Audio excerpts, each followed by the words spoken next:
All right, we're live again, I think. Shout out to me.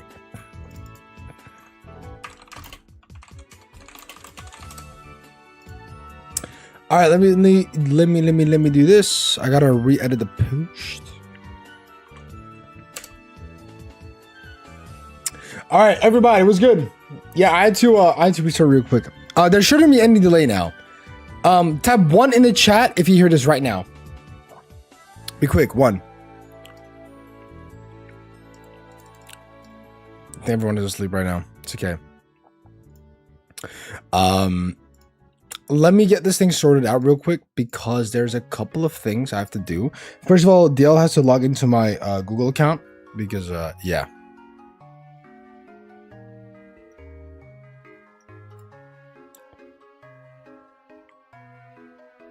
I was in another lab.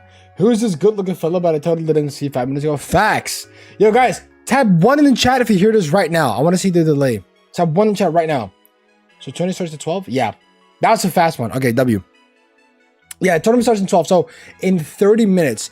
In these 30 minutes, I will now receive all the check-ins and I will put everyone in a bracket. Now, I've made a tournament bracket around here. Give me 1 second, guys. Here, doesn't really matter. I'm gonna finish this real quick. Here we go. So, made a quick little tournament thing here. Where's my webcam? Give me a second. Y'all need to see my sexy ass face, low key. All right. What the fuck? Look at this. Let me hold on. Let me do this real quick. Yeah, it's got to be fitting, guys. It's got to be fitting. Give me a second. I got to transform this. Flip vertically. No, horizontally. What am I saying? Yep, there you go. It's at 30 minutes. I thought I had an extra hour. Fuck no. W Toilet Cup. Yeah, we got a lot of cups from previous times. I've hosted different tournaments before I even started. I got the Toilet Cup. I got the Fast Cup FFI. This was the beta tournament I wanted to do, but I didn't do it. We got the Blue Lock Fast Cup, which was also for Inazuma 11 with a different reason. I never did with it. This is a test. The Iron Crack Cup was like an SEO fan game that I did a tournament with on like a community. And then we got the normal Fast Cups. We got a bunch of Fast Cups, but it's fine. Let's create a tournament. Do I have Pokemon on here? Surely we do, right? Pokemon Go? What the fuck? Sure, let's do Pokemon Platinum. Why not? It's not Pokemon Platinum, guys. Don't worry about it. We're gonna call this the Kanto Dex Championships. I like that. That Loki sounds so fire. Also, why is this song louder than me? By the way, I'm moving house right now. I physically can't lock in. Lock in, Riku! Lock in! You're a man. Lock the fuck in, Gangio. Yo, why does it say start time at 5, bro? Get the fuck out of here. Start time at 12 p.m. Loser. Time displayed in CEST. What is that? CEST. I don't know. Central Eastern Time? Now. That's 11. Yeah, okay, right. Okay, yeah. Gotta make sure that I'm I know my time zones, guys, okay? I know my time zones. Don't worry about it. Let's do the let's do this real quick. Let's see. I saw Pokemon Champions, correct. Let me see. W Toilet Cup, Locking Rico Facts.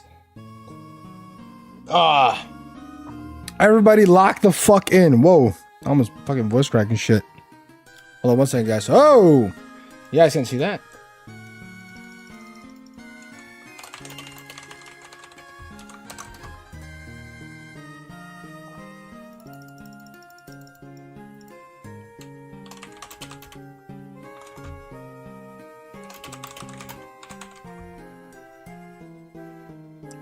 All right, let's see. All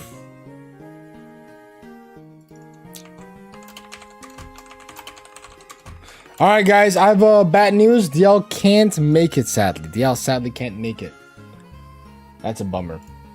Unlucky. DL's having some technical issues. Bro, link my team for yo. I can link everyone's team right now. I can link everyone's team right now. But I'm not gonna do it because I'm a nice person, all right? I'm a nice person. Why the fuck would I link everyone's team? Feel me? I can link everybody's team right now. Fuck all y'all. Just kidding. Love y'all though. Love y'all. You feel me? All right, listen. Lock in. All these rules I'm gonna put here, it don't matter. I'm just gonna make the bracket, and that's all that matters, right?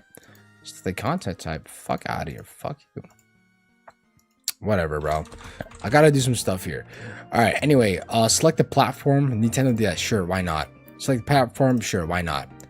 Check-ins. I'll do that myself. Match score reportings. Only me. Whatever. You guys don't have to be on this website. You guys only have to be on this website to see the bracket. That's all you gotta do. All right. Wait, what? On public field. Wait, what? Doesn't need that. Yo, Zen, stop playing Forza 6. Your cars suck dick. All right, guys, we're gonna create a Swiss bracket first. Okay, it's called Swiss. Check in, match check in. Yeah, obviously. Oh wait, no, not like that. Show seats on bracket, guys. I think I will be making a seating just because that's fair. I know a lot of people here that are new to playing competitive Pokemon, and there's people that have already a lot of experience. So I'm gonna put them all in different seating so that it becomes a bit more fair, right? Bracket size of players. I'm gonna do like max 12, right? Max 12. Okay, so guys, since we're having apparently we have 12, right? Do we have okay? Gvi's not joining, so sadly I'm gonna have to let Gvi add to this one. We got 11 people tuning in. That's actually a lot, by the way, guys. I want to point that out. That's a lot. League the Mega Blastoise team? We can't do anything like that. Guys, don't forget to like the stream. Yo, like the stream. W Tice, bro. W Tice. Lock in. Lock in. All right. All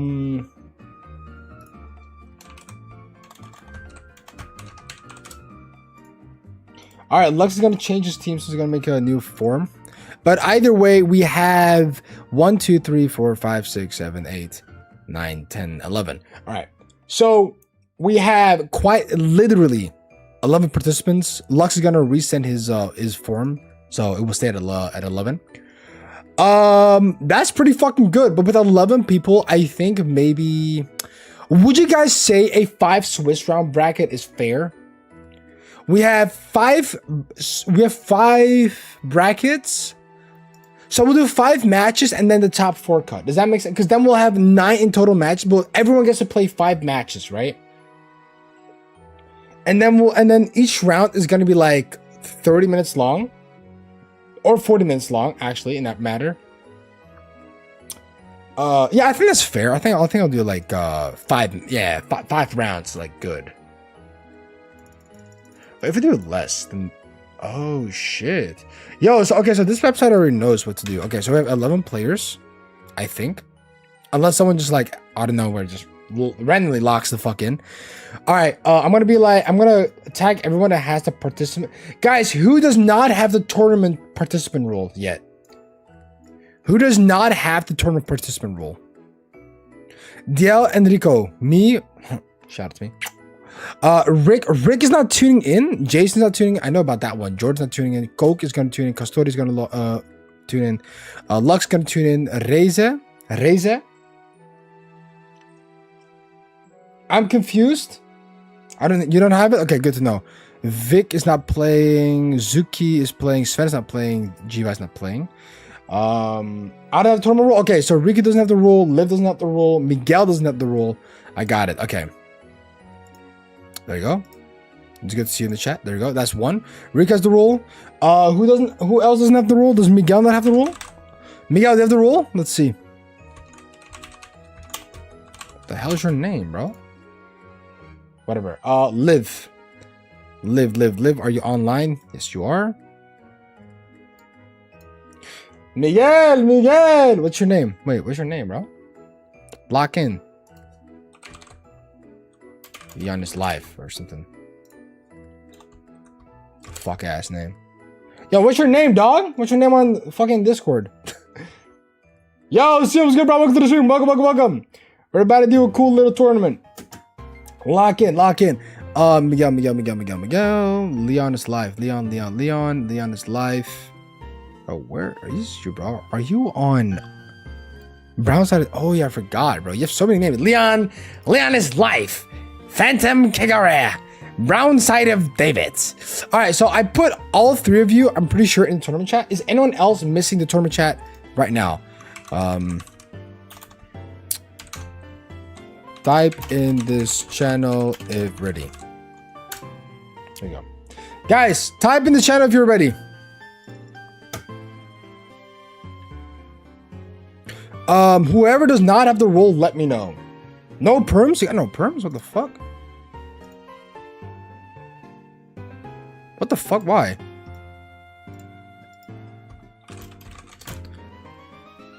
All right, guys, lock in. Type something in the chat. Ready. Look at him. He's ready. He's ready for war. What the fuck?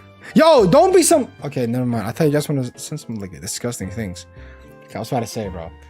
Matter of fact, now that I said that, I gotta be cautious. I'm just do this real quick. All right, lock in. Lock in, lock in. Like I said, we got a couple of things here. All right, we have 11 participants confirmed. Whether we get more or not, I don't know. But I'm gonna start putting everyone in brackets. So I'll do, for now, the bracket size is gonna be 11. All right, it's gonna be best of 3, guys. It's gonna be best of 3 matches. All right.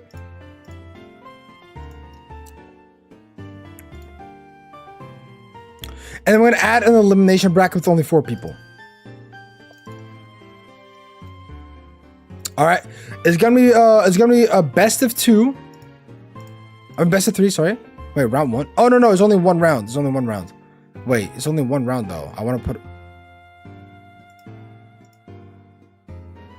Oh, like that. Yeah. So.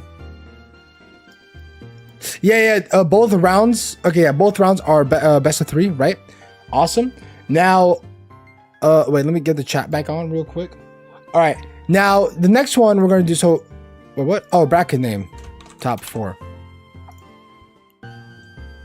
Add a stream, don't care. Yo, lock in, subscribe to FazTR on youtube.com. Join the Discord if you haven't already by clicking the link in the description to be part of the OG squad. It doesn't oh, published, yeah? Wait. Drafts. Yeah, pretty much. And then, wait, public tournaments are eligible to appear in search results. Wait, publishing this tournament will enable registration and allow players to join. Yeah. All right, let's go, baby. Let's go, baby. All right, everybody, for your tournament stuff, let me first log in. Wait, 1 sec. You don't have to log in. I'm going to put you guys in there myself, all right? So, who do we have? We have Liv. We have, Brown side of Davids.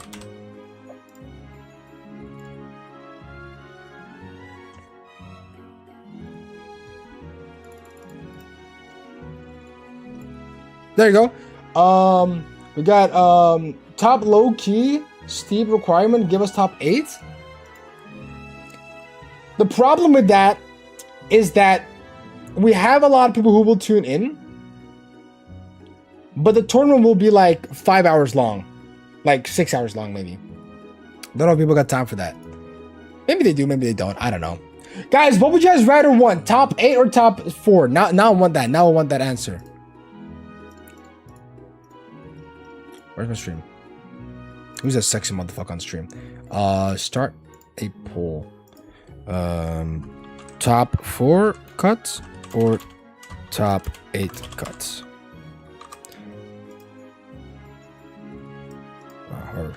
Top 4 cuts.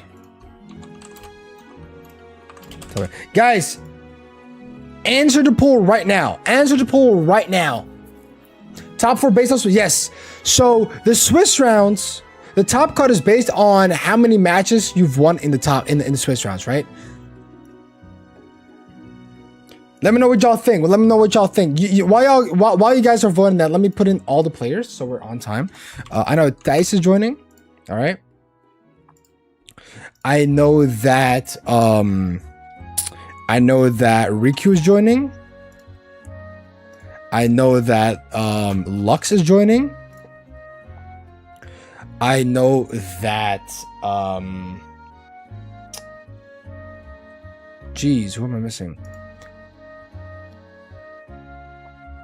Oh, Lux went with his latest registration. Where is Lux? Yo, Lux, where? Live, Leon. Oh, that's Lux. Pretty sure Lux's last registration this year. Okay, good. I'm gonna make myself a nice cold drink rooney. You gotta do what you gotta do, bro. Looks like a top 4 cut. Let me check. I don't see it. Okay, yeah, so majority of people do vote for top. Okay, so let's just go for top 4. This means that everyone gets to play at least 5 rounds, guys. 5 rounds. That's quite a bit. All right, it's quite a bit. That's a lot of matches. So enjoy your fullest extend. All right, I first gotta look it up though. Custody also joins. I don't know if Custody's locked in though. Reza is ready, so let's do Reza, aka Joe Biden. Liv, Riku, DL's not joining in. I didn't forget about that, but that means wait, 1, 2, 3. Yeah, 1, 2, 3, 4, 5, 6, 7. I got 7 people. Okay, so those are locked in. Oh, suddenly we got a 50-50 between the top cuts, huh? All right, we need a couple more people. I'm gonna DM everyone separately that is in the registration form, but not in the. You know what I mean?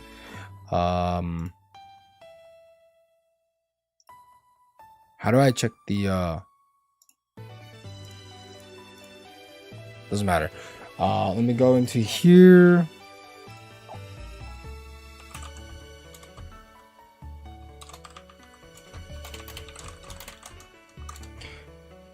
Let me message everyone that is not in.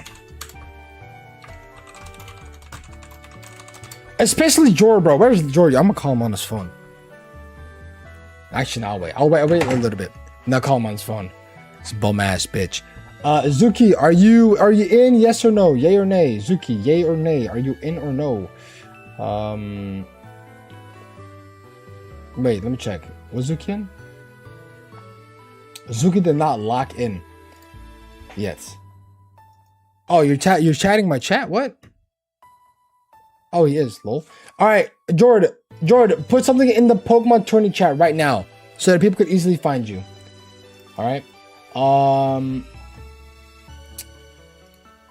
Let's see.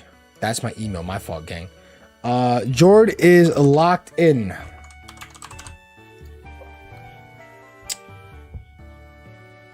Jord is locked the fuck in. Who else are we missing? We're missing some more people.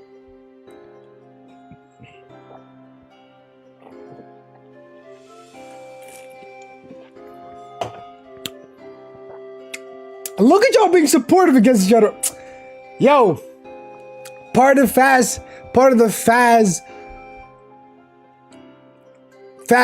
something club. Yeah. Shout out to all of you. And then he goes near it, bro. And then he goes throwing him, bro.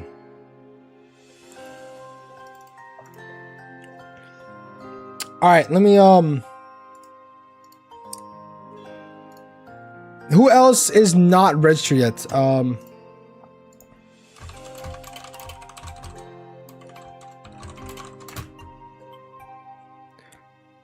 Who else do we not have? Castori.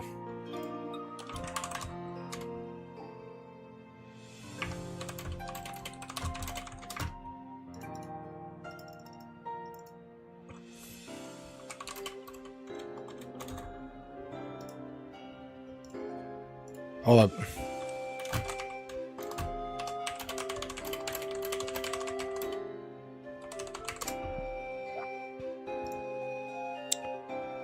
Twenty chats.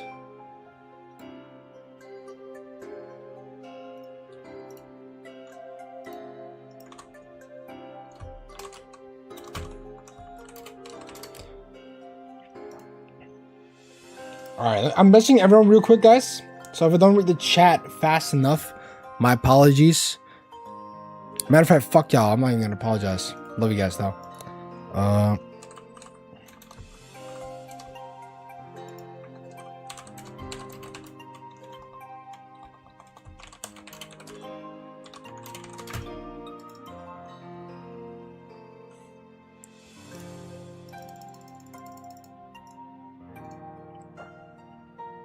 at least take me to dinner first? Fuck no. So I gotta satisfy you at night, and I gotta pay for your dinner.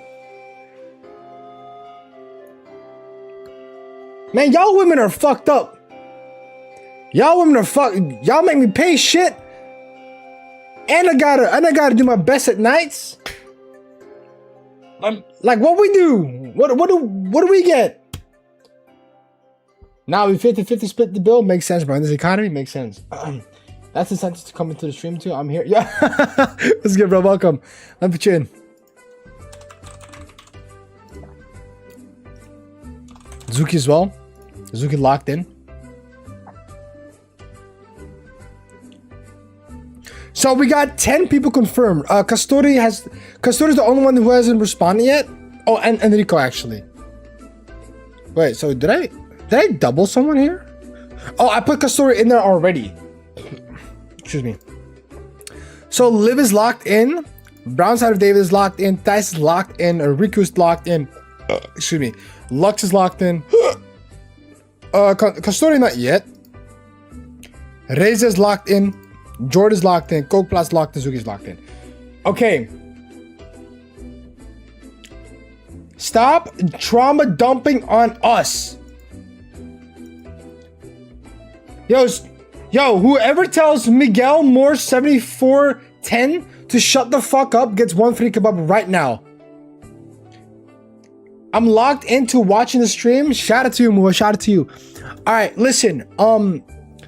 I do want to put out one thing. Every participant who is about to get, wait, I want to make sure, is everyone who's watching the stream right now also, is everyone who is participating also watching the stream right now? I'm going to be explaining how this is going to work. Once the pairings go live and you see what your opponent is going to be, all right? Which, by the way, I will go here real quick.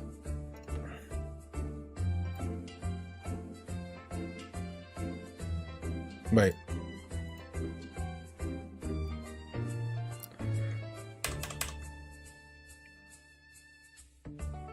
Okay, so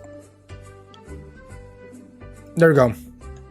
Since we have 11 people, there's gonna be one player who just doesn't play at all. Okay, because we're just 11 people, right? 1 + 1 is 2, not fucking 11. So at the end of the day, it needs to be right to 1v1, right? And so there's gonna be always one bye, and that's fine. If you're not playing that round, then you get one extra win, right? Who cares?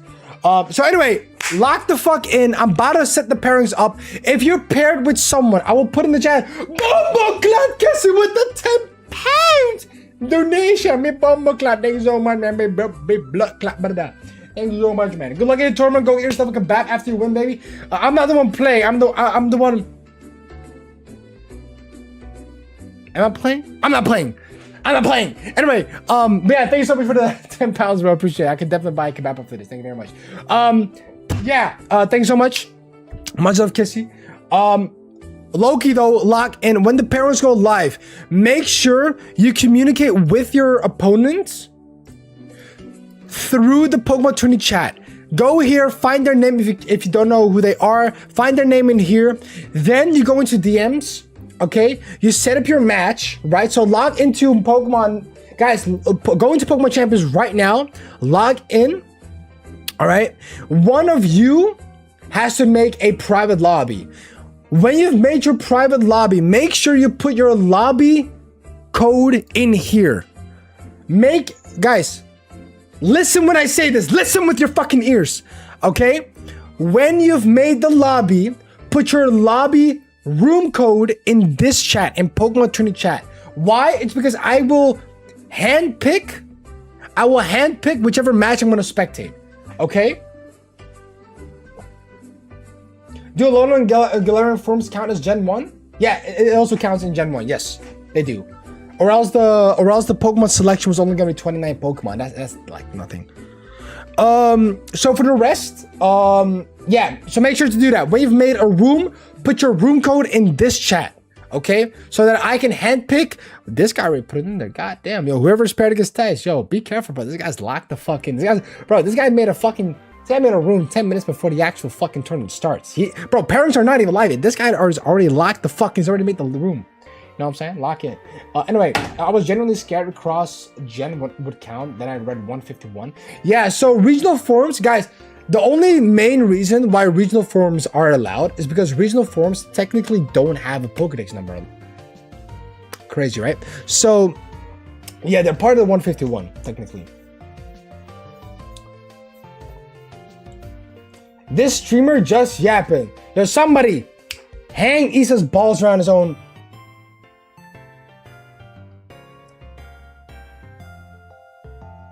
Toes. I don't know. I'm sorry.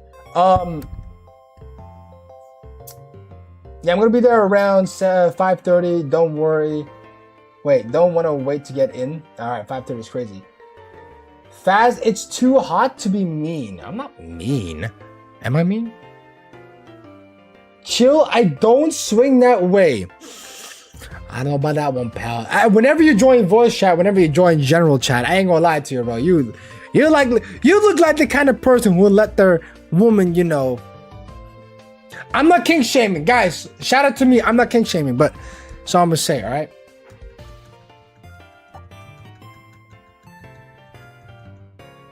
Can the event start already? No, we gotta wait for 5 minutes. Maybe Custody locks in. I don't know. It says it's gonna storm now, but I'm calling a cap on that. It's what? Where do you even live? Wait, let me check. Not for me. Oh, wait, it says it's gonna storm at 5 p.m. for me. What the fuck? Why? Lock in.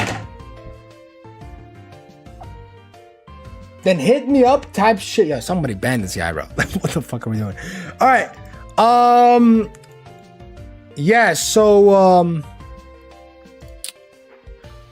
I can see the bracket right now if I want to. All right. I can literally see it right now. I'm gonna wait 5 more minutes for Custody to possibly react back. So guys, don't forget, oh wait, I'm a fucking retard. Damn, what the fuck am I doing? Hold up, brackets. Actually, do you guys want the bracket or do you guys just want me to stream the brackets once every round is over? Do you guys care? Do you guys want this? Wait, do you guys want the bracket so that everyone can see it for themselves? Or should I stream it every time a new round is about to start? Oh, by the way, guys, let me give everyone the seating real quick. Wait. Can I do that? Is there a way to do that? Like, I can just, like, manage the seating myself, right?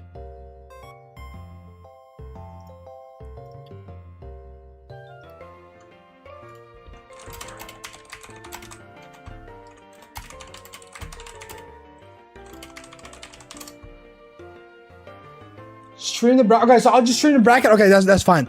Navigate to the tournament's manager section, click see brackets, and select your bracket. From there, you can drag and drop players. Oh, Bomboclat. Wait, okay, does anybody know Custody himself? Does anybody know him? Can like call him up, be like, yo, lock in, fucking whatever, and be like, you gotta join the tournament, remember? Full on layers of clouds. So you're gonna just choose a match. Yes, I will. Oh, by the way, guys, when you guys are paired, guys, wait, this is very important. When you guys are paired, you don't start the match until 5 minutes after you are paired. So if you're paired at 12 p.m., you start your match at 12:05. This gives me time to enter a room code and join you guys. All right. And I don't know if BlueStacks is banned on YouTube to show, but I'm still gonna do it. Because this is where I'm gonna start streaming, okay? Hold on, my dad is calling me.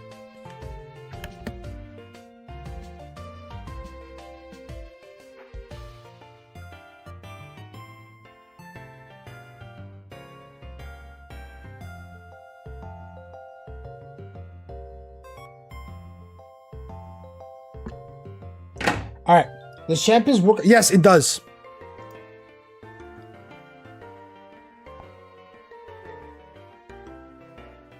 All right, lock in, everybody. Lock in. Okay. Let me see the bracket real quick. I don't think Custodi's here any moment now, sadly. Sorry, guys. 1 second. Let me just All right. Yeah. The person who told me about this was Jivi, actually. Fun fact. It's like, it's legit fully like functional. You see, it's like fully functional. All right, so lock in though. You feel me?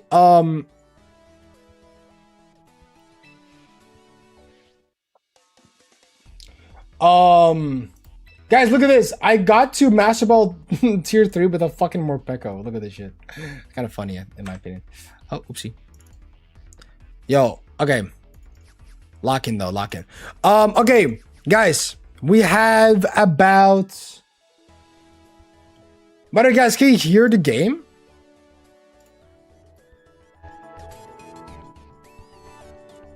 Guys, is the thing audible? Or is it a bit too loud, maybe? I feel like it's a bit too loud, huh?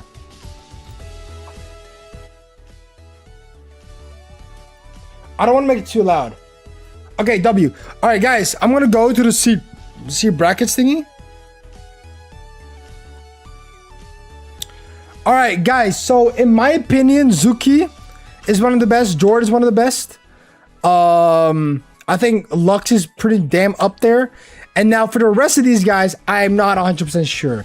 I think, let's see about this type of bracketing or this type of seating.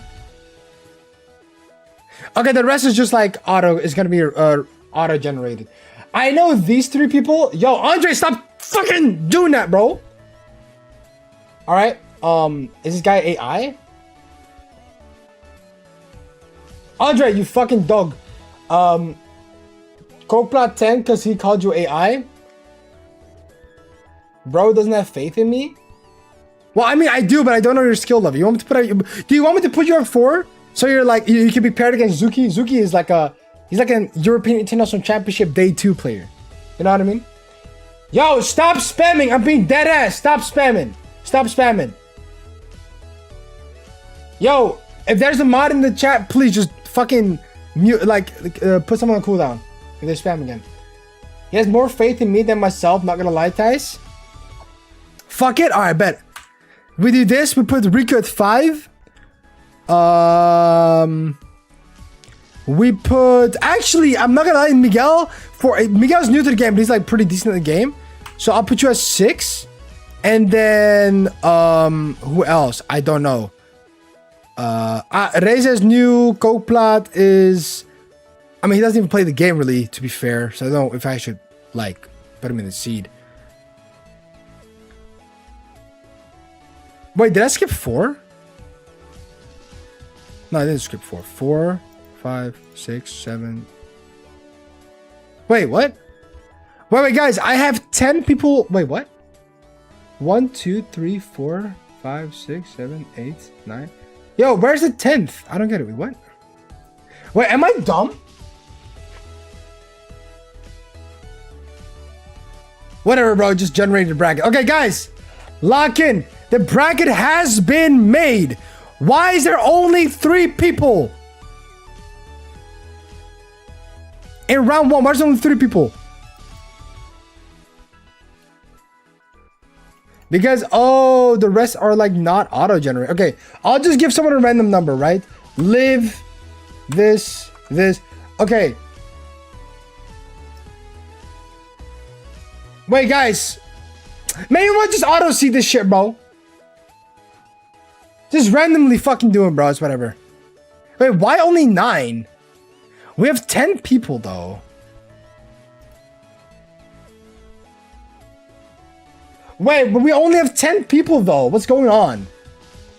Wait, but because there's always 10 registered participants, 9 checked in. We only... Wait, is it because Castor... 1, 2, 3, 4, 5... There's no 6th person. Is it because Castor is not locked in? Oh, it's because Castor... So we have 9 people. Oh. Okay. I got it. Okay. Guys, I just generated a bracket. Here is your number. There you go. Everybody, lock the fuck in. Lock the fuck in. All right. Yo, Coke Plot. I'm not gonna lie. This kind of fucked up. Nah, this kind of fucked up. This Loki fucked up. This is fucked up. Jordan is seed number 2. Goes up against Coke Plot, seed number 9. Coke Plot is legit like a fucking toddler compared to Jordan. Jordan's like a fucking... It's like the armored titan in Attack of Titan. If y'all know, y'all know. And then Coke Plot is like... Eren Yeager from like season 1, episode 3. You know what I mean? But okay, anyway, going back into it though, let's look at the other brackets, right? Everybody look for your opponent right now, by the way. I got my house savings on you, Coke Plot. That's fucked up. Okay, Zuki is kind of lucky, no? Because Zuki is actually paired with nobody. So Zuki doesn't even play the first game. That's wild. That's wild. Yeah, so we'll just keep it like this. Thijs versus Liv, Lux versus Reza, Jordan versus Coke Plot, Zuki against absolutely nobody, and Ricky versus Brown. Guys, which match do you guys want to see? Which match do you guys want to see? Jordan versus Coke Plot, Lux versus Reza, Thijs versus Liv, or Ricky versus Brown side of David? Who do you guys want to see? Let me know.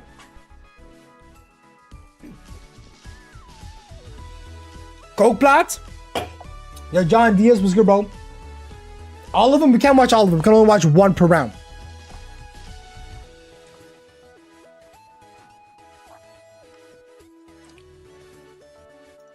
I think the most interesting matchup here might deadass be... Okay, wait. By the way, guys, I forgot to tell you guys. Whoever's watching the stream, share your team sheet. Okay, the team sheet that you guys sent to me. Oh, I can't link everyone's team right now. Guys, the team sheet they sent to me, share that with your opponent. I don't know why I stopped. Okay, guys, share this with your opponent, okay? Okay, guys, we're gonna lock and we're gonna watch Coke Plot versus Jord. I'll do that. The first match is gonna be Coke Plot versus Jord. So, Jord, Coke Plot, which one of you is setting up the lobby? Yo, Coke Plot or Jord, send the room code in this chat real quick. Watch Brown side because we can go to the next match sooner. Okay, that's crazy. That's fucked up. Yeah, you gotta believe in your brother, man. What are we doing? It's there. Am I? Oh, it's over here.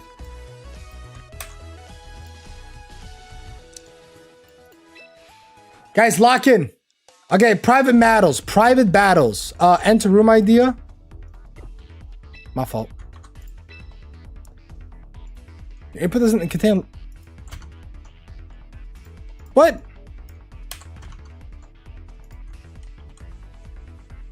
Pomo Champions pays it from... Okay, I'm missing a couple of numbers. Wait. 4276? 5409. I need 9. Didn't want to do that though. Alright, let's lock in. I know I'm bad, y'all don't gotta go on me like that. Don't worry, bro. Alright. Everybody lock in. How do I join as a spectator? You have left the... Bombo Cloud! What do you mean? No room could be found. What do you mean? Did you guys start the game? Alright. Who hasn't started that game yet? Are you locked in? Oh, Enrico is now in here. Is he too late? I don't know how to put him in now.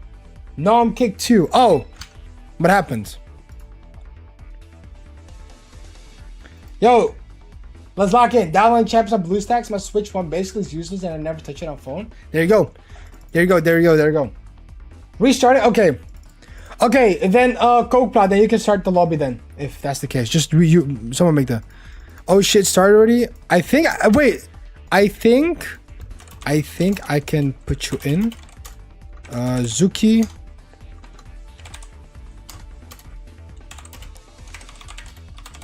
Yo, Zuki and Enrico, go up against each other. Y'all can lock in, don't worry, y'all can lock in. Enrico, you're not late enough, don't worry about it. I could just put you in the bracket, I think.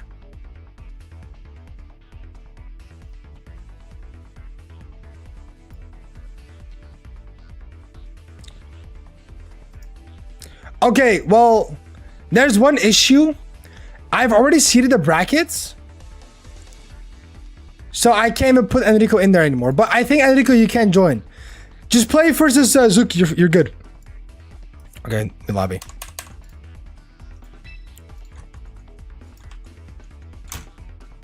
It always misses one character for some reason. Good to know. Yeah, you guys can start with your match. Like I said, 5 minutes after the pairings have been done, you guys can match up. Guys, how do I spectate? Where's the bracket? Okay, the bracket is right here. Sorry.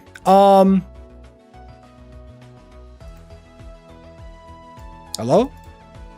Okay, these are your brackets, guys. These are your brackets. So, Zuki, you're up against Enrico. Enrico, it was too late, so I couldn't seed him in. But you're up against Enrico. Enrico's in the chat. Enrico's in the chat. Put your room code in there. Enrico and Zuki, you're up against each other. Alright? Alright, guys, let's do a cool song. I have no songs unlocked in this one, so let's just do this one. Yeah, let's do that one. Alright, sounds good. Alright, lock in. We got the first match of the day. You got Jordan versus Coke Plot. Let's get it, baby. Come on out, lock in. Everybody lock in. Alright, so we got Jord with Venusaur, Aerodactyl, Ditto, Jolteon, and Raichu. And we got the Alolan Ninetales, where Coke Plot is going Alolan Raichu. Alright, Alolan Raichu, Jolteon, Gengar, Gyarados, Dragonite, and the Alolan Ninetales. Now, I could put their team, I think, right now on here, to be honest. I think it's fair right now. So this is gonna be an interesting match up, I feel like. Actually, you guys don't need to see my face, do you? Well, actually, you guys can. Just put like this. It's better. Alright, guys, lock the fuck in. First match of the day. Come on.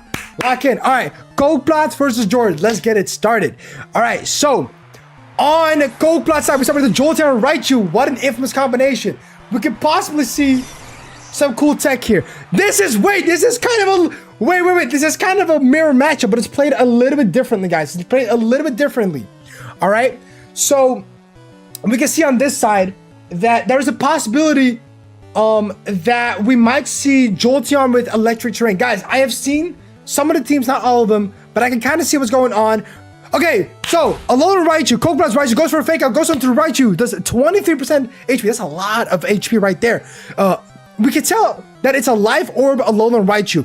Go for discharge. Okay, so this is George Jolteon goes for discharge. Awesome. All right, so here we go. It hits its own Raichu apparently. Wait a minute.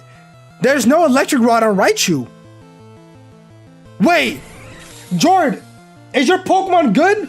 What just happened? Electric terrain from Jolteon coming from this side is the end of turn 1. Okay, that's hype. So it's kind of a mirror matchup, but they're both played a little bit differently, right? As where Alolan Raichu gets the ability Surge Server, which increases its speed by double when there's electric terrain active, and we have a Jolteon here that sets up the electric terrain. Now, for on George's side, Jolteon was supposed to set up Discharge to get a Lightning Rod onto the Raichu, right? But instead, George actually powered up Jolteon's Lightning Rod here. Apparently, so that's kind of funny. Goes for the Psychic and does not neck out the Jolteon just right off the bat, but that's fine. There we go. Wait, am I just missing things? Wait, no. I'm seeing it wrong. Wait, am I seeing it wrong? I don't even know what happened here. Anyway, there we go. Okay, Electro Whip coming from George's side, lowering the speed of Raichu. But Jolteon will not get attacked. The Jolteon from Coke Plot's end does not get attacked. And here we go, Shadow Ball coming from Jolteon's side from Coke Plot, and it finishes off the Jolteon from Jord, making it the first knockout of the round 1 Switch brackets. There we go, Discharge coming through from Jord, doing that. Okay, it's finishing off. It's finishing off Alolan Raichu. Okay, so we got 1 for win. They're going ban for ban. I got no watch because I'm broke as fuck. I'm sorry. Keep it PG-13. My fault. Crazy though. So we're going band for band. Round 2, 2 knockouts. It's kind of a hyper offensive lead here for both players. Now we see from George's side picking up the Venusaur here, and for Copilot we're gonna see the Alolan Ninetales. Now, whatever item they are running, I didn't check yet. I've low-key not checked. Can I check it real quick? Let's check. So this is George's team right here that I'm seeing, and then I have Copilot's team, which is right here. Okay. So apparently Venusaur, okay, this is Mega Venusaur, guys. This is Mega Venusaur. Guys, we're playing open T-sheet, so don't worry about it. This is Mega Venusaur right here. Wait, and 90 says Light Clay, so keep that in mind. Okay, that is interesting. Okay, so Light Clay makes it so that Auroraville, in this case, it lasts for 8 turns instead of 5 turns. Here we go. The Mega Venusaur is going to pop up. It's going to get that thick, fat ability, making it so it gets 50% less ice damage brought onto it. Here we go. But this does make... Oh, wait. Jordan's going for Rising Voltage. But it doesn't work because Raichu has a Lightning Rod. So it actually increases the special attack instead. Oh, boy. Here we go. Electro Web going into the spot of Ninetales and the Jolteon. Of course, we're going to eat that. We're going to eat that Electro Web from the Jolteon side. And we're going to get quite some damage onto the Alolan Ninetales, but we're going to set up the Auroraville here, making it so that both special defense and defense is increased by 2 stages, if I'm correct. And Earth Power goes into the Jolteon and does less than 50% damage, which means if this was a high roll or a default roll or like a normal roll, Jolteon can survive with 1 more Earth Power. Now, Venusaur being at 100% HP and is Mega Evolved is kind of scary, especially because with Thick Fat, ice damage is reduced by 50%. So, I'm kind of interested to see how this is going to go. Also, Venusaur is really good into this matchup because Venusaur is a poison type. A Sludge Bomb does a super effective against a fairy type Pokemon like Alolan Ninetales. And then obviously we have the Jolteon, which is weak to Earth Power. But what we're going to see here, I don't even know. And then for Copilot's side, Copilot might have forgotten that Lightning Rod is on Raichu. So that was a bit unfortunate. But yeah, we're going to see how things go around here. Right? Very interesting. Here we go. Protect coming from a Copilot side. All right, go for the Protect here. And then next up, we got Electro Rep coming from Raichu, so it doesn't even hit the Jolteon. And here we go. It's going to go for the Electro Rep, even reducing Ninetales' speed even more. And I think at this point, Venusaur might be outspeeding the Alolan Ninetales. Goes for the Giga Drain. Does not finish off the Ninetales right there. Wow. Okay, goes for the Freeze Dry. Does absolutely no damage. Tickles the toes like this. Weeble, weeble, weeble, weeble. All right. That's all that happened there right there. So this Venusaur is a little bit troublesome to get through here. All right. It's a little bit troublesome.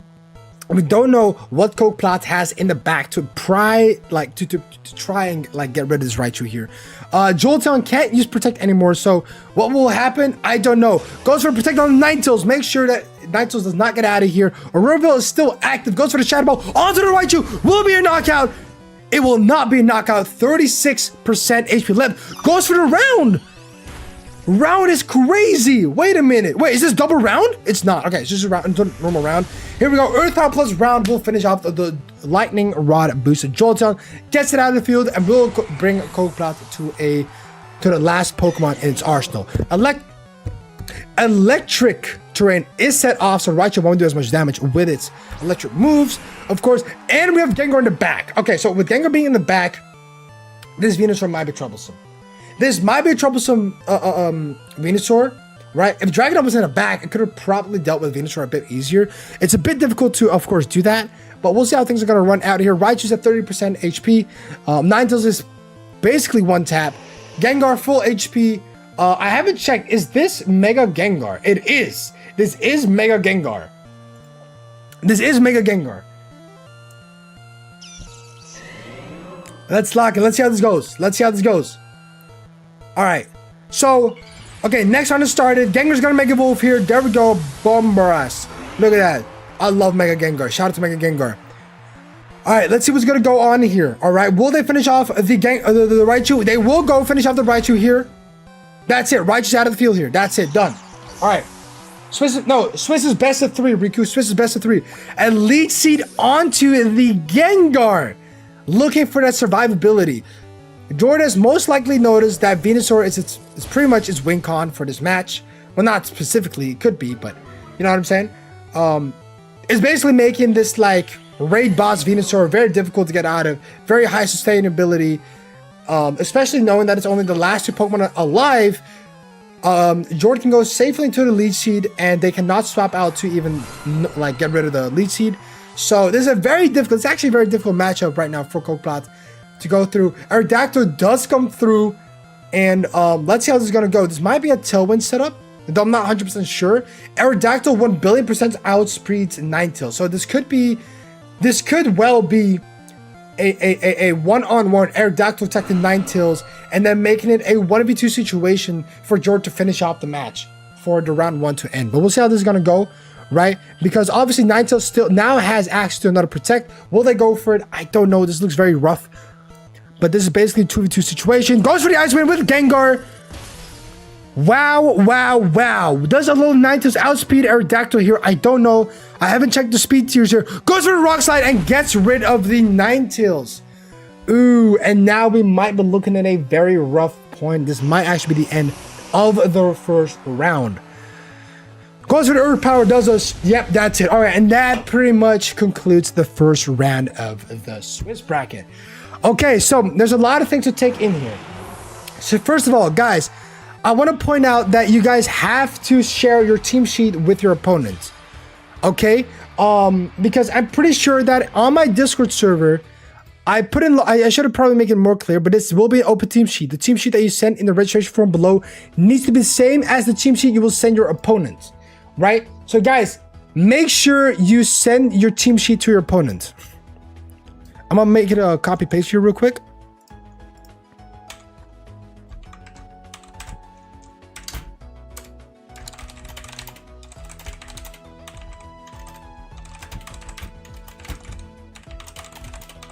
Maybe I wasn't clear enough. That's on my end. I'm very sorry. Yeah, that's good. That's good. I'm not, bro. Cokeplot, you gotta be more. You gotta believe more in yourself, Cokeplot. All right, you gotta believe more in yourself. All right, you gotta believe more in yourself. Lock in. Hold on, I'm gonna call by my dad again.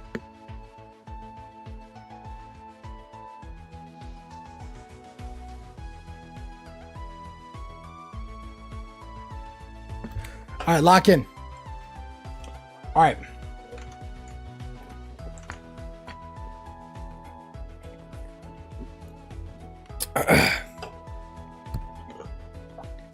Lock in, guys. Lock in. Are you guys in the game? Yeah, it's best of 3. It's best of 3. Guys, it's best of 3. So if you don't know the rules completely, make sure that. Oh, I never put it in here. Oh, I am very sorry. I never made it clear. It's best of 3, guys. I'm very sorry. It's best of 3. Wait. Sorry for not being clear. It's best of 3. Guys, this does not excuse my first tournament hosting. All right, I'm sorry, but yeah, lock it. Yeah, my fault. I didn't say best of 3. It's my fault. Everything's best of 3. Everything's best of 3.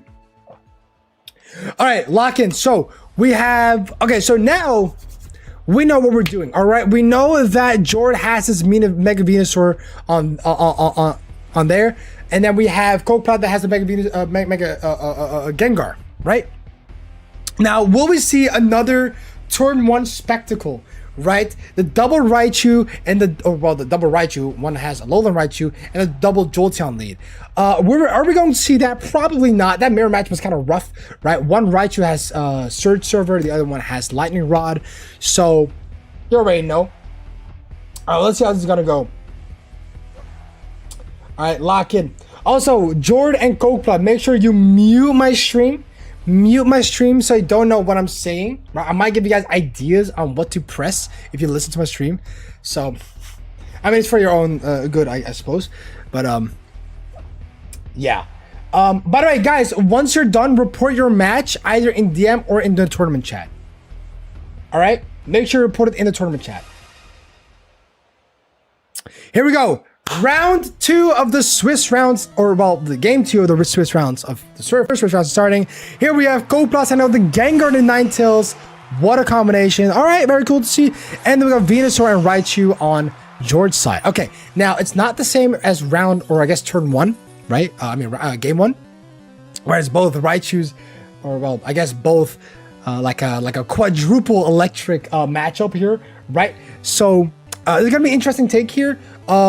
This might be a Mega Venusaur right off the bat is what I'm thinking here, just to make sure they don't get as much damage, right? So yeah, okay, so we get Mega Gengar right off the bat. This does kind of make sense, knowing that it's its only Mega slot. There is no reason to keep it unless you want its Cursed Body to go through. But I think it's better to Mega Evolve here. Both Mega Evolutions starting off on turn 1, really strong.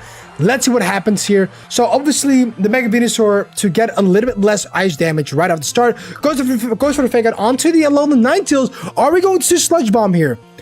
Icy Wind. Ooh, and it misses a Raichu. That's a bit fatal here. Goes onto the Mega Venusaur, does 15% damage, a little bit of chip, can't go bad. Lowers the speed of Venusaur. But Ninetales was flinch. Are we going to go for Sludge Bomb? It's going to go for Earth Power onto the Mega Gengar here. That's going to do a lot of damage. That is 79. Guys, I know math. Don't worry about it. That's a lot of damage, right? That's a lot of damage. So it's a bit difficult to see what we're going to do here. But yeah, Ninetales getting faked out of here was kind of very crucial here. It couldn't do enough damage to even like get, kind of like pressure onto the Venusaur here. Raichu being completely healthy here, out of here, probably causing some of the, maybe, I would say like speed control, right? Gengar goes for Protect here, doesn't want to get out just yet. Alolan now is obviously not doing anything else. Goes for the Electro Web, actually does go for the speed control as much as possible. But Ninetales misses it, goes for the Aurora Veil here, very good, and there we go. So Aurora Veil is finally set up, making sure that Coke doesn't get a lot of damage. Goes for the Leech Seed actually onto the Alolan Ninetales. So here we go, passive healing coming through from George's side here. There we go, and I think we're going to be almost 100% already. Just off of that, right? Where do we post results? Into the tournament chat, Riku, into the tournament chat. All right, here we go. So, Venusaur practically already being 100% again is a bit difficult for Cokeplot to get through. What will they do? No clue. Gengar doesn't have access to Protect again, and in my opinion, I wouldn't even press Protect again, right? But yeah, here we go. Sludge Bomb goes into the Venusaur slide. There's a lot of damage here, about almost 50%. Electro Web gets put onto Coke's side. Gengar being 5%, Ninetales being 68. Are we going to see Earth Power? Are we going to see Sludge Bomb? First off, we get a Freeze Dry. Does decent damage, 34%. Are we running Blizzard by any chance? Probably not. Earth Power goes on to Gengar, finishing off Gengar, getting rid of the Mega on Coke's side. Jordan taking a little bit of the upper hand here, in my opinion. Let's see, is Coke running Blizzard?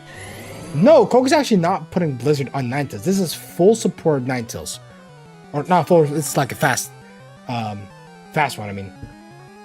Right, okay, so that's interesting to see here. Now, what will Coke bring to the table here? We're gonna see a Raichu. Okay, so this is going to be a Alolan Raichu being put in here. Now, whether we know if Jolteon's in the back, we don't know. If not, then Surge Server won't be activated. It's actually very difficult to even make a good use of, Surge Server here anyway, with Electro Web, Raichu on the other side. Now, Venusaur being 45%. Are we going to see a swap coming from Ninetales? If so, that's very bad for Coke's tempo here, if they do have to swap out. But the Ninetales is kind of in a dire situation, kind of in a situation where you can't really swap out, right? Jordan will go swap into the Ditto, make sure that it does transform into the Alolan Raichu here. There we go. Get that through. And now what are we going to see from Ninetales? So Ninetales will go for Protect here. But what was in Earth Power? It will be a Protect from Venusaur's side, just so I can get a little bit of that Leech Seed drain, right? Making it so that... Okay, so Sidekick, there we go. It does go for Protect here. That's very good. That's a very good Protect here. Get a little bit of the HP right there. Very good. But now the question is, what will Venusaur do here with 57% HP? You cannot go for another Protect here. Matter of fact, it's not a good idea to do that, right? But one thing's for sure, right? So Jordan did copy Coke's Alolan Raichu. So what are we going to see here? This Ditto has to be Choice Scarf, right? This Ditto is indeed Choice Scarf. So this is always the faster Raichu in this scenario, okay? Yo, what's good, bro? Welcome to the stream. Thick fat is making ice neutral pretty much. Yeah. So let's see what we're gonna do here. Very thoughtful. Here we go. So fake out coming from Ditto. There we go. Raichu does now have access to fake out, right? Goes for the freeze dry onto the Ditto here, doing about 31% damage. Quite some damage here. Goes for Giga Drain onto the Ninetales, and this is gonna be a lot and a lot and a lot of sustain for the Venusaur here. 6-7 HP. My fault. But anyway, at least he goes through, and we're probably gonna have about 78% now, right? 78, 79%. Basically almost already at full HP again. Yeah, 79. That's crazy work right there. So what are we going to be seeing here, right? So I'm thinking, right, you can't exactly, I mean, you can ignore the Ditto if you want to. It's not of any massive problem, but the only problem here is that Ninetales is 10%, right? So Ditto could technically finish off Ninetales here with a quick Psychic. We'll see how that goes though, right? We'll see how that goes. Venusaur is in a really great shape here, despite being kind of threatened by Coke's Raichu. Ninetales is not in a great spot though, sadly. But we'll see how that goes. We'll see how that goes. One thing we have to keep in mind though is that we still don't know who's in the back. But we don't know who the lost slot is for George. We're gonna swap out into Raichu here for George's side. Okay, so we swap out the Ninetales into the Dragonite here. Wait, so we did see the Dragonite here. This is actually a good swap. Goes for protecting Venusaur. This is really good because I'm pretty sure Cokeplot does have. Okay, so Cokeplot doesn't have necessarily a fly type move here, but it is pretty good against the Venusaur, right? Type advantage wise. Right now, of course, we swap out the Ditto for its own Raichu. We get access to another fake out. So George does have a lot of control here with the fake outs, with the Venusaur. Great into this matchup. Cokeplot has to find a way to somehow threaten this Venusaur. The Venusaur being the biggest problem here, in my opinion. Let's see how this goes. Isn't Ditto Choice Scarf? He was locked on fake out. Exactly, he was locked on fake out. He was pretty much forced to swap out, right? Okay, so Venusaur does swap out of here, goes into the Ditto, goes into the Dragonite slot here, actually. Very interesting. Okay, so we got a Dragonite coming through, and are we going to see a Dragon Claw from Cokeplot's side? Goes to protect onto the Alolan Raichu.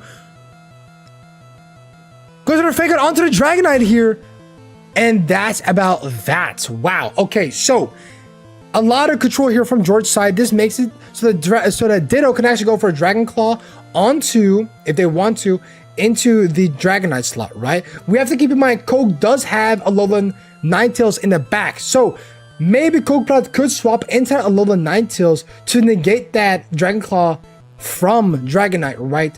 And then probably pick up some more tempo from there. But we got to keep in mind Raichu, okay, Raichu coming from George's side can actually focus the Dragonite slot for that swap in, right? Because George knows that Alolan Ninetales is the only one in the back. So maybe double into the Alolan Ninetales or into the Dragonite slot, right? But then you kind of leave yourself vulnerable for the Alolan Raichu, right? So we'll see how things go. So Dragonite, okay, so Cokeplot will swap into the Alolan Ninetales, trying to get rid of that, the Dragon Claw that can possibly appear here. So there we go. Ditto does go for the Dragon Claw, completely negates it with the Alolan Ninetales, and we'll go for it. Okay, so we're gonna see a Psychic from Raichu onto the Ditto, almost finishing off the Ditto, leaving it at 16%. What will we see from George's Raichu? Is gonna for Electro Whip, make sure that the Alolan Ninetales gets out of the field here, and that is that, making it both of Cokeplot's side out of the game, making it a 2v4 situation. Now, what's also really bad is that Alolan Raichu's speed has been reduced now. You can't swap it out to neutralize the speed drop that you got. So there's a little bit of gameplay going on over here, right? Ditto in a very good spot to use Dragon Claw here. Will you do that knowing that Ditto is one tap? I don't know. That's up to George to I guess risk, right? Also got to keep in mind that both Dragonites have extreme speed. Now, obviously, George's Dragonite is locked in Dragon Claw, whereas Coke can still use extreme speed with Dragonite. So we might be able to see a little bit of extreme speed here action onto the Ditto, and then whatever Raichu's gonna do, I don't know. But we'll see. So Ditto will go swap out. Who will we see? Are we going to see the Venusaur? We will be seeing the Venusaur here. All right, so let's see, right? Extreme Speed coming from Dragonite's side, goes onto Venusaur, does a little bit of chip damage. Are we going to see possibly a Psychic onto the Venusaur? I don't know that. I don't know that. So we're just gonna see how things are gonna go. We'll just see. All right, so it does miss the Dragonite here, obviously. Goes for the Psychic onto the Raichu, making it 14% HP, making it a one tap. Ooh, that's a bit of a tough one, isn't it? Because now you don't exactly sack the Venusaur here, because that might have been the plan, maybe. But Raichu being at 40% HP might be a little bit crucial, I'm not gonna lie. Obviously, there is speed control here already set up, right? But obviously, also Cokeplot can go for a extreme speed onto the Raichu. Raichu does have protect, so you gotta kind of, you know, figure out your game plan here. Venusaur being at 58%. That is a thing, but I'm pretty sure Venusaur now outspeeds Alolan Raichu. It's gotten 2 speed drops, 2-stage speed drops, which is basically half speed. So I don't know who outspeeds the other here. I'm pretty sure Venusaur, but Venusaur will go for protect. We'll go for the safe play here. Make sure that Psychic does not hit it at all. We're gonna say protect from Raichu's side. Actually, wow, it doesn't get hit by the Earth Type whatsoever. Cokeplot already understands that Venusaur might actually outspeed it. Raichu hitting the Electro Web onto the Dragonite here. Okay, so multi-scale goes off. Speed going through, and we're gonna see an Earthquake from Raichu's side. Okay, that's crazy work right there. That's crazy work right there. Okay, wow.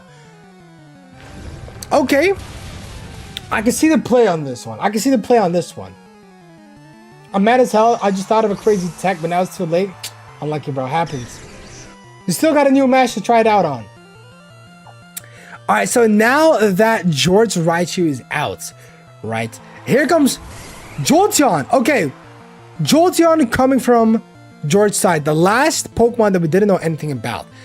This is a mad case of, you know, keep it there for the Lightning Rod and do more damage over time. But Venusaur, of course, still being a little bit threatened by the Psychic. How we're going to do that, I don't know. Obviously, we know that Dragonite has access to Earthquake, but will it actually one-shot the Jolteon? Probably not. It's not stab. As spread damage is usually already decreased by a little bit. So let's see what we're going to see. Like, I don't know what to expect right now. Obviously, we can't go for double protect. Go for the Electro Web onto the Dragonite and the Raichu. Raichu getting its speed even more down, making it so that Earthquake is possibly hitting the Alolan Raichu here, right?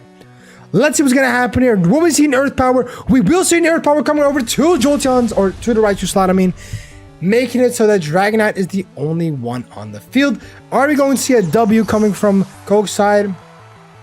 I don't think so. We're going to go for Dragonclaw instead. Do 27, or keep it at 27%. And I think that about concludes the match. I think that's pretty much about the match. That's what we're going to stick it at. I think this might be wraps. This might be wraps. 1v3, Dragonite having speed double stage lowered, basically putting it at less than half. No, it's pretty much half speed. What will we see here? It's very difficult. Now, as you guys can see, in a tournament setting, yes, this is supposed to be a casual tournament, but a tournament is still a tournament. You're still going to go up against people that might be better than you, might be less better, like less better than you, or whatever English. I can't English, my fault. But yeah, we'll see. Maybe if this was Quick Claw Dragon, maybe this was Quick Claw Dragonite and the Quick Claw Proctor, we might be able to see a cool play with like crit on the Jolteon. That would be really cool. But no, here we go. All right, so I think there we go. Discharge goes on to the Dragonite, and there's the paralysis, just to put the little salt on the wound, right? Put a little chef's kiss on that arm, or whatever I'm doing. I don't know. But yeah, Koga got kicked. Never mind, he's back. Oh. Wow, wait, that EQ actually got rid of Jolteon here, by the way. That's crazy. Wait, I thought that would actually do it, actually. I did not think I was gonna do it. But yeah. That was a very interesting first round of Swiss, in my opinion. If only Guts Flareon was usable. It is usable. It is usable, right? You can make use of Guts Flareon. Extreme speed onto the Ditto, and there you have it, folks. And of course, Dragonite getting a lot of kills. I will say Dragonite did get a lot of kills here. All right, wow, Giga Drain is actually kind of wait, is this gonna be a crit extreme speed? Is this crit extreme speed? Is this crit extreme speed? Wait! Wait! Crit extreme speed! No! No! No! If that was a crit extreme speed! Oh my god, that was so close! Dragonite almost reverse sweeping, got out the win for, oh my, that was so close. What an intense battle at the end. Dragonite almost reverse sweeping against Jord, the number 2 seed player versus the number 9 seed player. That is absolutely insane. GG, well played to both contestants. GG, well played.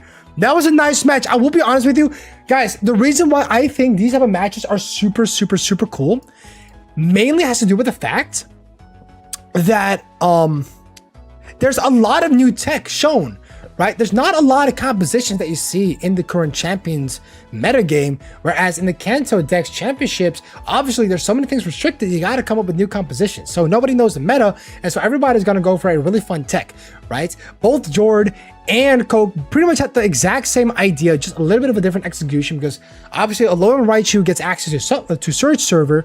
I was gonna say Subway Server, what? And then normal Raichu gets access to Lightning Rod, right? So it offers for two different techs, but kind of like the same thing, right? So that was really close. It was a really close match. Put some respect on that, you feel me? Actually, I gotta make a notepad because Enrico is not in here. There we go, Enrico. Enrico is there, so Enrico we will count individually. So Jord versus Cokeplot, Jord won 2-0, right? Where's a match dispute? No, we're not. Wait, hold up.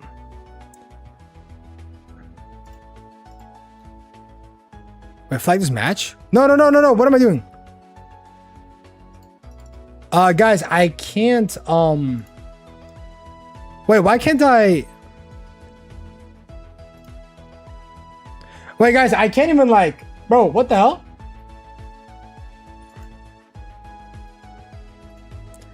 Guys, I can't even, up the score myself.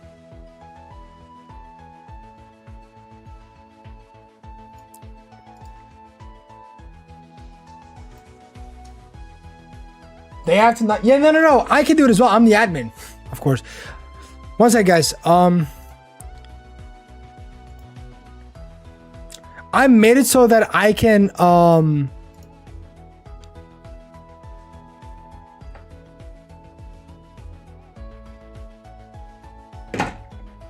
right, hold up. No, I got this. I got this. All right, let me go to home. No, not home. What am I doing? The Fast Cup, let's go. Oh, I never started a bracket, lol.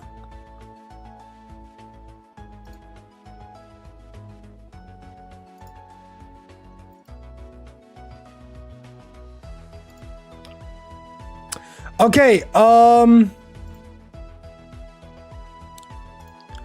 okay, so wait, I gotta figure this out though. Let me go to here real quick. Ties 2, Live 0. Okay, so Ties first Live. We get a 2 for Ties. Done.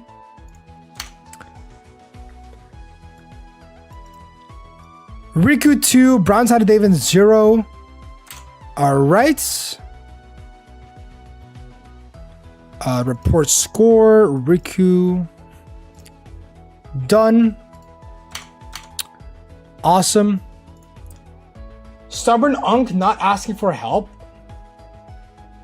Am I stubborn for that? Lux and Reze. Joe Biden. Sorry. Go done. A lot of 2-0s coming here.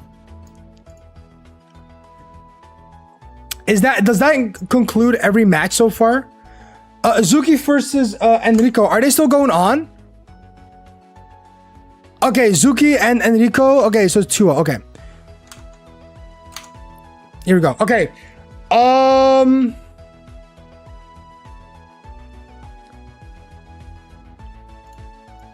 Wait, I got an idea. Can I add players mid-match or mid-tournament?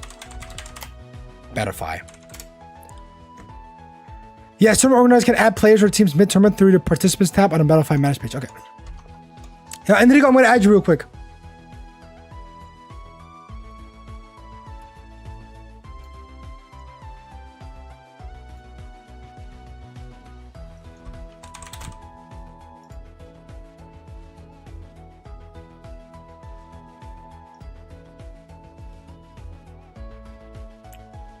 And then how do I...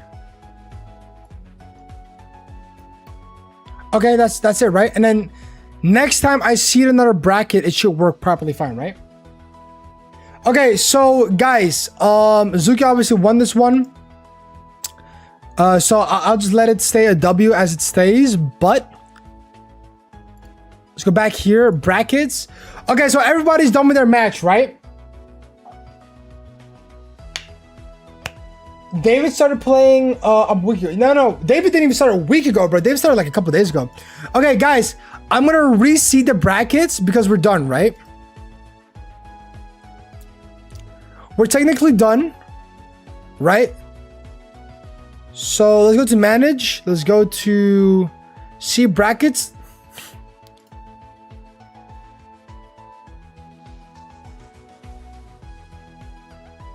Put you on the 10th here. Okay. Wait, this is not... Is this how I see the second bracket? Wait. I have to see the second match in Battlefy. Bro, I should have figured out this website works before. No, I've used this site before. It's been a long time. Wait, but how do I... No, because I've used this site before, guys. I promise I have, but... It's, let me figure out how to do this real quick.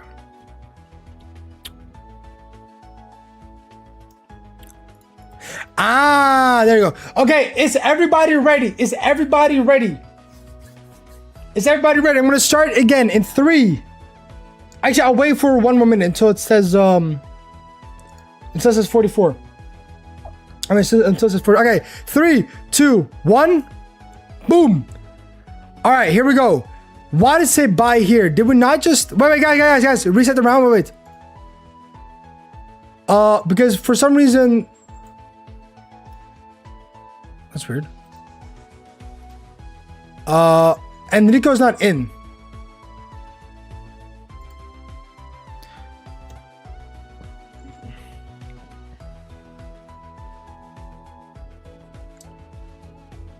I'm trying to let Enrico in there. I don't know how to do it. Good thing I'm not against Kookplaat. All help is good help as long as you... This is true. This is true. I'm gonna just be called bi. No.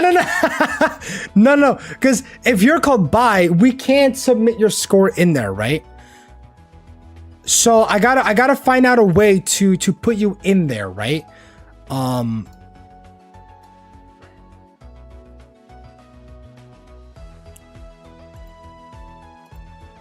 But how do I how to mid-tournament in Battlefy? Let's get this thing started, guys. 1 sec.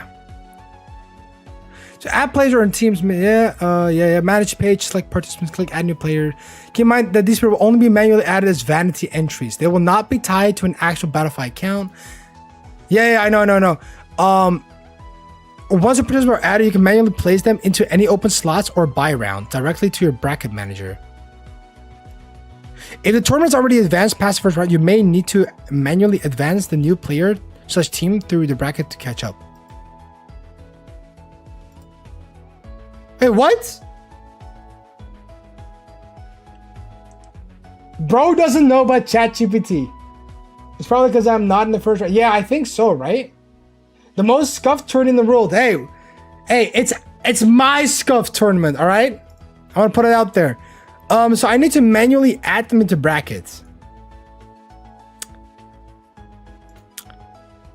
Okay,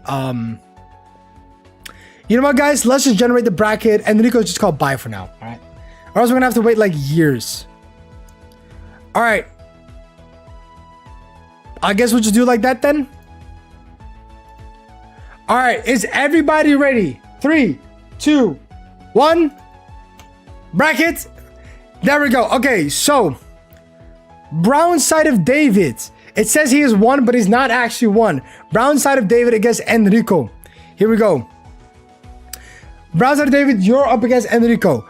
Jord versus Thijs. Reza versus Kooplat. Zuki versus Liv. And Lux versus Riku. Interesting. These are some interesting matchups, I will say. I will say this is interesting. Guys, make sure you share your team sheet with your opponent. Okay? So whatever you send in here, these screenshots that you submitted on the forums, make sure you send that exact same screenshot to your opponent before you queue up. Make sure you share your room code inside the tournament chat so we can watch with. All right? Now, everybody, lock the F in. All right, lock in. Which match are we gonna look at? Which match are we gonna look at? Which match? Which match? Oh, did I start the bracket? I did, right? Okay, this started the bracket already. Right? Did I start the bracket? Let me check. I did. Okay.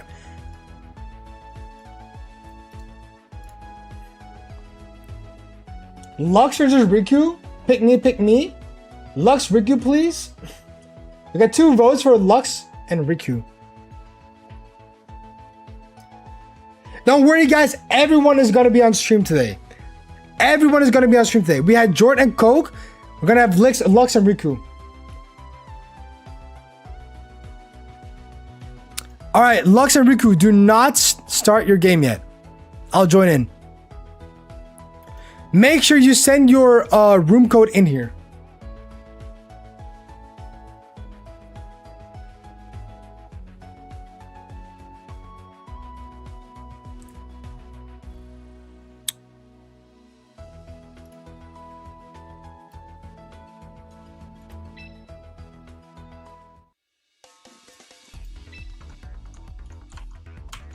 Oh.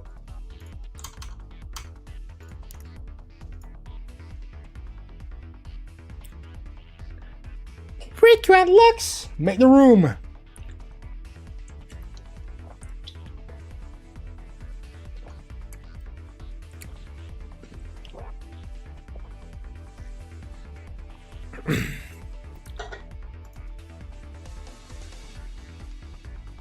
They're just shy a little bit.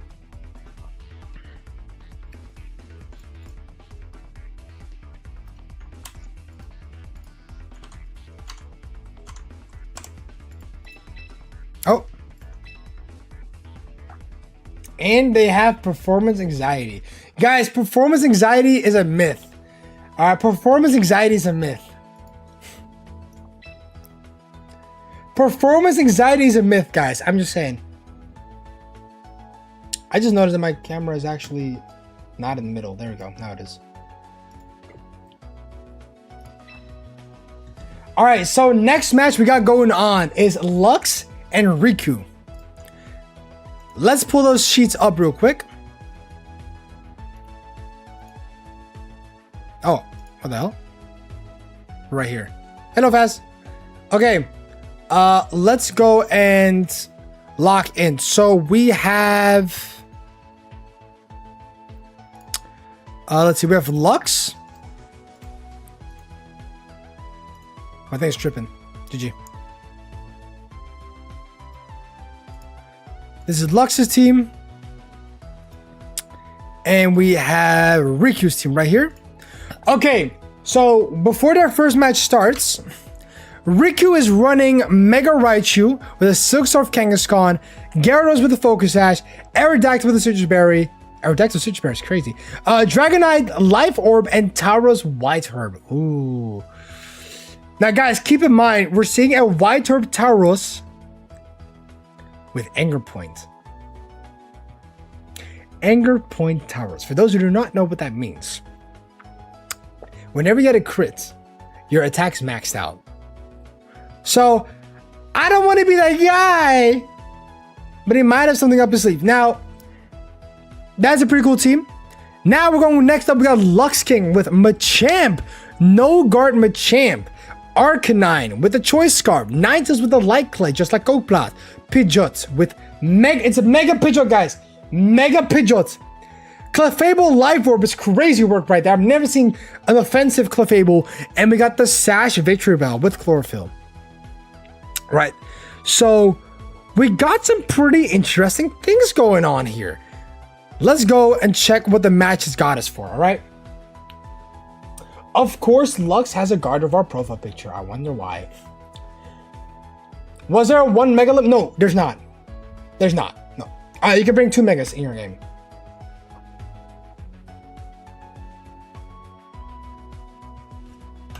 Oh, I forgot to spectate. My fault, gang. I might be a little bit too late in the match, actually. I just realized.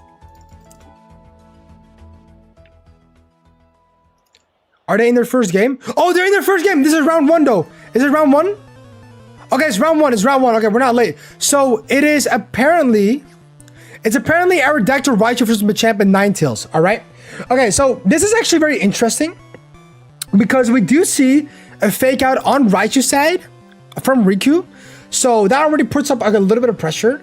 Ninetales obviously with Light Clay. So Riku kind of want to prioritize the Ninetales not being able to set up Aurora Veil, right? So we're gonna see a Mega Raichu right off the bat here.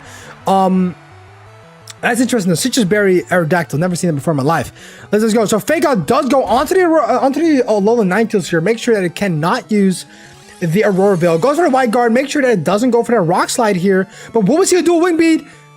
Oh, we're gonna see a Tailwind actually. Okay. Okay.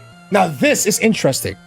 All right. So because this kind of means that Aerodactyl's allowed to go for a dual Wing Beat here. Whether it one-shots the Machamp, I don't know. I can't tell. If this was Mega Aerodactyl, dual Wing Beat would have one-shot the Machamp. But that probably might not be the case. Goes to Protect onto the Ninetales. Raichu looking really threatening here. Goes for the dual Wing Beat onto the Machamp. It's actually going to do a lot of damage, but not enough to go for that knockout. Stays on that 90% HP. Is a one-tap. Tickle on the feet is out of the field. Goes to the Zap Cannon onto the low Ninetales. Does not go for that knockout because it's protected. All right. Now that's it. Goes to the Dynamic Punch onto the Raichu, and it doesn't go for the one-shot, but Dynamic Punch has a little mechanic where it always confuses the opponent after using Dynamic Punch. But Dynamic Punch is usually 50% accurate, but with No Guard, it's 100% accurate because No Guard does not care about any accuracy calculations. So Dynamic Punch always confuses your opponent, right? It kind of works the same as Raichu with a Zap Cannon, except instead of a status ailment like Paralyzed, it's going to be confusion, right? So here we go. We're going to swap up with a Raichu. We're going to swap it into the Gyarados. Okay, very interesting to see here. Get the Intimidate off onto the Machamp. Very crucial. It goes for the White Guard. Are we going to see a Rock Slide from Riku's side? It will go for a Rock Slide, but it's not going to work because of White Guard basically completely nullifying all AoE attacks. Right, goes for the Blizzard onto the side of Riku. Riku having 14% left onto the Aerodactyl. He said Citrus Berry, very nice, very juicy. And Machamp going for the leftovers. Now, basically, both mods are technically one shot, right? So this sustain, it's not going to matter as much. Both can obviously protect here. But what are we going to see here? Machamp's attack has been lowered, but Machamp's HP is also super, like, it's pretty low, right? So will you keep it on the field to get a free swap into someone else once Machamp is knocked out? Or are you going to swap it out in order to reset its damage, right? That is another thing you have to consider here. Gyarados will swap out, does not want to deal with anything right now. Swaps into Tauros, and we'll see what's going to go on here. So this is a Fire Tauros. Going to go for that White Guard, making sure that Rock Slide doesn't happen again. It's a little bit of mind games here. Doing me goes onto the Machamp, knocking out the Machamp. Machamp is out of the field. It's out of the field. That's it. That's out of the field right there. All right, now I'm pretty sure Tailwind subsides here. Right now, Blizzard goes onto the Aerodactyl here. Make sure that Tailwind does not get set up again. Now, I'm pretty sure that Ninetales does outspeed the Tauros here. So we're going to see how things go on here. Yeah, so Tailwind is subsided here, right? It peered out. And so right now, the person with the highest speed on the field right now is Alolan Ninetales, unless we get to see the Raichu on the field again with another fake out pressure. What we will see from Lux's side, we don't know yet. We will see actually a Gyarados coming from Richu's end and a Clefable from Lux King. Now, if I remember correctly, I gotta check this real quick. Lux does not have Follow Me onto the Clefable, right? Now, Riku, knowing that this Clefable is not running Follow Me, means that it can actually damage as freely as it wants. Now, of course, Raichu's not on the field and thus not the fastest on the field. So Alolan Ninetales gets us down to the Aurora Veil right off the bat. Clefable having respectively really good defense, gets their bulk even up way better. But are we going to see something interesting? We're going to see Ice Fang onto the Clefable. Will we see a freeze? We're not going to see a freeze. Raging Bull onto the Ninetales and we'll go for a one-shot. Okay, because Raging Bull is a fire type, as this is a fire Tauros, guys. This is a fire Tauros, and this also gets rid of all screens effect, including Aurora Veil. Now, Ice out of the field, Ninetales is not in anymore, which means we're looking at a wow, what an intense match. Wow, that's crazy work right here. Yeah, it also breaks the Aurora Veil. That's crazy right here. You woke up late. It's fine, Kasori. You can join the next tournament. Next tournament might be next week or in the next 2 weeks. So stay tuned. Yeah, time zones are rough, bro. Next tournament might be a little bit later. Don't worry. We'll see. And also, next tournament won't be as scuffed. All right? I promise. Okay. Let's see what we're going to do here. We do see the Hisuian Arcanine on the field. Goes for the head smash. And Tauros actually avoids it. That's crazy. Goes for the waterfall onto the Arcanine. Wow. Wait. That miss actually mattered, by the way. Wow. And we go for that high horsepower onto the Clefable, doing more than 50%. Actually, not more than 50%. My fault. But yeah, here we go. Gyarados is on a one-shot here, but this is too late for Lux to make a comeback. It's a 3v1. Raichu's in the back, and we got this Raging Bull and this big scary fish that's going to be racking up the stuff here. Waterfall goes into the Clefable. There's a lot of damage, keeping it at toe-tickling range. High horsepower, making sure that is off, and we're done with game 2. That is insane. That was really insane. I look massive, my fault. That was really insane though. I'm not gonna lie. A really interesting match, right? Gotta keep that in mind, but we're gonna go on to round 2. Now, the Raichu and Aerodactyl lead, right? You get fake out into tailwind pressure right off the bat in turn 1, whereas we got the Alolan Ninetales able to set up the Aurora Veil, but it can't because of the fake out, and of course the Machamp there for the White Guard support and some other stuff, which it wasn't able to do. So I think more of the fact that the matchup, the turn 1 matchup, was in favor of Riku, and thus making the tempo go up by miles ahead, right? Really difficult for Lux to come back from this one. Anyway, let's go back into the match here. We're gonna go into the second game of round 2. Let's see how this goes, guys. I'm kind of excited to see how the rest goes. Yeah, wow. It's really cool. It's really cool. The only thing we have to keep in mind is Lux did not bring their Mega into this matchup, and it kind of makes sense, right? A little bit. But I still think, right, even if you're threatened by Mega Raichu, you still have a really good matchup into most of the other mons. Of course, Aerodactyl and Raichu being a little bit threatening. I still think you can do some really good with no guard Hurricane here, especially against the Gyarados, which has Intimidate. You got the Tauros, the Paldean Tauros. But it's a bit difficult. All right, here we go. Round 2, game 2. We're going to see Pidgeot and Arcanine. We're actually going to see an entrance here, but we'll see the same lead. We're going to see the same lead. Raichu and Aerodactyl. Now we're talking straight bummer. Because this is really bad matchup against Lux. This is a really bad matchup against Lux, obviously. But seeing that Hisuian Arcanine might change a couple things here and there. Fifth? I got a lisp right there. This is Scarf Arcanine. It cannot protect, meaning that fake out can't pressure the Hisuian Arcanine here. Will we go for that? We don't know. It does make the most. It does seem like the most logical play. What will you do here with Pidgeot? If you know that there is a possible fake out going onto the Arcanine here, right? then will you use Pidgeot to attack right off the bat? We're going to see a Mega Evolution right off the bat, just like that. And we're getting No Guard activated as we speak. Now, this Pidgeot does have access to Hurricane, Heat Wave, Tailwind, and Protect. So what are we going to see here? We're going to see a Mega Raichu right off the bat. 2 Megas, turn 1. That is intense. Let's see how this goes. Very scary. I'm not going to lie. This is low-key kind of scary. So are we going to see... Okay, so we're not going to see Fake Out. Going to the Rock Slide, putting our Dactyl at a legit tickle range. The Raichu is at 57%, but it did not go for a Fake Out. And wow. The Rock Slide goes onto both Arcanine and Pidgeot, actually putting them on a one-shot range as well. That's absolutely crazy. And Pidgeot got flinched. And we got a Focus Blast onto this Sword Arcanine. That's crazy. That's crazy. That flinch on Pidgeot mattered. You can tell it mattered. You can tell that mattered. That flinch is absolutely disgusting. That should be illegal. That should be illegal. I'm not gonna lie. That is illegal. That is illegal. You should... Yo, Lux, you gotta sue the Pokemon company for that. Anyway, after Super Arcanine gets knocked the F out, we're gonna see Clefable from Lux's side here.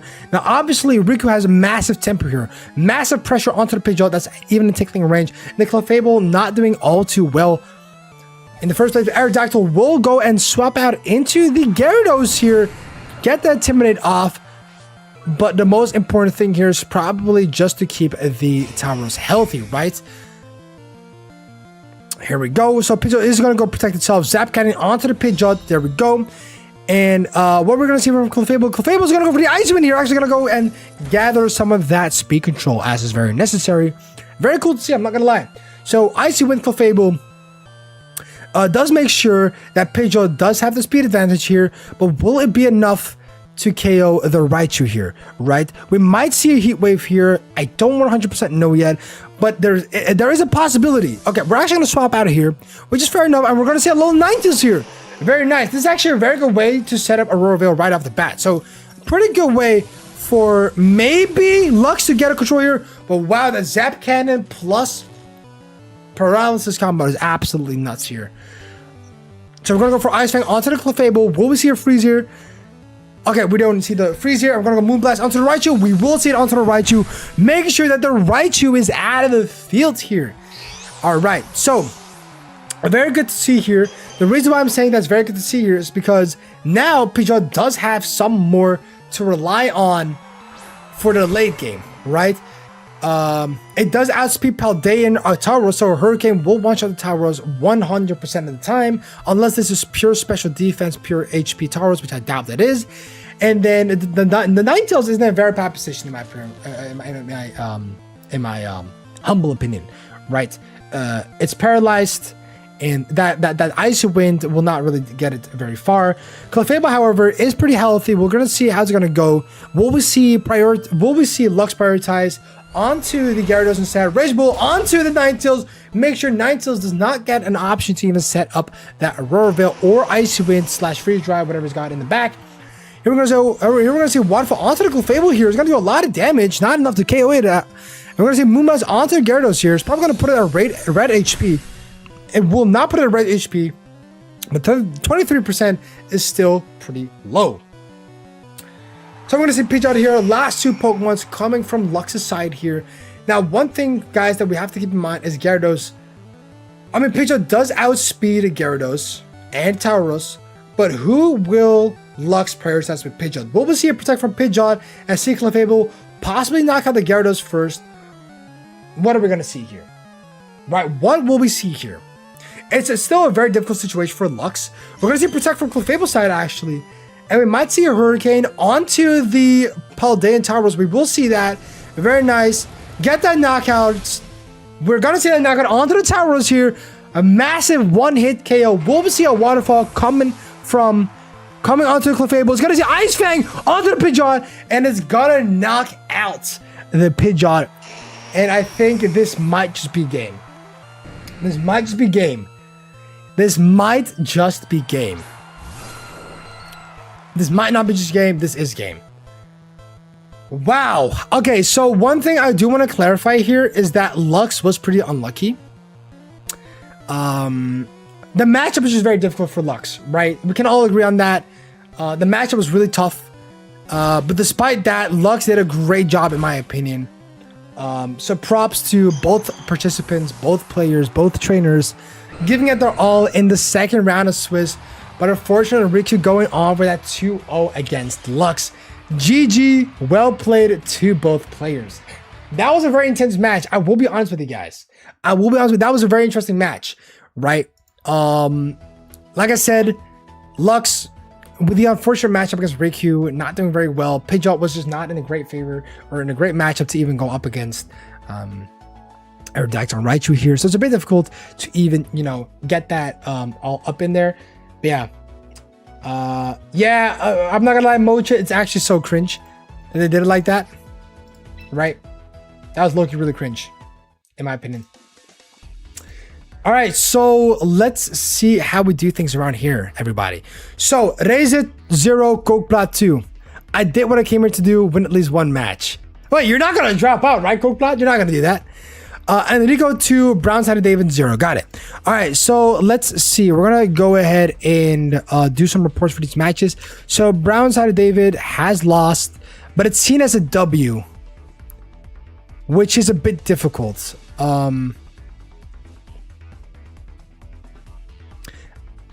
I don't know how to put that, actually.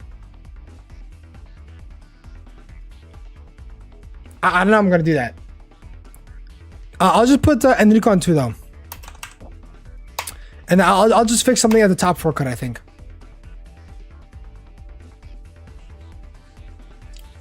No, but I achieved. Okay, that's fair. Okay. Here we go. So Lux and Riku, spectacular match, by the way, really cool, really fun.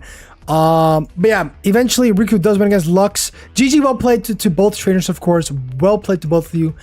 Let's move on to the next one.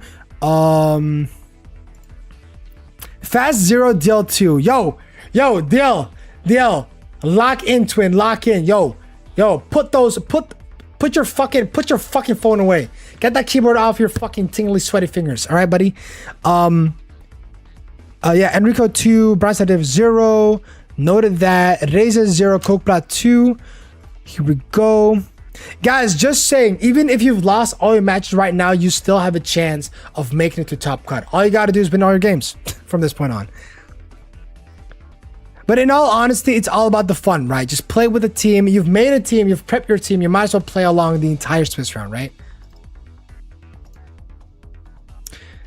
All right, let's go. Go back to the bracket. And so we're missing 2 more matches. Zuki and Liv and Jordan Tice. The Crayon Eater actually won one? What the hell? Who's the Crayon Eater? Is that you? Are you the Crayon Eater? Yeah, I was about to say. Nia and Jordan entering game 3 right now. Okay, sounds good. Good luck, have fun to both. Wait, can I still... Wait. Can I join mid-match? I want to see you guys. Am I able to join mid-match? Oh my god, I can spectate their last match. Wait, I can spectate their last match. There's no way. Yo, guys, lock in. We gotta see Jordan versus Tice here.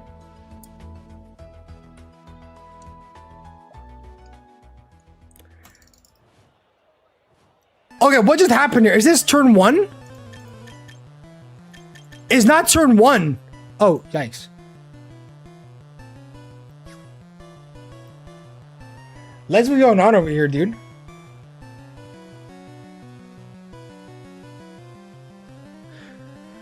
Ooh, very interesting. So this is Jolteon and Aerodactyl versus Hisuian Arcanine and Paldean Tauros. Ooh, wait, guys, you got a pretty interesting team going on over here.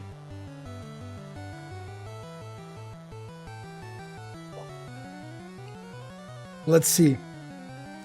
Wait, so give me a second, right? So, okay, that sounds about good. Okay.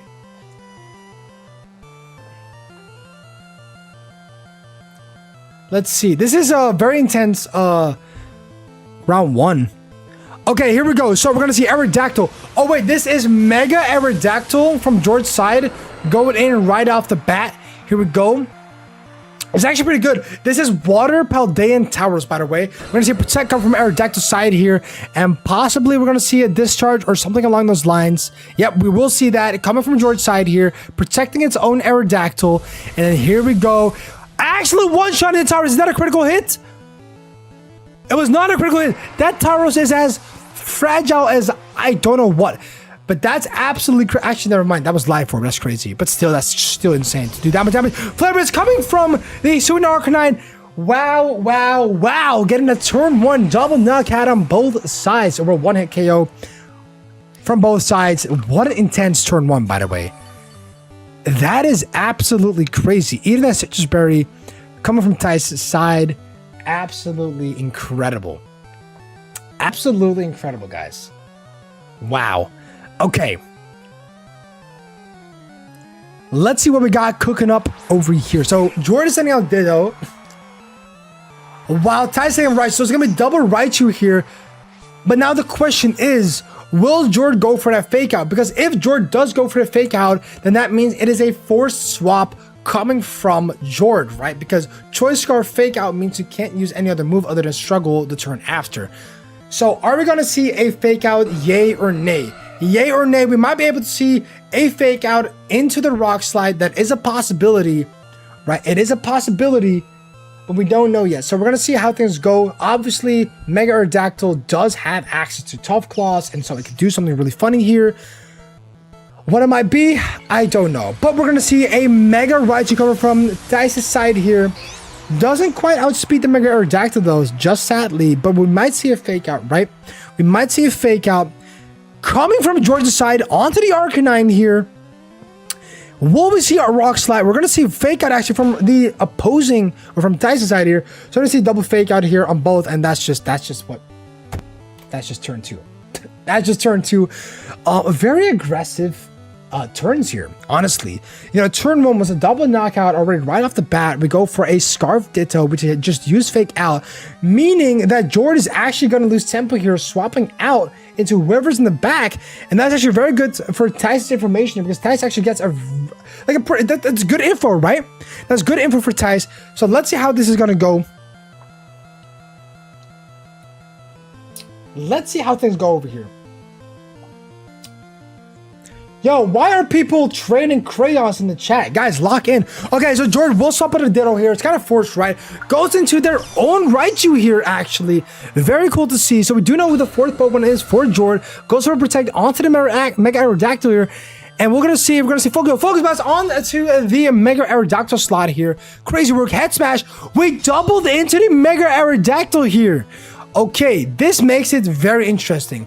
Now, Jord is suddenly going to pick up the massive tempo here because it gets access to fake out plus a move from Mega Aerodactyl here, right? Arcanine being at 60% HP here.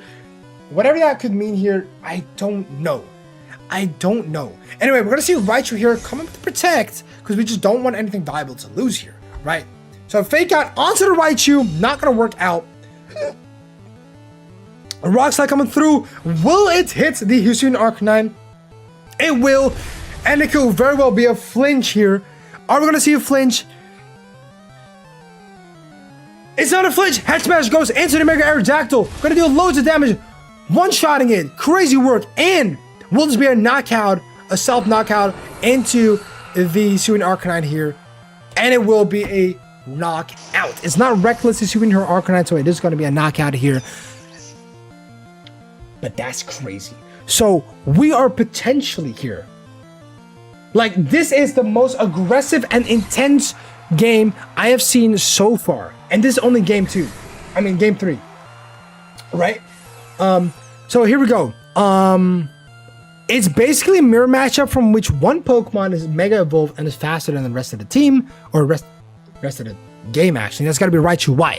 So Raichu Y actually has a lot of pressure here. But it's also got to make sure that it doesn't use Zap Cannon here, right? Zap Cannon goes redirected into George's Raichu, enabling Lightning Rod. Lightning Rod redirecting every single move that, you know, that goes onto the field. So now what we're going to see here is a extreme speed onto the Raichu. Does not do 50%, but we might see a focus blast. We are gonna see a focus blast coming from Tyson stand, going into the Raichu. It's gonna be knockout, and that's gonna be it. That's it. That might just be game. That might just be game. Drago Meteor coming from Ditto's side here. But that's not going to do a lot here. It's going to be onto the Dragonite with that multi-skill, survives it, and that is game 3. Special attack harshly fails. It's got to be half special attack, and that is it. Ditto is out. Ditto's going to be out, and that's GG. I wish I saw more of game 1 and game 2, but that was incredible. Game 3, super intense, super offensive, and that's as far as we go. Extreme speed coming over on that side. Zap Cannon is just insanely strong. And are we going to see the Salt on the Wound? Is this going to be paralysis here? No, it's not going to be, but it's going to be Draco Meteor, which is effectively not going to matter here. Unless it's a crit. It's not going to be a crit. And that is GG Raps. That is GG Raps. What an intense match. What an intense match. So much going on over here. That's insane. Dice winning game 3. Moving over to Swiss round 3, I think. What an incredible match. What an incredible match. Props to both players. GG, well played to both the participants. Very nice. The power is just BM though? Yeah, pretty much. Yeah, GG's to both. GG's to both. GG. Zuki to live 1. Got it. Zuki and Liv. Report. And we're gonna go back to Zabraket. And I'm gonna make sure that Jordan Tice, it was 2-1 for Tice, right? And I think that concludes every round from this round 2. Currently, the undefeated on the bracket is Riku, Tice, and Zuki. Wow. For the 1 wins, I mean, Brown Side David actually lost, actually. Enrico, Jord, Lux, and Kookplaat. All right. And then we have Liv, Reza, and Brown Side David on the bottom. But like I said, guys, for the people on the bottom, you can still get to the top cut, technically, if you win all your matches right now. But like I said, again, play for the fun bit. Right, you've made your team, you've built your team, you've team crafted, you've theorized your team, play through all the 5 Swiss rounds, have fun, gain experience, and join the next tournament that will be on the Fast Cup in the next week or next 2 weeks. Right, that's important. Do not drop out. Be a fun little boy.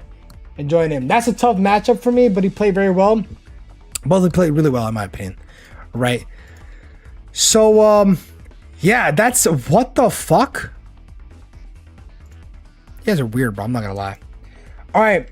Guys, I'm going to point out that we're going to move on over to the next match. I am going to go into round 3 brackets. Well, Enrico won his game, right? Okay, I got to make sure that I put that one aside. Reza did win against me, but yeah. Wait, what?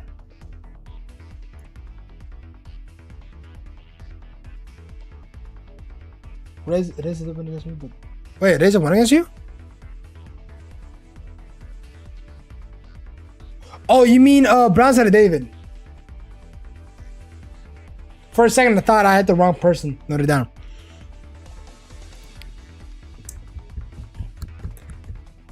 No, Reza, he's he confused. Don't worry about it. But we can unselect in blue stack settings. That's escape makes you go out. Ah, it's fine. I'll just alt tab. It's fine. It's all good. I appreciate you though. Thank you for the tip, Mochi. Thank you.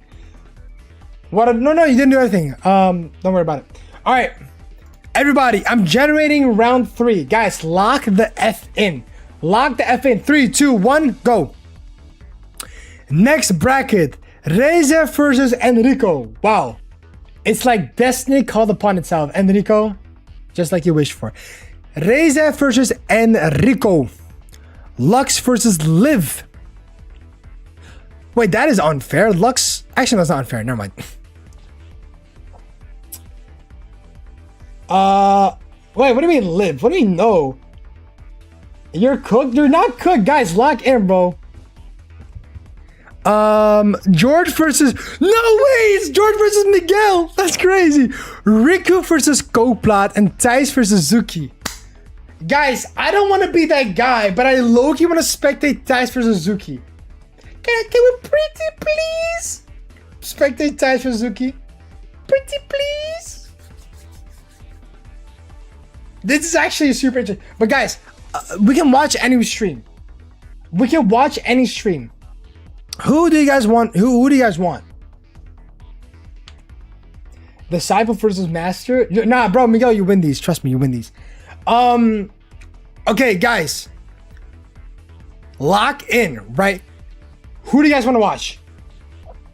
Who do you guys want to watch?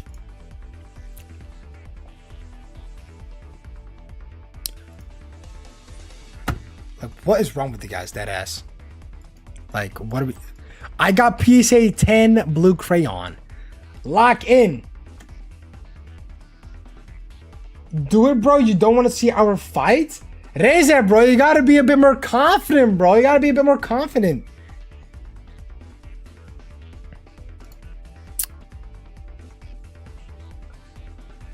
By the way, guys, I'm sorry if I'm trying to watch everyone's games, but if I don't watch your game, I'm super sorry, right? I am sorry.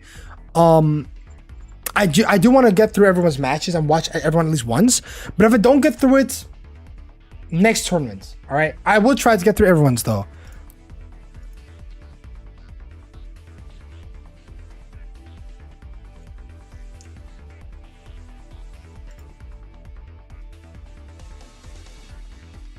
Let's see what we got going on over here. It's Suki versus Dice. I'm waiting for one of them to make the room, and then we're gonna jump straight into it.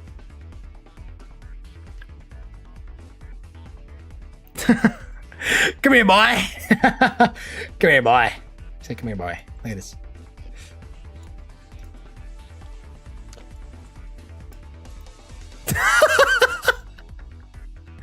No, yo, Miguel, you gotta believe more in yourself, dog. You gotta believe more in yourself. You gotta believe more in yourself. Oh, by the way, I wanna ask our participants. Like after the Swiss round, I wanna ask you guys something. After the Swiss rounds, I wanna ask all participants to be in the stream. All right, after the Swiss rounds, I want everyone to be in the stream.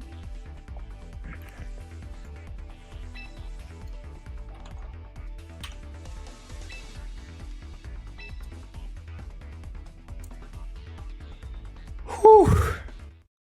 Yo, like I'm not gonna lie to you guys. Wait, so who you watch? I'm watching Thijs versus Zuki. Lux. We technically haven't watched Zuki, or well, kind of we watched Thijs, but not 100%. Guys, I think my awesome mini fridge. Oh, that's pure. Oh, yes. Cold fucking water here, guys. Oh, yeah, that's nice. Oh, that's cold. That's water right here, guys. Cold fucking water.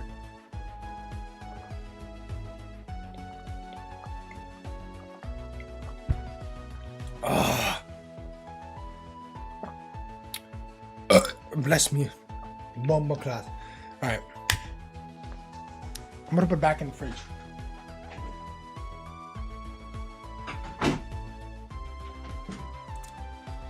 Alright, bro. Let's see.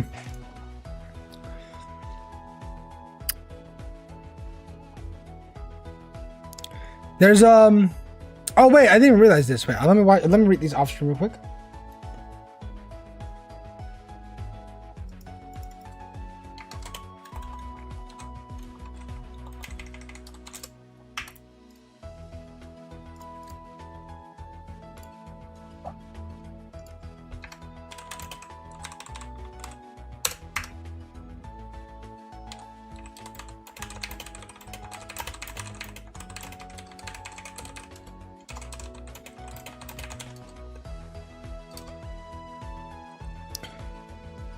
All right. Both contestants are ready. I think. Guys, I'm sweating like fucking crazy. I'm sweating like absolutely crazy. Guys, I'm going to announce my stream in a couple of Discord servers, I think.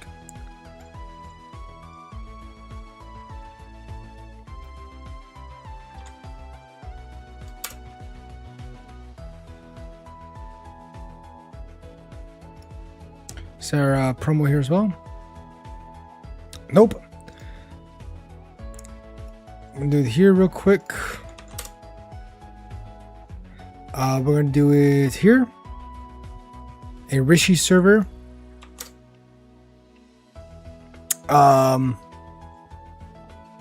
Let's do it in self plug. VGC trainer school. That would make the most sense.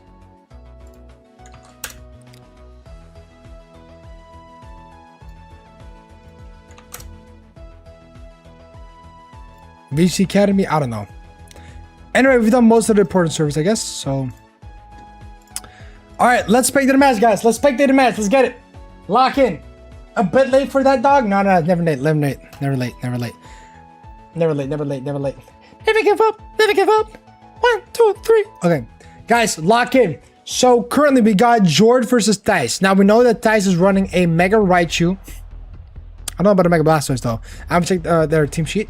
And then we got Yusuf with the Mega Raichu as well. We got the Chlorophyll Vileplume here, by the way, guys. I want to point that out real quick.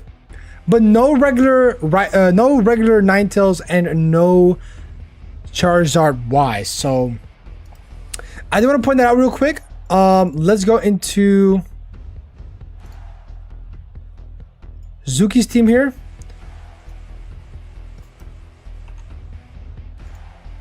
That's Enrico's team. Reze. Is Tyson number 1? Wait, I need to see this.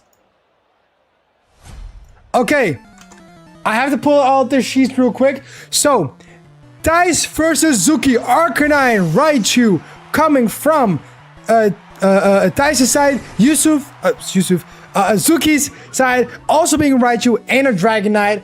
Wow, wow, wow. Obviously, okay, so this is Inner Focus Dragonite, guys. This is Inner Focus Dragonite. So this is gonna be very interesting, right? It can't get faked out by Raichu. We gotta keep in mind, guys, Inner Focus blocks out all flinching moves. So there's no way that Dragonite can get Inner Focus, okay? It can't get, it can't get flinched, right? Keep this in mind, guys. Keep this in mind. Here we go. So, Raichu immediately going for that Mega Evolution here.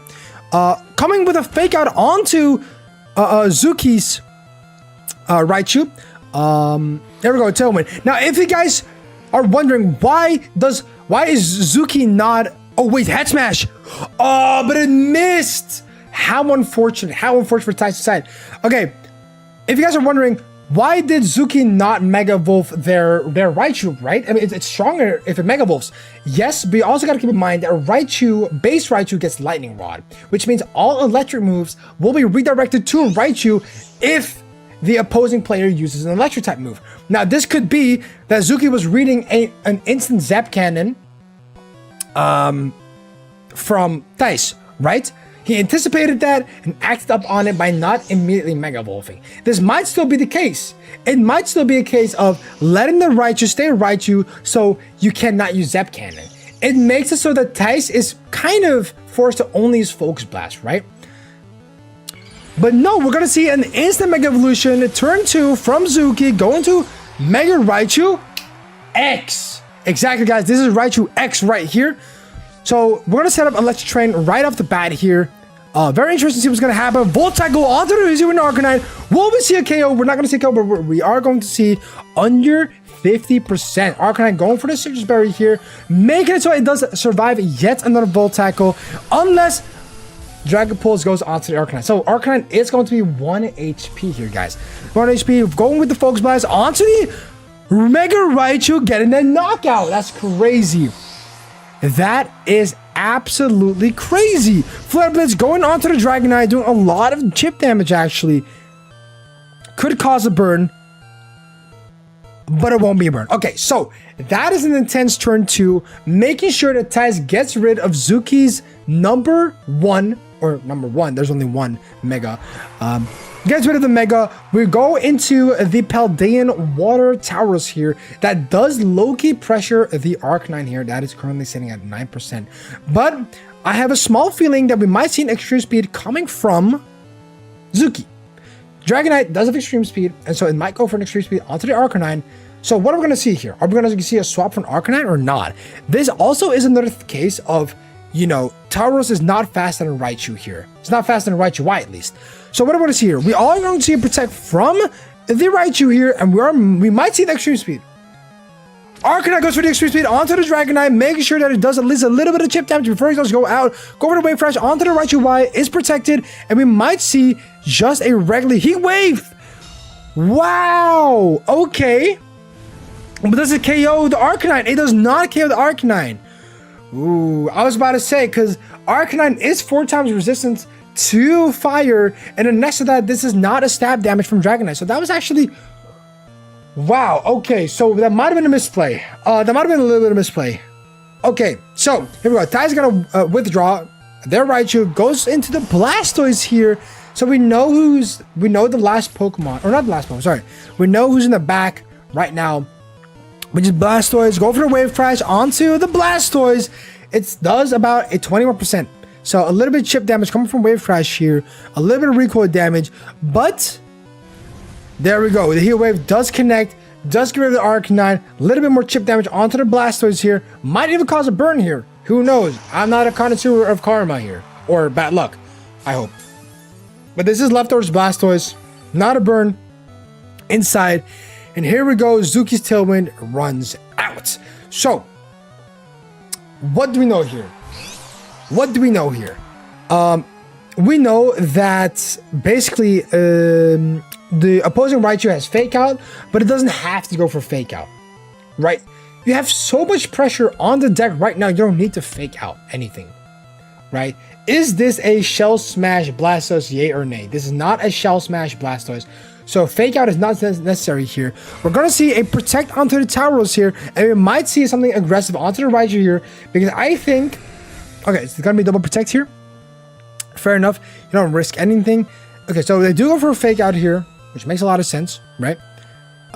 Ice Beam coming from the Blastoise. Okay, so I guess we're just scouting a little bit. We don't know who's in the back for Zuki here. So there is a slight possibility even Ditto could be in the back, right? Even Ditto could be in the back, technically.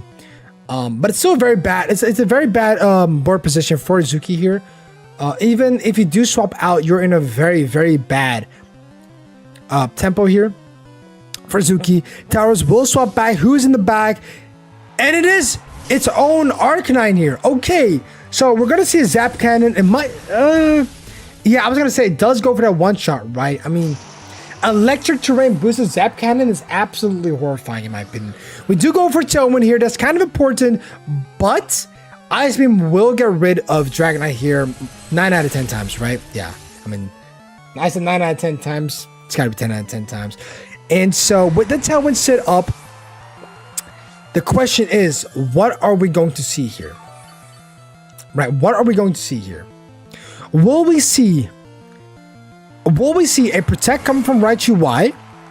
Or is Zuki like, I need to get rid of Raichu, but I think Raichu might Protect here, so let's focus the Blastoise instead, hope for maybe a really lucky crit, and then move on to Raichu, right? But even then, I'm pretty sure, yeah, the Bull doesn't exactly have anything. So it's gonna go for a Wave Crash onto the Raichu, gets rid of the Raichu, and here we have Blastoise. And Blastoise has Muddy Water and Icy Beam, or Ice Beam, I mean. Might go for the Muddy Water here just to remove its accuracy. You might as well. There we go. Does go for that Muddy Water. Let's see if the accuracy drops here. Does bring it to below 50% HP. Will we get rid of the accuracy here? Citrus Berry does get progged, gets back to 70%. And no, it's not an accuracy drop. Okay. So now we know this. Now we know this. But who is in the back? We have Ty's own Dragonite here. Very interesting. Okay, that's really cool to see. Very nice. Okay, so Towers being alone is a very difficult point here. This Dragonite, it's got to be multi-skill. I'm pretty sure this is... That's close combat onto the Blastoise. Does exactly bring to 50%. but it's not enough. And Thunderbolt finishes things off with a special defense drop, and that's it. Game 1 for Tice. GG. Well played. Wow, what a game. What a game. It's really cool to see how you can tell that these guys are exactly like very experienced with the game, right? A lot of high elo plays right here.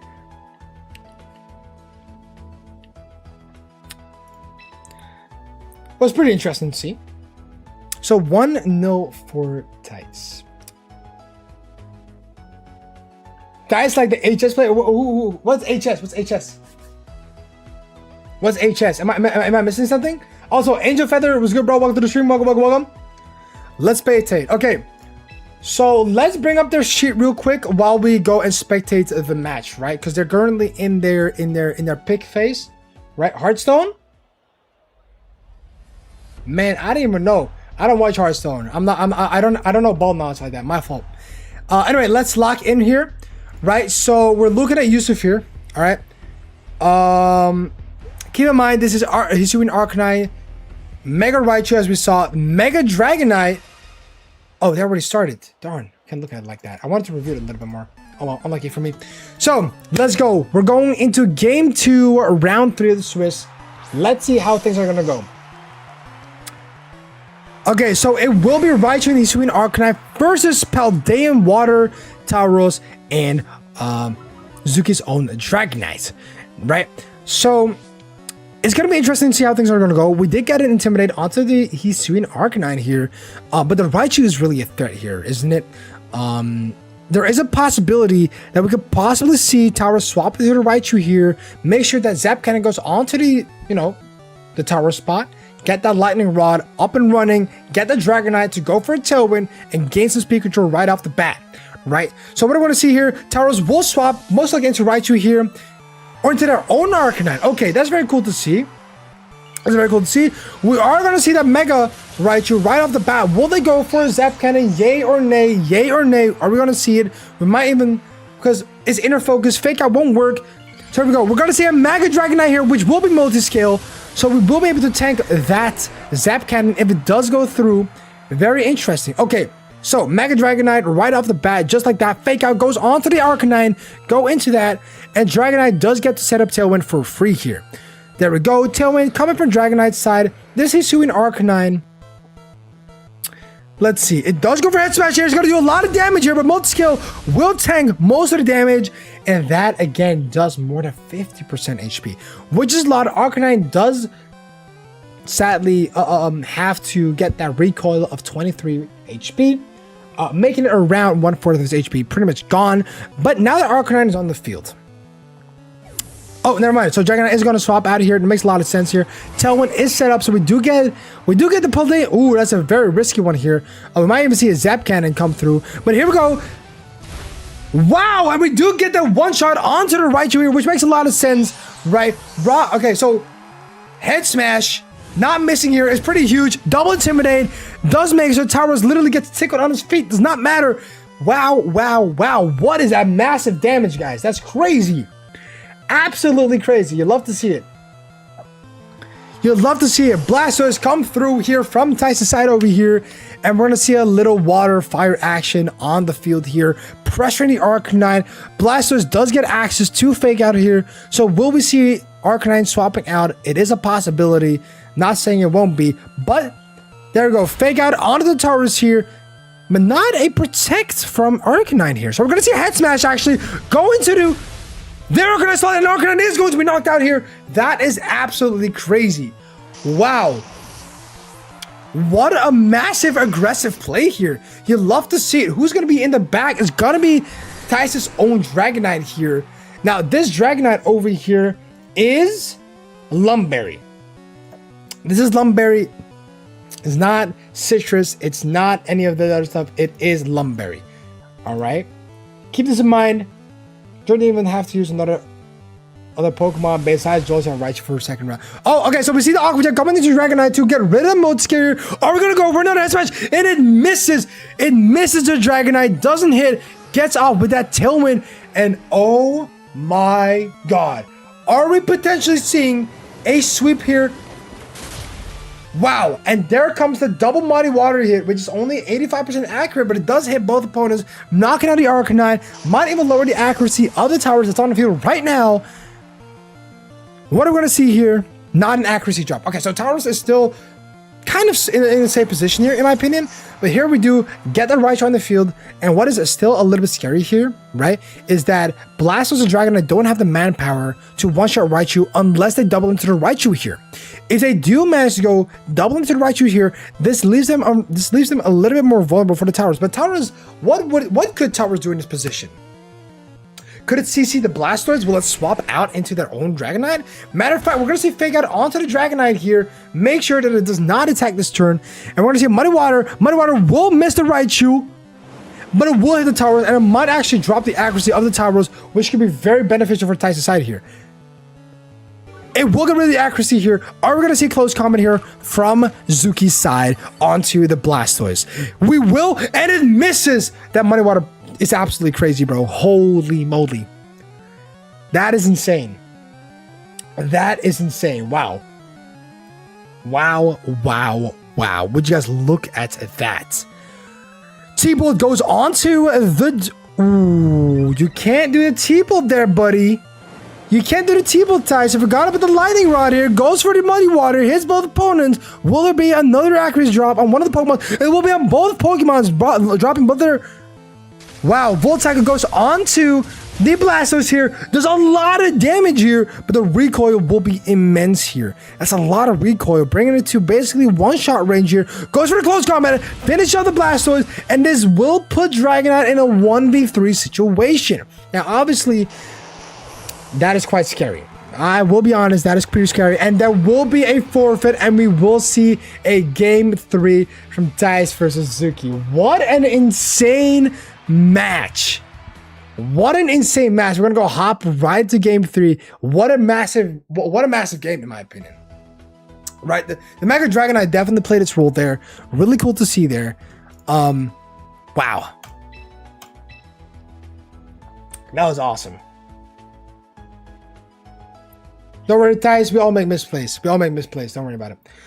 All right, entering game 3 is gonna be pretty interesting.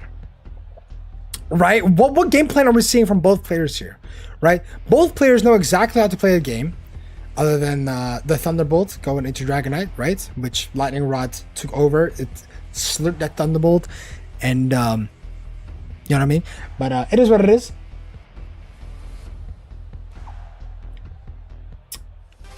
All right, here we go. That was a fast pick phase right here. Here we go. Game 3, Swiss 3. Let's see how we're going to roll things out. Raichu and Blastoise coming from Tyson's side, and Zuki setting out the Raichu in the towers. Double Raichu, double trouble. Going into the place here.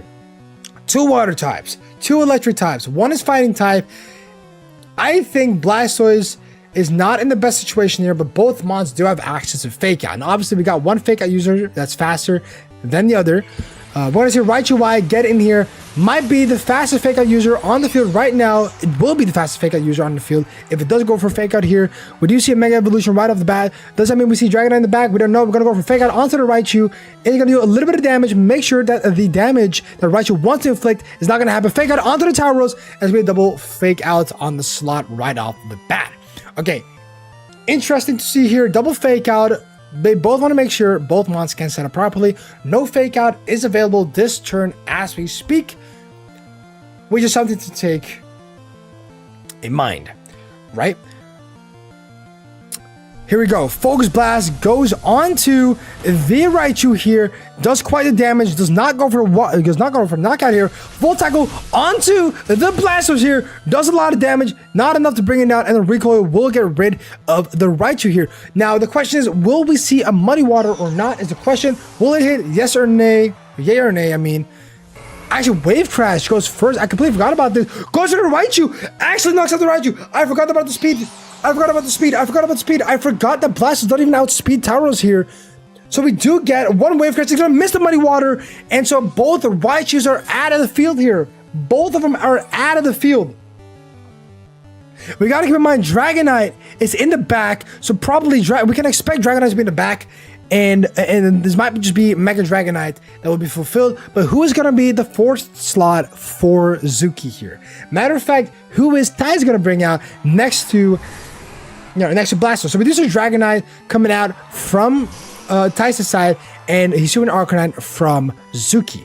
Very interesting to see how we're going to do things around here. Now, this Dragonite is multi-skill right off the bat, so, you know, Rock Smash won't one-shot, but it will do significant damage, right? We could see Aqua Jet into Rock Smash here. That is a complete possibility, but it's also a possibility that Dragonite might protect here in that case. We don't know. We'll see as we go through. But is Zuki even running Aqua Jet? I can't tell. I think it is, yeah. Here we go. Protect goes onto the Blastoise here. Make sure that it doesn't want to get targeted at all. Needs to save for later. Aqua Jet onto the Dragonite here. And we might just see a potential head smash go into the Dragonite here. We will see it, and it might just potentially be a knockout. Would you look at that? What a crazy play with that protect onto the Blastoise, making it so that Zuki gets an insane amount of tempo here. Might actually be the game decider. We don't know yet. We're going to see how things lock in, though. So we're going to see Arcanine come out from Ty's side here. Here we go. So this is the final matchup. 2v3. We got the Tauros in there. We got the Arcanine. Presumably, we got the Dragonite in the back as well. Let's see how things go the way they would go. So, interesting to see what we're going to see here, right? The Arcanine is in a really bad position here. Ty's Arcanine is not in a great position here. This Arcanine is not sashed, so one Aqua Jet and it's out of the field here. Will you go for a protect? Will you call it a bluff? Tauros is going to swap out here into the Dragonite. Let's see how things go here. So we're going to see an Extreme Speed coming into the Dragonite slot here. It's going to do a lot of damage. Guys, this is an inner focus Dragonite, not multi-skill. Head Smash goes onto the Blastoise, and we'll finish off the Blastoise. And that is game 3. Most likely. And that's it. I think, I don't know if Arcanine can actually go for a 1v3 here. It's a bit difficult to tell. Yeah, there you go, right? Mega Dragonite, of course, because why not? You might as well pull it off while you can. And then Head Smash misses. How unfortunate for Zuki, but this could mean a lot of things. This could actually, I don't know if this is actually going to make a difference, whether the Head Smash misses or not. It does not count the Dragonite, but will this be enough? Probably not. The Aqua Jet in the back from Paldean Tauros might just make the finishing move here, making it a game. Right. With that Intimidate proc on there as well, putting a little salt on the wound right there. Yeah, that's crazy. That is absolutely crazy. I think this is game, right? This is game. That's game. GG, well played to both trainers. GG, well played. Best of 3, game 3, Swiss 3, out of the field. That's it. GG 2-1.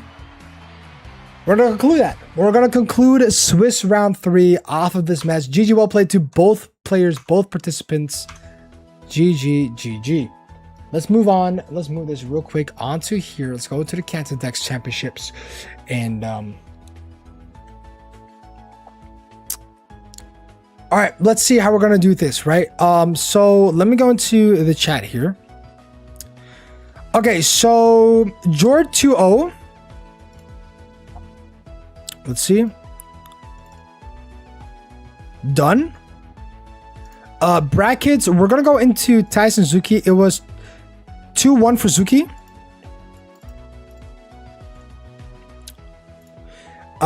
And then we had another one, right? We had Riku 2, Coconut 0. Here we go. Here's the match. Was it 2-0 or 2-1? 2-0.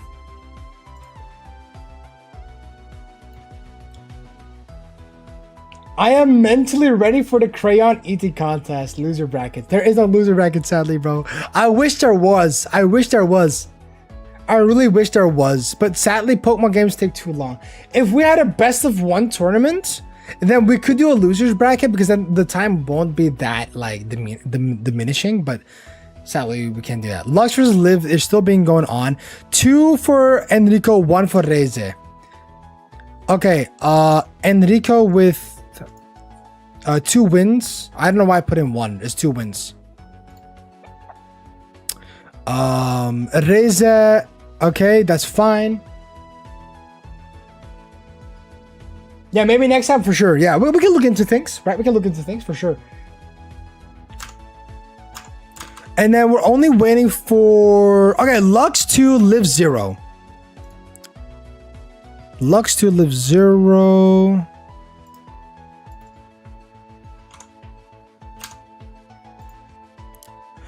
All right. Whew. What a bunch of games that are going really, really well. I'm not gonna lie, there's a lot of cool things that we're seeing here, right? There is definitely a lot of cool things. We have 2 Swiss rounds left. I do want to encourage everyone that to just keep playing in the tournament. Keep playing in the tournament. Have fun while you're playing in the tournament. That's all that matters. Fun is literally all that matters. All right, keep that in mind, guys. Okay, so we have a couple of people going undefeated right now. Zuki and Riku. Zuki and Riku are undefeated. There's a massive possibility we're going to see Zuki and Riku in the same thing here. Though I'm not going to spectate them because we've already seen a game of Zuki and Riku. So we're going to probably choose someone else we haven't seen yet. We're going to see though. We're going to see. Almost went 2-1 against Riku. That is good though. That is good though.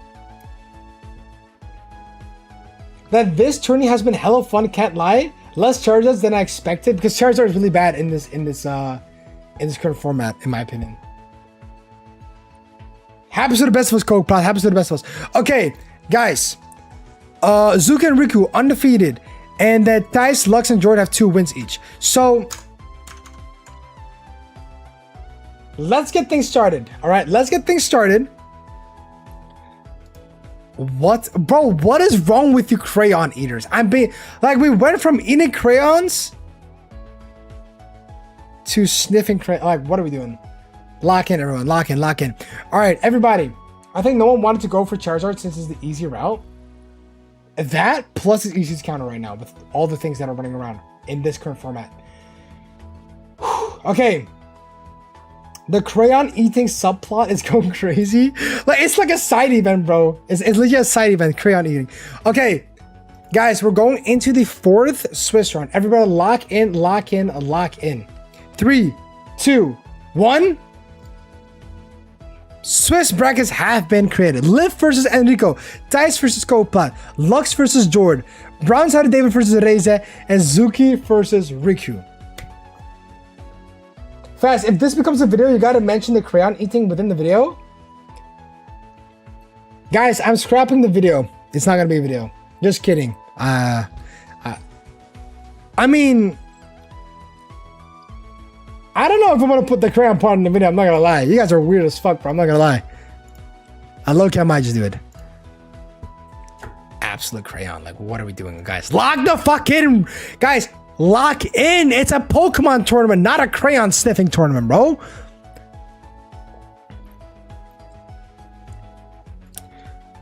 All right.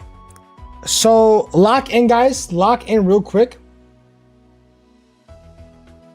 Ty's gonna be back in 5. Why not both? Okay, buddy. Okay, guys. I'm thinking of who have we not watched it, guys. Have you watched any game of Brown Side of David or Reze? Have you watched? I don't think we've watched them yet, have we?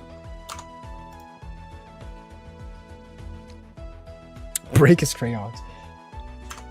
Guys, we've not watched Brown Side of David versus Reze, right? Or like both of them at all?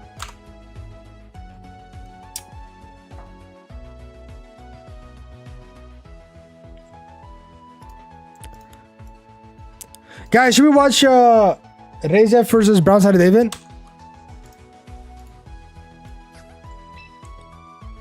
We haven't? Okay, that's good to know. Okay, so we're just gonna... Sorry guys, I'm old. I legit like forget everything. Guys, can you do a crayon mukbang? What the fuck are you guys on about, dude? Why do you guys keep bugging me with crayons, bro? Lock in, bro. It's a Pokemon tournament. Like, what are we doing, bro? Lock in, guys. Lock in.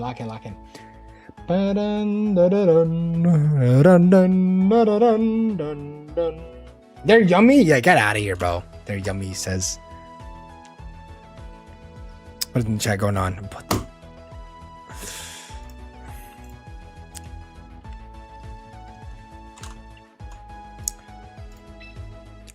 All right, this is going to be interesting. Both Reza and Brown Side of David are completely new to Pokemon. They have started about a week ago. And so it's kind of interesting to see both of these teams go clash to clash against each other. So let's see how these things are going to go, right? If we talk about it enough, he can't not put it in the video. Okay, bro. Locking. All right, let's pick that them, right? Let's pick it, guys. All right. I'm gonna get my water bottle out real quick. Okay, these are some really interesting teams over here.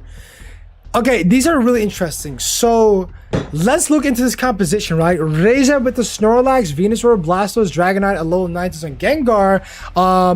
With their opponent being Brown Side of David with the Charizard, Ninetales, Gengar, Starmie, Gyarados, and of course the Dragonite themselves. So you can already tell that these are going to be a little bit of a difference. Oh, that was fast. These guys don't even think about it. They're gonna, it's fine. It's fine. Okay, let's see how things go, guys. Lock in. Brown Side of David versus Reza. Game 1, Swiss 4. Let's go. Dragonite and Starmie come from Brown Side of David's side right off the bat, just like that. Ninetales and Dragonite coming through, or Alolan Ninetales and Dragonite coming through from Reza's side, setting up the ice right off the bat. Now, I gotta check something real quick. All right, let me check their team sheets real quick, right? If I can do it on time. I don't know if I can get on time on the Brown Side. Okay, Protect coming from Starmie's side over here. Expecting something pretty devious here. Blizzard coming from Ninetales is actually going to do a lot of damage onto the Dragonite from Brown Side of David. Gonna do a lot of damage to the multi-skill. That's really bad, making it really vulnerable to anything that comes up for next. Ray's going for the Tailwind here, making sure he gets that speed control up. Very insane. So we can already see Dragon Claw actually coming up to Ray's Dragonite, bringing it below 50%. Very difficult to pull this off, though. As we know, both Dragonites are running extreme speed, I'm pretty sure. Right? At least I'm pretty confident about that. So it's kind of a, I don't know if Extreme Speed could kill Dragonite here. I think the safest play here for Reza is to go just for another Blizzard, to be honest. You're not really threatened by anything else. And you have the Tailwind up, right?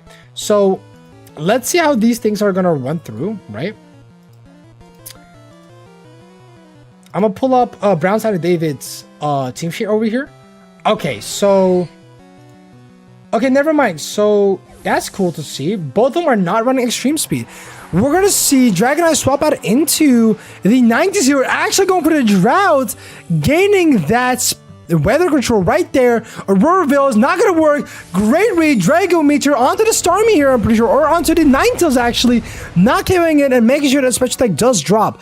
That is crazy work right there. That is absolute crazy work. Psychic goes into the Alolan Ninetales, bringing it to 50% HP, bringing it just about 50%. Whether it is a high roll or a low roll, we cannot tell, and we don't know if the next Psychic might actually potentially knock out the Alolan Ninetales here. But what matters here is, yes, Reza does have the Tailwind pressure here. It does have the speed control. But then again, Dragonite and Alolan Ninetales are not in the best position here, right? They're both threatened by both Pokemons, right? So we're going to see how things go, right? Brown Side of David does have Ice Beam on their Starmie. It could go for an Ice Beam onto the Dragonite of Reza. Alolan Ninetales is going to swap out into the Venusaur here, just to get that Chlorophyll onto the Venusaur, making sure that speed is doubled. Ninetales from Brown Side of David is going to swap out into the Charizard here. Wow, wow, wow. Let's see what we can do over here, right? Protect coming from Starmie's side. What were they thinking? No clue. I'm trying to figure it out. Draco Meteor goes onto the Charizard spot here, even though its attack is already, special attack is half, does do still a very amazing 39%. onto the Charizard here. Solar Power coming from Charizard. Wow, you're going Solar Power to the Charizard here. Ooh, do we like that? I don't know if we like this. I don't know if we like this. The Solar Power might have actually... Okay, I think the Solar Power made it so that Venusaur's Sludge Bomb might actually kill the Charizard here.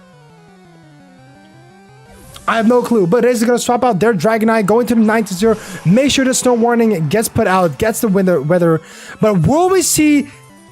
Oh, we're not going to see a Mega.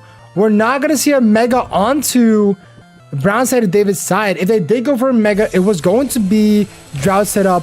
But... Yikes, that sleep powder is really bad. It's gonna put it to sleep and it's not gonna wake up. It might wake up turn 1 of the sleep, or turn 2, I mean. But there you go. Tailwind has ran out. Starmie is still at 100% HP, so that's still something really insane, right? First Charizard of the tourney? True, it is the first Charizard of the tournament, correct. Wait, they started? Yeah, both these trainers that started last week.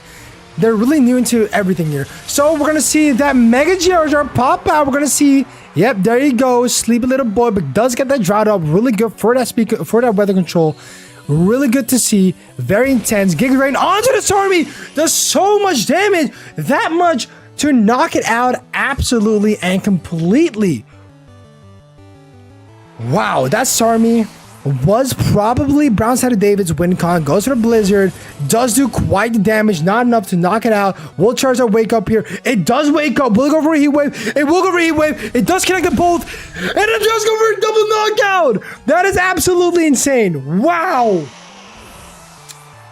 Wow. That double knockout. Oh my days. That is incredible. And that instant makes it a 3v2 for Brown side. Yo, that is insane. Wow, wow, wow. Get that Dragonite up on Brown side of David's side here. Goes for a Dragonite. Last spot from Reze. That Dragonite was, I think, on 49% or something along those lines. 48 with a very healthy Blastoise. But this Blastoise might not exert as much pressure as it normally would because of Sunny Day. But since both of these Pokemons are relatively really low, I'm pretty sure. Let me see. Reze still can go for a Water Spout, and it will probably not. It couldn't knock out Bull Dragon. No, it's definitely not. We do have to keep in mind that we're running Solar Beam on Brown side of David, right? So will we see a potential Solar Beam onto the Mega Blastoise, right? This Blastoise is in fact not running Fake Out. It's a very offensive Blastoise over here. Protect coming through on Charizard's side. Very interesting. Very interesting. Goes for the Dragon Meteor onto the Dragonite here. Make sure that it does get knocked out. But was this all worth it? Was this worth it, yay or nay? Was this worth it, yay or nay? That is the ultimate question here, right? That is the ultimate question. Was this worth it? Maybe yes, maybe no. You can feel the sleep nerf. Well, I'm glad sleep got nerfed, right? Now, Charizard practically has to press Solar Beam here. But then again, what do you think here? Is Reze going to press Protect here? Right? Will they go for Protect here? Yay or nay? That's, of course, the question here. If not, it might be a bit of an issue. It does go for Protect here. Doesn't want to get hit by that Solar Beam here. Here we go. Browser David does go for that. Oh, wait. Ninetales. Hey, Heat Wave. Will this burn the Air Dragonite? Yay or nay? Yay or nay? That's a lot of damage. That's also because, of course, Sunday is active. What are we going to see here? Are we going to see a Solar Beam goes on to the Blastoise? And, of course, this Blastoise has protected itself. Wow, wow, wow. What a mind game here. Goes for the Tailwind. Whoa. Now that is impressive. That is impressive because one Water Spout, and I'm pretty sure both these mons are KO'd here. What are we going to see here? We have one more, well, 2 turns of Harsh Sunlight left. So I'm very interested. Will we see a Water Spout here? Charizard going for the Protect here. Will this be enough to save itself? Hurricane going onto, wow, onto the Ninetales, knocking out, doesn't knock out the Ninetales here, goes for the Heat Wave. Okay, but it doesn't crit the Dragonite. If it crit the Dragonite here, that would be massive. Does go to Water Spout, and it unfortunately does get rid of the Ninetales here. That's crazy work right there. Wow, wow, wow. That's it. And that will be game 1 for Reze right off the bat. What a game 1. What a game 1. That Blastoise had a lot of impact late game, and you can tell. You could definitely tell it had a lot of impact late game. That Venusaur one-shotting that Starmie might have been the most unfortunate thing ever for Bronzong David's side, right? But of course, Reze capitalized on that, got rid of the Starmie, and made sure that its win con at the end game was Blastoise. There we go, Charizard getting knocked out by this nuclear Draco Meteor, and that makes it for game 1 of Swiss 4. Whew, what a play though. Definitely a crazy play here for sure. Wow. Massive. Yeah, but that said, that is game 1 for Reze 1-0. GG, well played to both players. That double knockout was definitely very satisfying. But it just wasn't enough. It just wasn't enough. All right, let's hop back on the Twitch chat. All right, here we go. They're battling yet again. The spectate. Are we gonna go for different music here?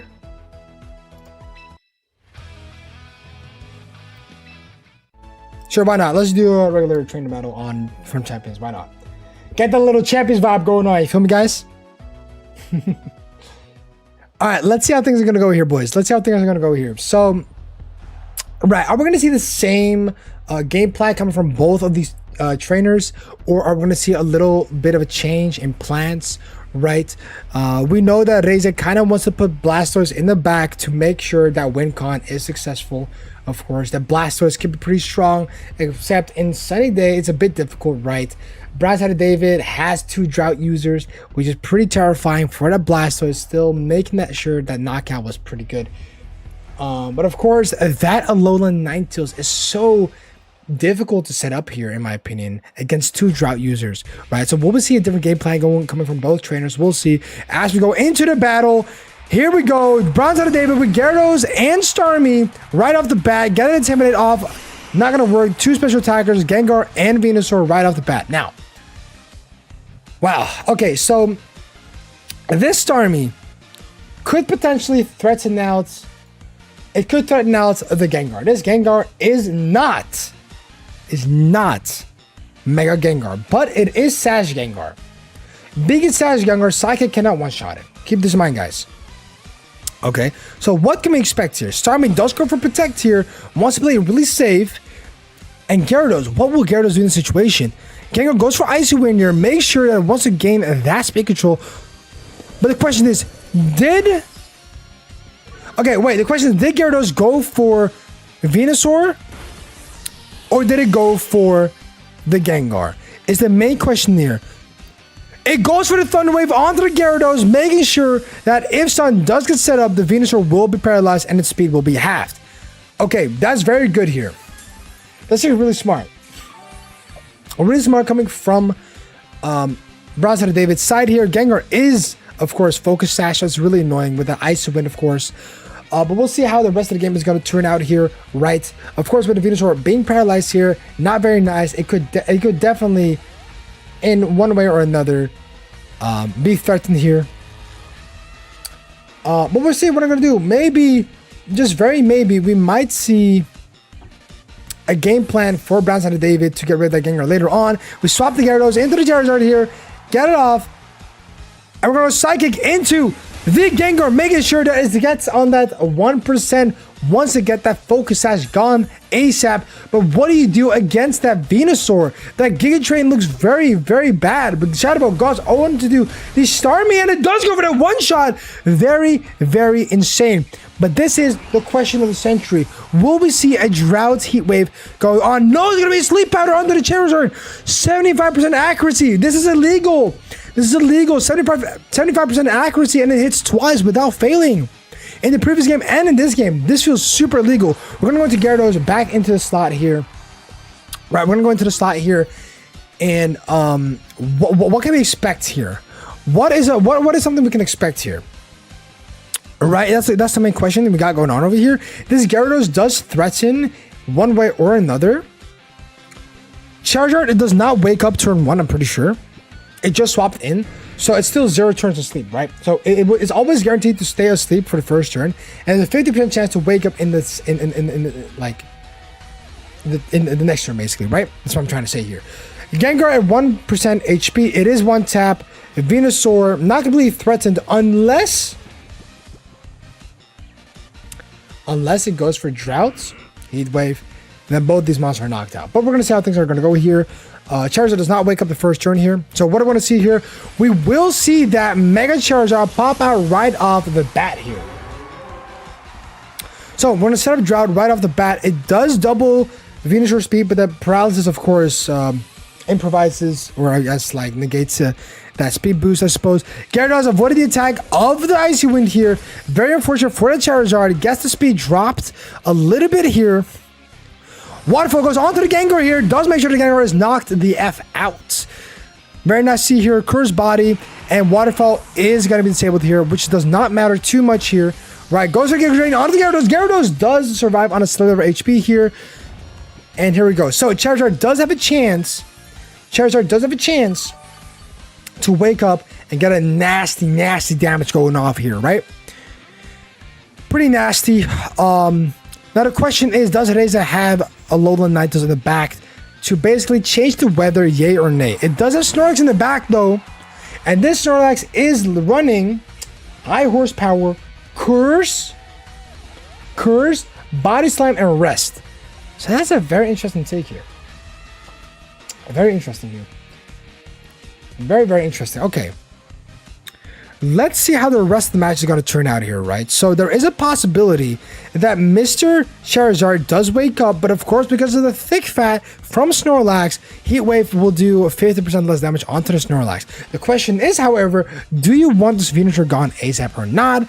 Or will you just go and hope for the best, right? So Venusaur will swap out here. We might see it. It is a Alolan Ninetales. So it is a Alolan Ninetales in the situation, which makes Heat Wave just less strong. But it's a very good icing onto Snorlax. Will Snorlax be frozen? It's not frozen. As Snorlax, unfortunately, goes for the curse here. Drops its speed and increases its attack and defense. That's kind of scary. I will say that's very scary. I will say this. But now the question is, does Brown Side of David have Ninetales in the back to reactivate that drought? Yay or nay? We don't know. We don't know who the 4th slot is coming from Brown Side of David. And neither do we know. No, actually, no. We do know all of Reza's Pokemon. What am I saying? Right? Because Venusaur is in the back. So we're going to see a Blizzard coming through, actually. It's going to knock out the Gyarados here. It will do that. Excuse me. Charizard wakes up. We're going to go for Heat Wave. Will it knock out the Alolan Ninetales here? Yes, it will. And will we burn the Snorlax, yay or nay? We don't know this. We don't know this. It doesn't. You're going for Body Slam onto the Charizard. And Charizard might just be knocked out of here. And it definitely will. Now, we got one more Pokemon in the back for Brown Side of David. Will we see a win? Yay or nay? No clue. Might we go to game 3? It's a bit difficult to tell. We don't know who's in the back for Brown Side of David, but Venusaur and Snorlax is kind of scary, especially with the Snorlax having the buff of Curse. It's a bit difficult. So it is going to be Gengar. This Gengar is Sash. All right, this Gengar is Sash.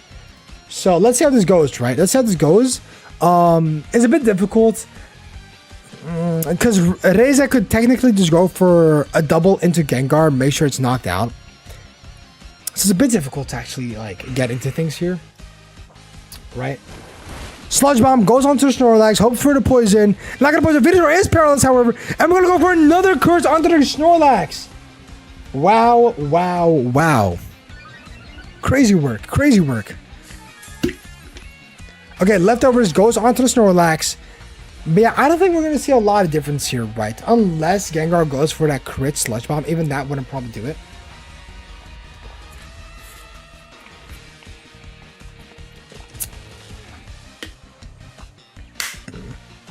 Let's see how this turn goes out. So Shadow Ball onto the Venusaur, actually. Okay. Does 50% damage. Sleep powder goes onto the Gengar, and that is, I think, securing the game. I'm pretty sure that secures the game. 1 high horsepower along with a Giga Drain or any sorts of thing, and it's out. So that's GG. Well played from Reze. That's actually really good. Reze played really, really good. Is this Reze's actual first time playing the game? There's no way. They played this so good. Massive control.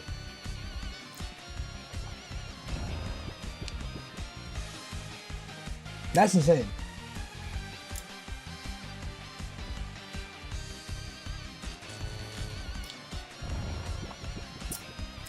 Alright, so yeah, Gengar's asleep, Giga Drain goes through, and it's game over.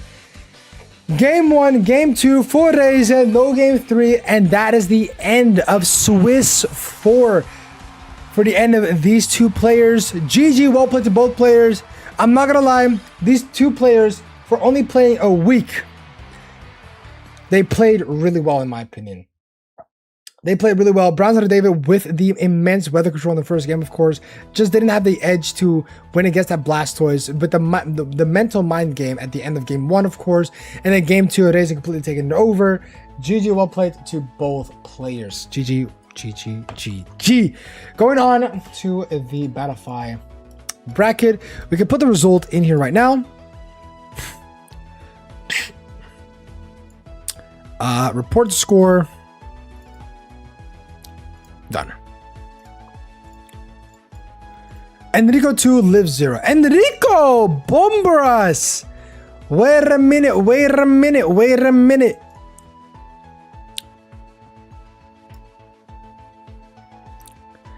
Wait a minute, wait a minute. Wait a minute.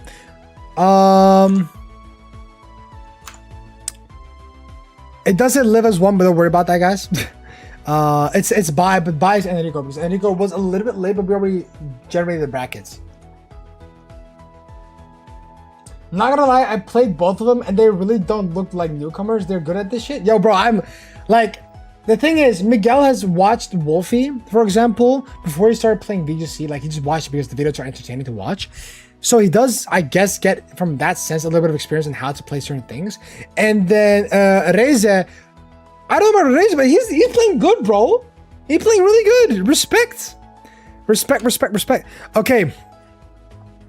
Let's put this in here. Enrico 2-0, Reze 2-0. Okay. So let's see any of their matches while we're in it, right? So who can we watch? Zuki and Riku, Lux and Jord. Oh, I look want to see this. Wait, I look want to see this.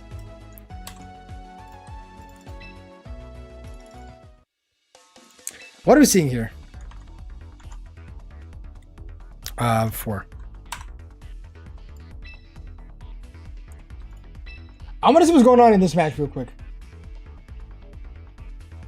I want to see which one of these two bums are winning, bro. I want to see which one of these two bums are winning. Oh my god. Bro, the heat is getting to me, bro. This fan is not enough, bro. This fan is not enough. I just want to point that out real quick. Let's go back to Pokemon Black. I'm Pokemon, this one. Bro, they need more music in this game, bro. I'm telling you. Okay, guys, what's going on in this game? Is this game 3? Oh, what's going on in this game? Wait, George lost. Wait, George just lost. Wait, Jolteon is literally like a tickle his foot and it's out of the field. Yeah, you can't buy like 3 only or something. Is this game 1? Is this game 2, 3? What is this? Okay. I don't know why, but I think Jordan's losing. Dead ass.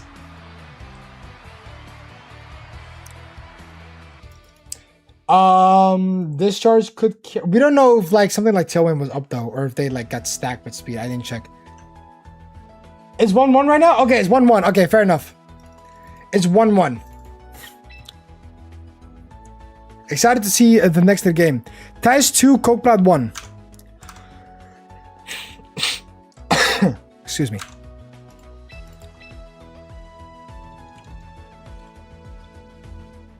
Oh, this heat is fucking killing me. Bomber ass. Okay, let's see game 2. I gotta put respect on Lux for even playing Machamp, because Machamp is like it's my favorite Pokemon of all time. Of all time. It's not my current favorite, but it's my favorite Pokemon of all time. Right? So let's see how this is gonna go. In the meantime, let me check how this is going, right? Hold on, Lux's team is peak? I'm just saying. Wait, this was a very fast like pick face though. Okay, so let's see what the turn ones are gonna be, right? So we're gonna see Jolteon Raichu. Okay, so we are looking into that. We are looking into this. Okay. Right, okay, so interesting how we're gonna do this, right? Alright, so let's see this. Pidgeot, Machamp, and Victory Bell. Yeah, true. It's pretty peak, I'm not gonna lie. The only thing is... Oh, wait. That's a nice fake out onto the Arcanine, though. Very beneficial. So we're not gonna see a head smash. Goes into the Electro Shot. But Arcanine avoided the attack? But that's fine, though, because one Focus Blast... Oh, wait, no. Is this Scarf? Wait, was Lux playing Scarf?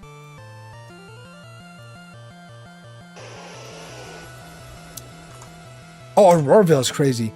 Is Lux playing Scarf? Oh, wait, Lux is like number 11, right?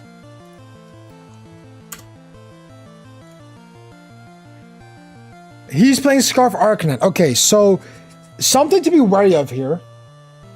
Scarf Arcanine is a... Yes, it is. Oh, it definitely is, for sure. It definitely is. What ability is he running? Rock Head. So Head Smash is really strong, right? Rock Slide going into the... Oh, wait, are we going to see a flinch? A critical onto the Raichu. And a flinch on Jolteon. Oh my god.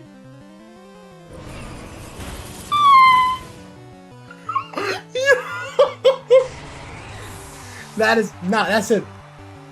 That's game 3. That's game 3. That's crazy. Yo, that is ridiculous though.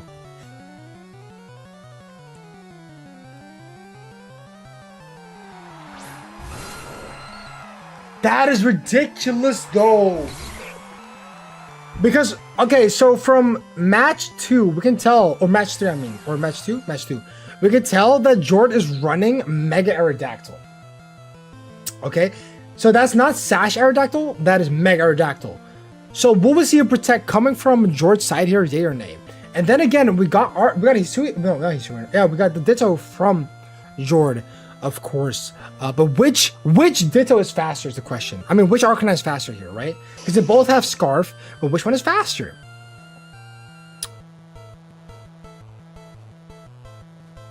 Okay, so we do go for that Mega Aerodactyl here, but it might be a Protect here, actually. I do feel like Jord would go Protect here and make sure that the Arcanine is out of the field before it does anything else, right? It's actually going to go for a Rock Slide here. Wait. Is Hisui and Arcanine just not fast enough? Oh, shit. Oh, shit.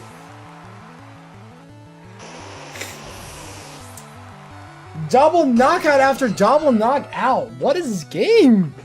What a massive, like, wow. So here's the thing we got to keep in mind, guys, okay? One thing we have to keep in mind here is Machamp is access to Wide Guard, which means it pretty much negates Rock Slide, right? So what are we going to see here from Machamp? Are we going to see a Dynamic Punch onto the Ditto here, or are we going to see Wide Guard? And then the question is, what is Clefable going to do in this situation, right? Clefable gets Unaware, which doesn't really do anything in this situation, I'm pretty sure. It is Magic Guard, actually. Oh, that dual Wing Beat onto the Machamp with possibly another double in onto the Machamp here might do crazy work here.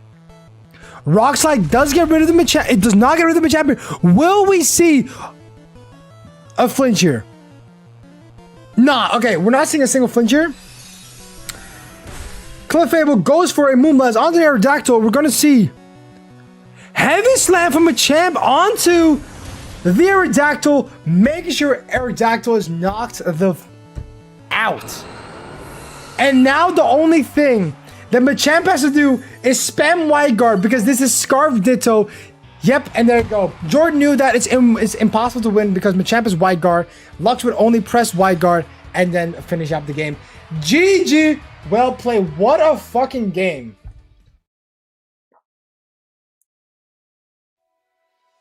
Yeah, you may be right, Enrico. You might be right, yeah. What a game. Double knockout after double knockout. Wow. 2-1 for Lux. What a game, though. That was an intense match. Holy, what a match. GG, well played to both contestants, though. Or both trainers, I mean. GG, well played to both players, of course. We're gonna go Thijs and Kookplaat. I think, did Thijs say he won? Okay. Okay, so it's 2-1 for Thijs. There we go. Riku 2, Zuki 1. Alright.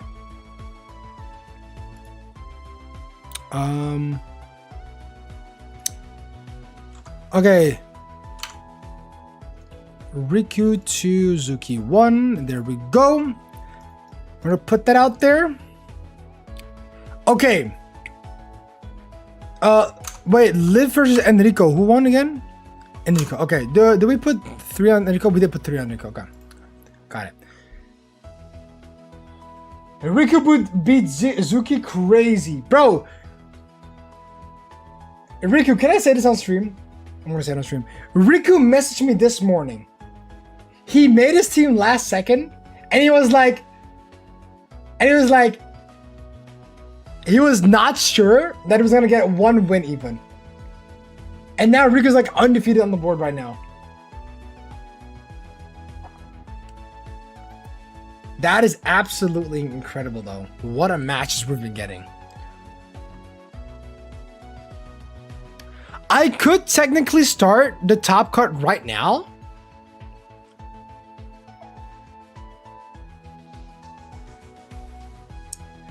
Guys, I have a question. No, we'll do one more Swiss round. We'll do one more Swiss round. I feel like, guys, if we do a 5th Swiss round, is it gonna be... No, actually, no, we can do it.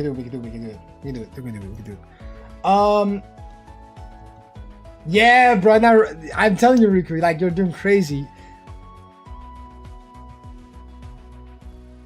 Okay, is everybody ready for the second round, or for the last Swiss round of the day? Guys, by the way, after Swiss round, guys, pause stream real quick. I gotta pee. Okay, like, what the fuck? I realize how dog shit my team is now. Hey, Liv, all I'm gonna say here is that it's very difficult to create a good team right now in this format. Nobody knows how this format was gonna run, right? Nobody knows how to run in this format because at the end of the day, it's a new format. It's a new format. Nobody knows what to run. Liv, you're not alone. Exactly. That too, right? I think the people that have played numerous Pokemon competitive games before have a little bit of the upper hand when it comes to team building, but it happens, bro. It happens. At the end of the day, you do it for the fun, right? And I appreciate all of you guys for tuning in, and I hope everyone is having a blast in this tournament. I hope everyone is having a fun time with the tournament. I'm having a fun time watching all the matches. Okay. I'm gonna go ahead and start the next. I'm gonna start the next match, or next Swiss. Everybody, lock the fuck in. Especially when there are 0 ground types. Exactly, bro. Especially, yeah, exactly. That's why you're seeing a lot of right UIs, right? First time competing in a Champions Tourney. WU, man, WU. All right, everybody, lock the fuck in. Round 5, last of the Swiss round. Give it your all. Give it your best. 3, 2, 1. Pump those numbers up, and we have Kookplaat versus Enrico. We got Reza versus Jo. Is this fair? I don't even know. Anyway, all right, anyway, we have Brown side of David versus Liv. And we have Lux versus Zuki and Riku versus Dice. Okay, guys, I want to put it out there real quick. Round 4. Riku, Zuki, Lux, and Dice. Riku, Dice, Lux, Zuki. We're not going to watch these matches because these guys are almost, I think, guaranteed to be in the top 4. Maybe. I'm not sure. It can always change. But we've already watched all 4 of these players. Let's okay, guys, guys, we haven't watched Enrico yet. Let's watch Enrico. Enrico versus Coke Plat. Let's do it.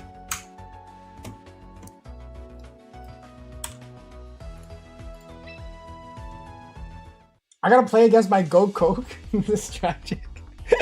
It's a rivalry. You know? Goat versus goat. That's what I'm saying, bro. Goat versus goat. Y'all gotta lock in.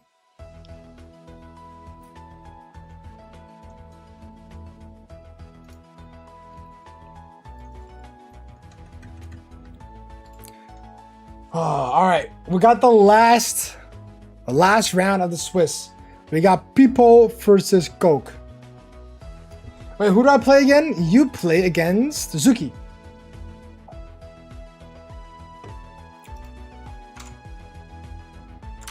Let me actually pull these trainers, their charts real quick. So, Enrico.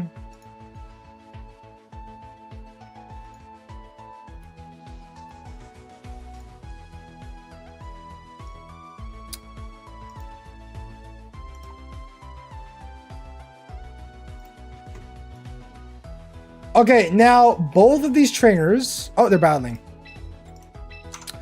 Okay, so Pipo's running Mega Raichu, Clefable, Tauros with Walk-On Berry, Pinsir, Aerodactyl, and Dragonite. What a, wow, crazy. And then we got the Coke with, of course, what we saw before, the Subway Surfer, Raichu, Jolteon, Gengar, Gyarados, Mega Dragonite, Mega Gengar, and Ninetales likely. So it's gonna be interesting to see what we're gonna see in this specific matchup here. So let's see how this is gonna go, right? Let's see how this is gonna go. All right, so lock the fuck in, guys. We have an interesting match going on here. Mega Pinsir. Like guys, come on. End this stream with the spectacle, or end the Swiss rounds with the spectacle, right? Coke versus Enrico. We're gonna see from Coke's side, we're gonna see Raichu and Alola and Ninetales right off the bat, just like that. Raichu and Pinsir on Enrico's side. Now, this is gonna be really fun to see what we're gonna see here. Mold Breaker Pinsir. It's not really gonna do anything here, but this is, I don't know what we're gonna see here. Are we gonna see Mega Raichu or we're gonna see Mega Pinsir here? It's a real question here, right? Because why would you put out Pinsir as a non-Mega? I wanna see what's gonna go on here, right? If only it was Kanto and Ninetales instead of Pinsir, right? Yeah, true. So here we're gonna see Raichu gonna swap into the Tauros. No way! Are we gonna see Circle Throw? Wait! Or no way! Wait! Is this Circle Throw Anger Point? Is this Circle Throw? Is this Circle Throw Anger Point? Oh my god! Wait! Storm Throw, I mean! No way! Oh my god! Max Blast attack and everything! Oh my god. Guys. This is scary. This is scary. Now, it doesn't help that Tauros is not the fastest in the field. It does make it a little bit scary. So there is a possibility that we might see Tauros protecting here instead. Of course, Aqua Jet is the thing, right?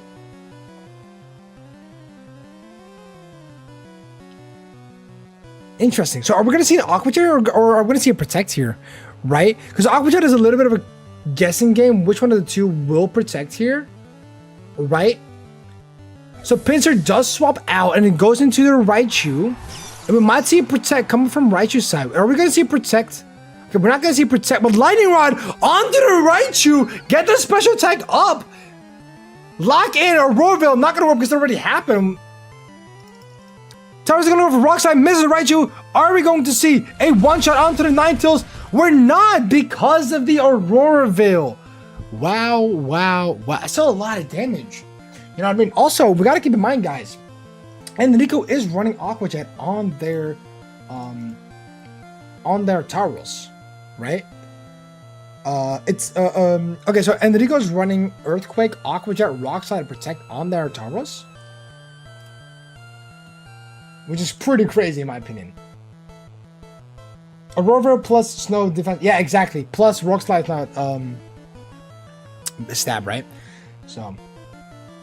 Yeah, this was the strat you talked to me about, Lux. Here we're gonna go. We're gonna see Protect from Raichu coming from that side. Here we go. Is it gonna be double Protect by any chance? It's not gonna be double Protect, but it is going to be a Protect onto the Raichu here. Not an issue. We're gonna see Freeze Dry coming through. Oh, and then Rico does lose the. It does lose the Anger Point Taurus. We really had to see the Aqua Jet come in place here. I'm not gonna lie, but it is what it is. Get through there. Get through there, get through there. So, are we gonna see, by any chance, Pinsir here? We also don't know who the last slot is of Enrico. So, we're gonna see some interesting plays here. Enrico says, I Logan forgot about Freeze Dry. Absolute best of us, man. Absolute best of us. Here we do have Pinsir, of course, coming onto the field. And now the question is, are we going to see a Mega Pinsir with Lightning Rod Raichu on the field? Or could we see something that even I can't see right now? Because it's a very difficult matchup to even play for Enrico in this specific turn, right? So let's see how things are going to turn out on this turn 4 of the first game on the last Swiss round. Let's see. Okay, turn has been made. So we are going to see a Mega Pinsir coming through from Enrico's side. See what we can do. God, this thing looks so sick. Which is pretty awesome. Let's see how this goes. Psychic goes on to the Raichu slot. Does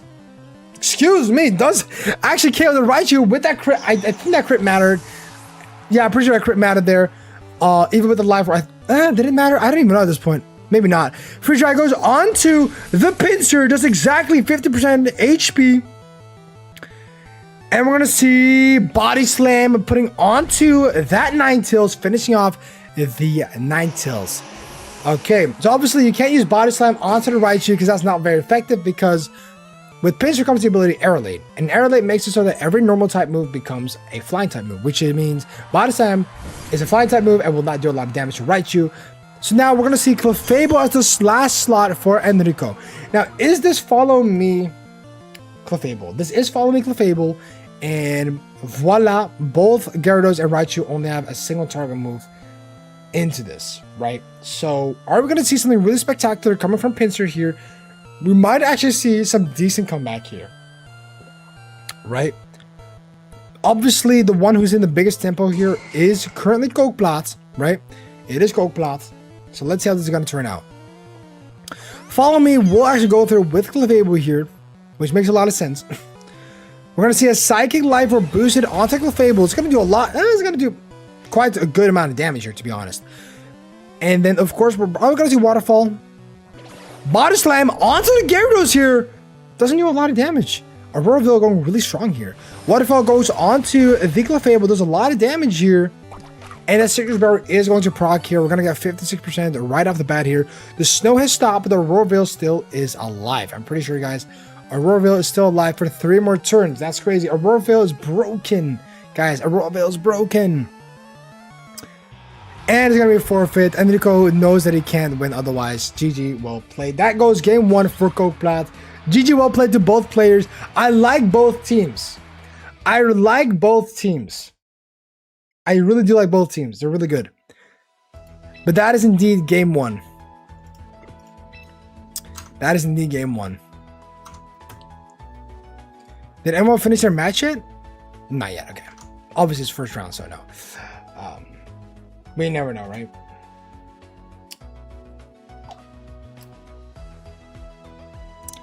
Alright, let's go.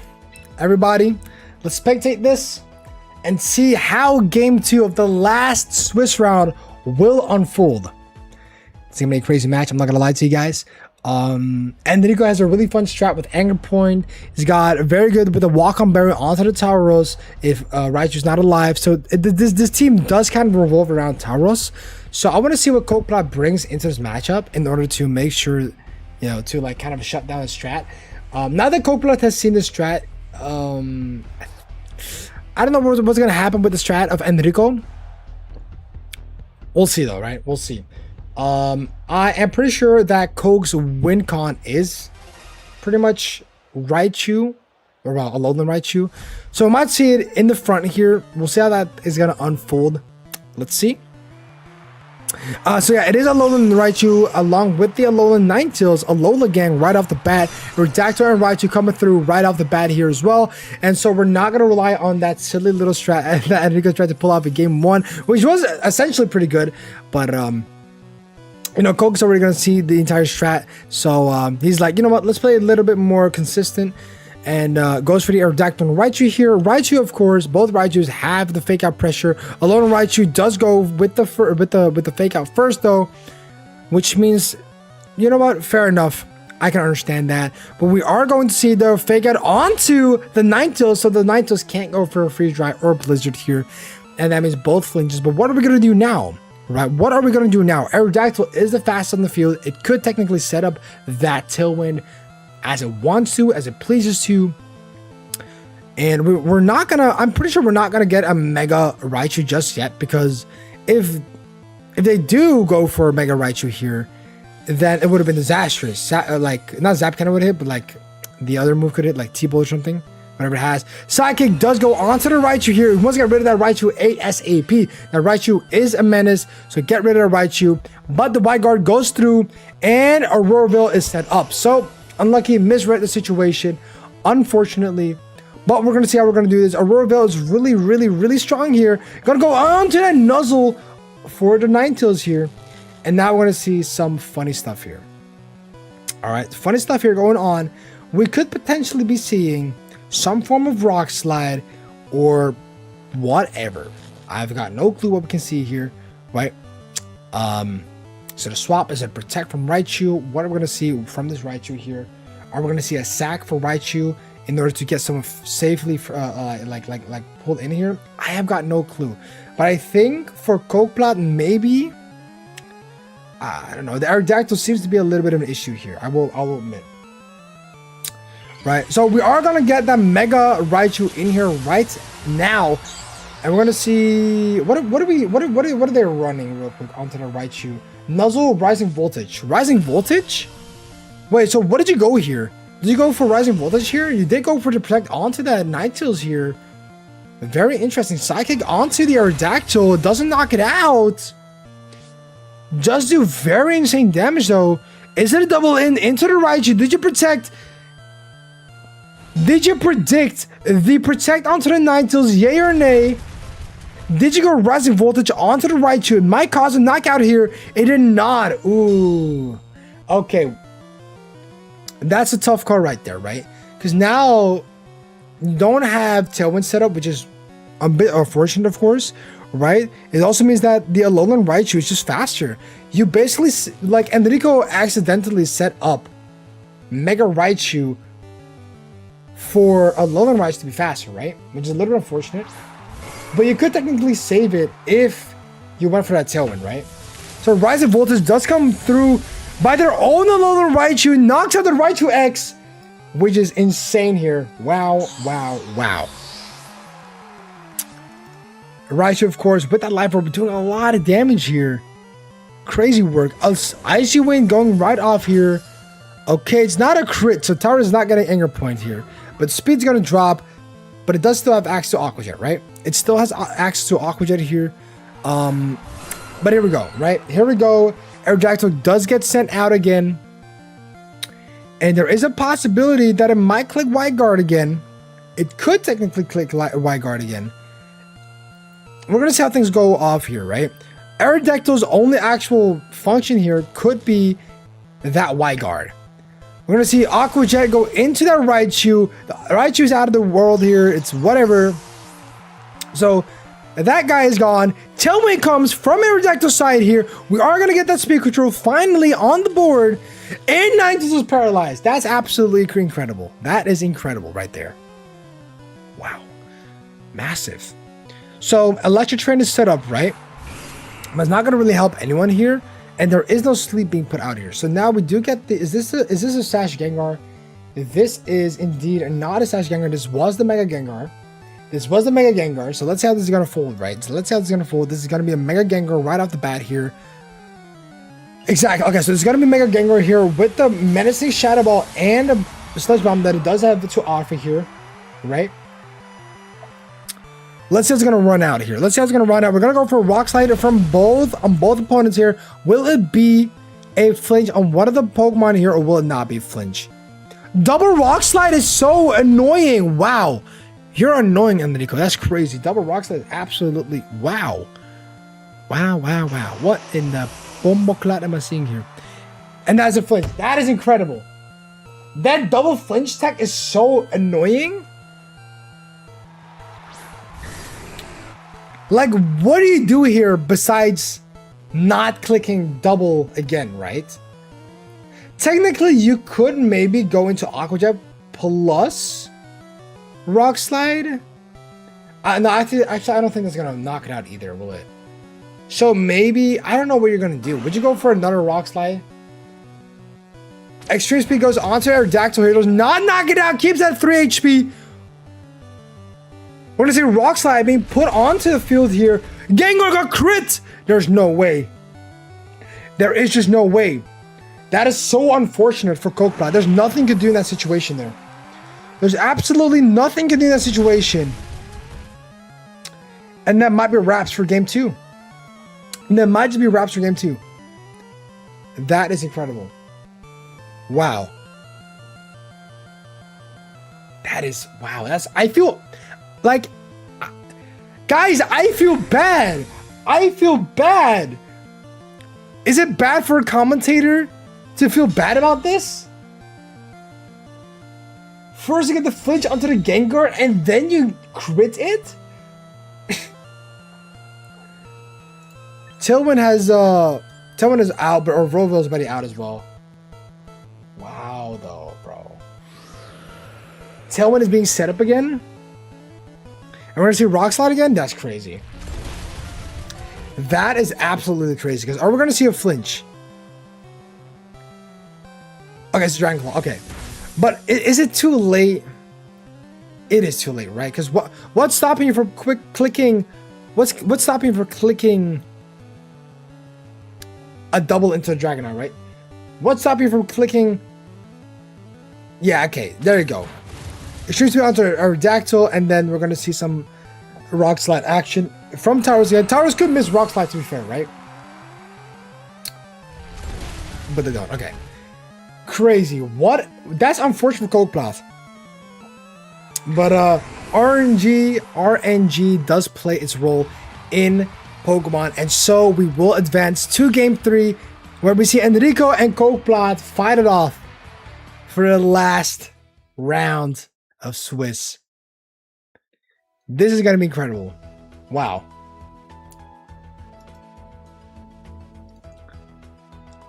What a match though, bro. What a match.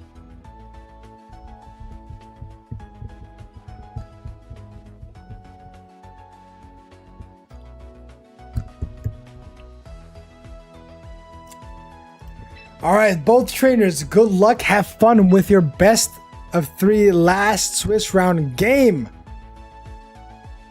It was Gamba, bro. That was gambling to its finest. Alright, so let's see what we're gonna do here. Hello, my name is Johnny. Very nice to meet you. I'm from Brazil, you motherfucking. That was quick. Okay, are they doing the same lead? Are they doing the same lead? That is a question that I've not answered. I've got no clue. Let's see. So it is okay. So it's gonna be Raichu and Ninetales again. So are we gonna see? Okay, it's Dragonite and Aerodactyl, not Raichu and Aerodactyl. Okay. So a little bit of a switch up coming from Enrico's side here.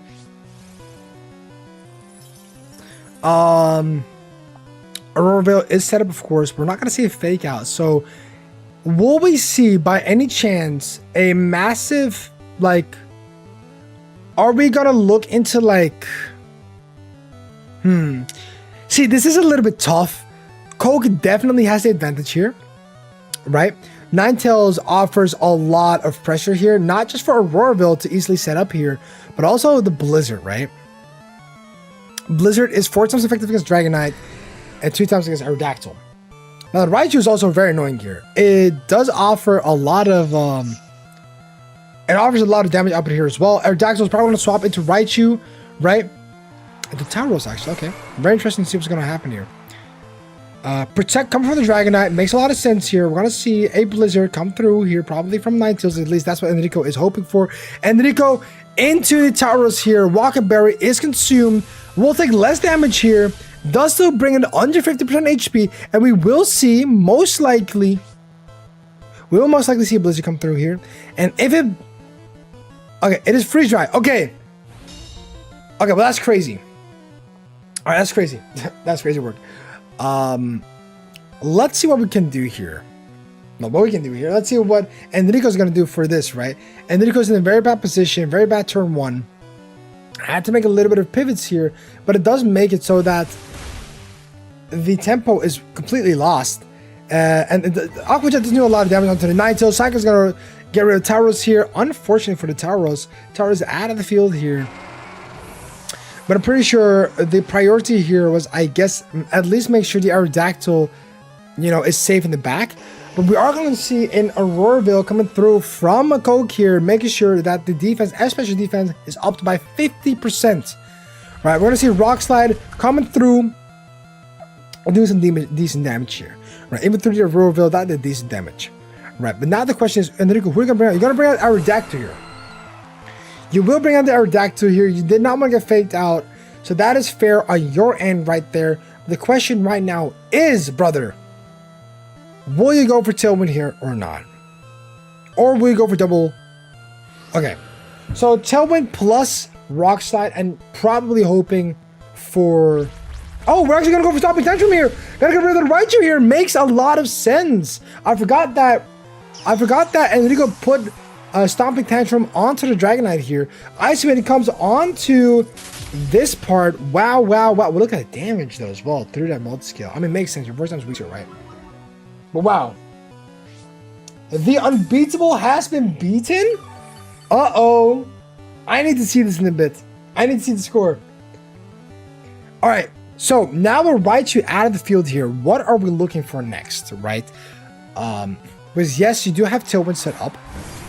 But of course, with the Icy Wind, it's still a little bit annoying, right? Aerodactyl does outspeed everyone on the field, I'm pretty sure. But with that Intimidate, it's really, really annoying here, right? So are we expecting a waterfall coming from Gyarados onto the Aerodactyl here? Let's see what we're going to see here, right? It might also be a Freeze Dry onto the Dragonite here, just to make sure that the Dragonite does get, like, you know, knocked the F out of here. But then the question also raises, who does Enrico have in the back? Right? That really matters. The fact that Enrico had Tauros in the back, though, I feel like Raichu might be in the back. I'm not 100% sure. Here we go, though. Rock Slide coming through. Might be a flinch, might not be a flinch. We're going to gamble here. Gamba. Ninetales goes for the Freeze Dry. Does not get rid of Dragonite here, actually. Wow. Whoa. That's insane. Rock Slide from Dragonite, misses the Gyarados, does hit the Alolan Ninetales though. Of course, not doing enough damage because of that Auroraville, and also it's not Stab, and also Intimidate, right? But the Gyarados is flinched though. The Gyarados is flinched, and so it does allow Dragonite to breathe, but it might have been better. Hear me out. No, it might have not been better. No, if not making the wrong calls here. See, this is now we're looking at a situation where the situation is still really rough, right? The Gyarados is a big problem right now, and so is the Ninetales. So we're gonna Gamba our way through again, and see how it goes, right? But I think both Dragonites are not even running extreme speed. So yeah, right. Okay, Ice Wind comes through. Are we seeing a Rock Slide? Yay or nay? Enrico is a rock slide merchant. Legit, bro. Like, it's the only thing. And Dragonite comes through, and I think that almost settles for whatever is building up for the late game. Right, Tailwind is about to go out after this next turn. Whoever's in the back. It is Raichu. Okay, so let's see. Right, the question is, Tailwind is set up for 1 round. Will Kokeplat stall out that Tailwind? Or are we going to see something here, right? Raichu does also have access to Fake Out, right? Very, very bad situation for Kokeplat here. We're going to see that Raichu X here make its appearance here. Get that electric train set up as well. Right? Is it going to be a Fake Out? Is it not going to be a Fake Out? Let's see what we're going to bring to the table here. Ninetales does go for the protect. It might be a double protect here. It might be a double protect here. It's going to be a wide guard. Oh. Wait a minute. Who did you attack? Rising Voltage onto the... No, wait. Onto the Gyarados. Gyarados is knocked the F out of here. That is absolutely crazy. Wait a minute. Are we, by any chance, looking at a sweep here, potentially from the Raichu? So the Gengar doesn't make its appearance here. Coke's Gengar is a Mega Gengar, so it's not Sash. We'll get one shot. The answer, I couldn't tell you honestly. It's a bit tough. Rising Voltage is just really strong here, but the problem is that Auroraville is still set up, right? So here we go. It is going to be Mega Gengar time. The question is, will we see another wide guard coming through from Mr. Enrico here or not? Will we see a protect maybe? We will see a wide guard here. All right. Here we go. Younger Vocal Price Speedman is not going to work out. Wait, this might just be a double? Is this double? It's Freeze Dry. It's not going to be enough. It's actually not going to do a lot of damage. Freeze Dry can't. No, wait, we're going to see Rising Voltage onto Kokeplat's Gengar here. It's going to do more than 50%. Wow, wow, wow. Now, that is something absolutely crazy, right? Wait, is this still possible? The question is, are we pressing another White Guard? It's going to be Shadow Ball into the Raichu here. Will it knock out? It will not knock out just yet. Ninetales goes for the Freeze Dry here. Wait! If Raichu... No, wait, Raichu can't outspeed, can it? No, Raichu... No, okay, I think it's game. It's game. Okay, that's game. Raichu is not playing full speed. This is modest... No, this is Adamant Raichu, meaning that it doesn't outspeed a Alolan Ninetales and not a Gengar in the very slightest bit. So I think that's GG. Yep, GG. Wow, wow. What a match, though. That was really close at the end of the match. That was a really close match. GG to both players, bro. GG, GG, GG. Crazy, bro. Crazy, crazy, crazy. And that concludes the end of Swiss 5 for both these trainers. GG's to both. GG, GG. GG, GG. All right, so let's go ahead and put in all the numbers, right? So Kokeplat versus Enrico. Kokeplat has won, and that already says here. So Enrico being at 3 wins at the end of the Swiss. Enrico, for someone who could not play a first round, you did phenomenal. You get my utmost, like, you get my best kebab status. Best kebab status. There you go. If that means anything. Anyway, George 2, it is a 0. Report. No, not match issue. There we go. Go back to the bracket. Browns had a Davids.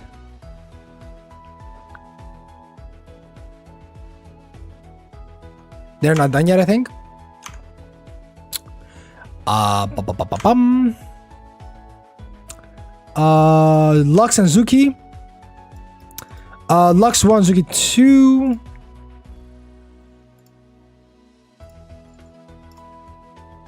And then finally, Riku got beaten. Riku, you had a secure spot already in top cut. But you know, you almost went undefeated, but the undefeated has been defeated. Shout out to Tice for Tice going 2-1 against Riku. GG, well played to both trainers here.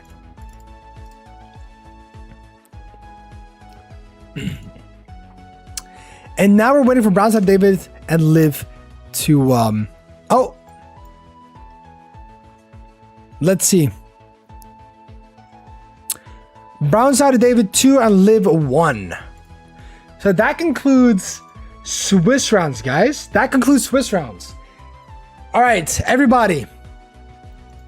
That was the end of Swiss round 5. That was the end of the last Swiss round. What a phenomenal, like, I've seen so many great matches. It's incredible. There's only one issue we got going on right now, though. I'm gonna read out the standings real quick, right? Here we go. On the number 1 spot, we have Zuki with 4 wins, 1 losses. Number 2, we got Riku, 4 wins, 1 loss. Dice, 4 wins, 1 loss. These guys are like extremely good in here right now. Wait, so Enrico, Lux, and Jordan are all no, Enrico is not tied for 4th. No. Enrico is not Enrico lost against Kooplat. Oh, he has 3 wins under his belt. 3 wins. So we have a small tiebreaker to play here. Lux and Jord.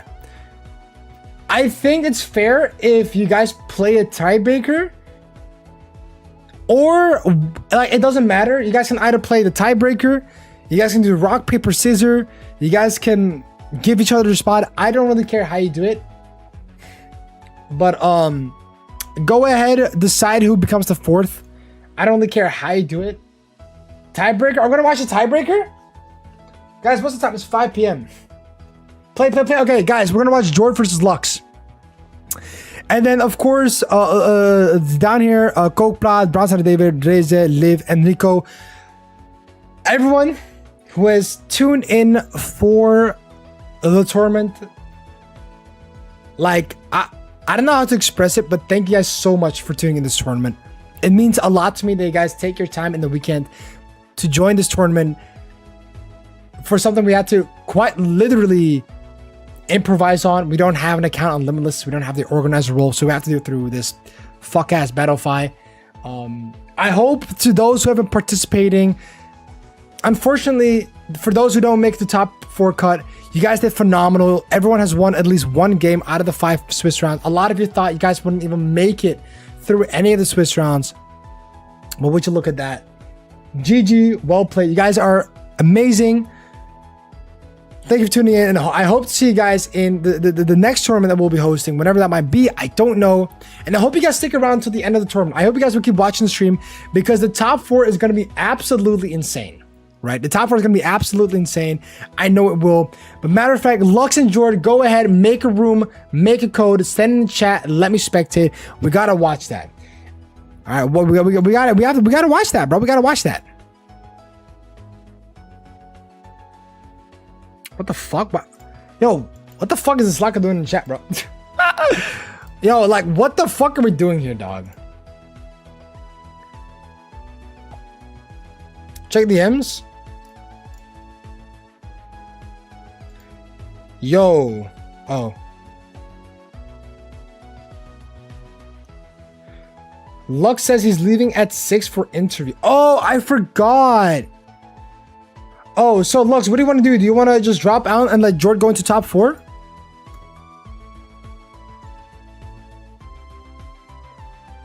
Faz, are both semis being played at the same time, or are you going to be watching both? I'll be watching both. So we're watching, we're topping top 4A first, and then we're gonna watch top 4B, and then we're gonna do grand finals. Guys, if you want, we can watch your match first, and we'll see. You have Loki bad news? Uh-oh, I have to leave at 60. You have to leave at 6. Oh, but then you can... Yo, bro, you can play one more game. It's fine. How long do you think it will take? No clue. I've actually got no clue at this point. If we're doing tiebreaker and 2 semis plus finals, I won't make it. So I guess if I drop out both, Jordan and Lux can go through, right? Guys, if you want to drop out and give Jord and Lux the thing, we can do that, yeah? Don't worry, guys, just lose. Nah, bro, let's not do it like that, bro. Listen, guys, I do want to point out this will be a video, especially top 4 cut will be a video. So if you can't make it to if you can't make it to the top 4, then let me know. Yeah, I'll do that then. Don't want to take the risk of going to play final, not being able to. You know what? Fair enough. Fair enough. Guys, I respect that a lot. Listen, guys, I'm gonna be honest with you. You played phenomenal. Go 4-1 in your first tournament against players that are really good. You beat the undefeated Riku as well. Like, I'm just saying. You did well. Congrats to your spot. Congrats to your performance. Well played. Like, come on, like, shout out, bro. Shout out to you. Thank you for tuning in.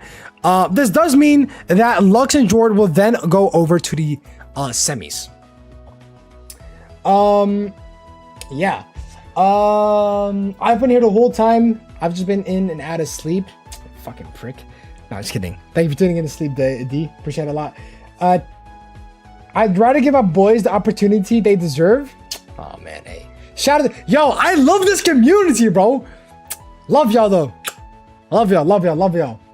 Guys, I love you too, bro. Good shit. Guy's gotta be the funniest guy ever. He beats me and dips. That's my baby girl.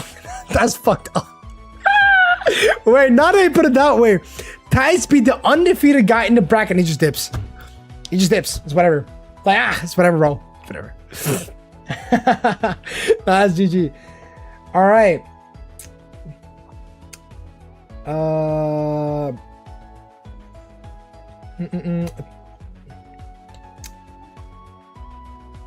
right, W though, W. Wait, fuck, fast DMs. Uh-oh.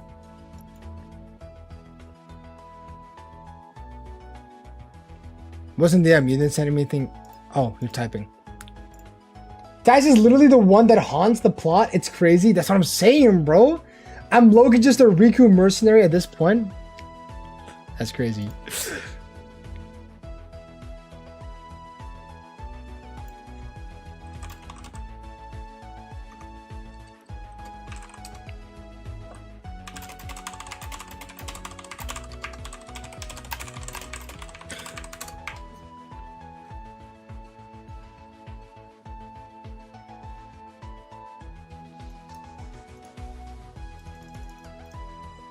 Wait, guys, Lux might not be. Yep.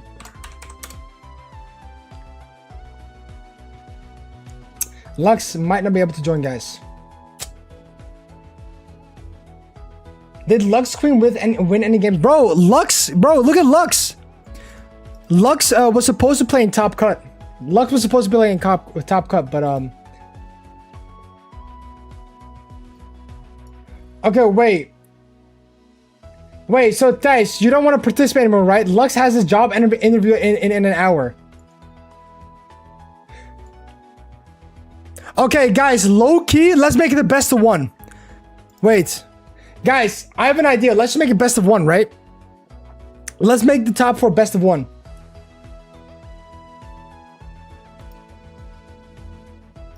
Guys, we're gonna do best of 1. The semis are gonna be best of 1, and the finals is gonna be best of 3. Semis is gonna be best of 1. Yeah, let's make the time work. Let's make the time work. Yeah, best of 1, top cut.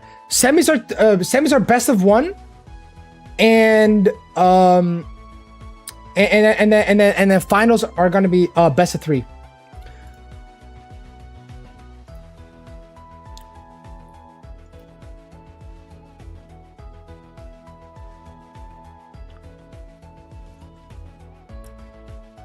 All right, so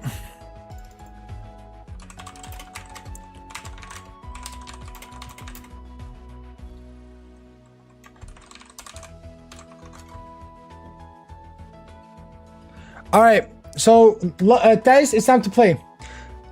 Okay, guys, so in the top cut, we got Jord, Thijs, Riku, and Zuki. Everybody lock the F in. Let's go and create this bracket over here. Bracket size 4.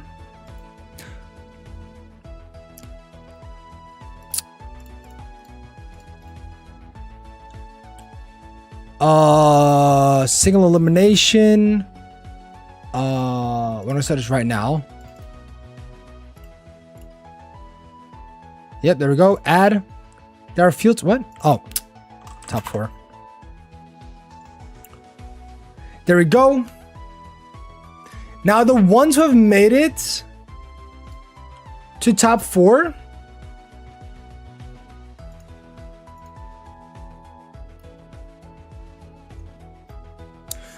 The ones who have made it are, let's see. The number 1 was, I think, Zuki. Riku was number 2. Thijs was number 3. And then Jord is number 4, right? Let's generate the bracket.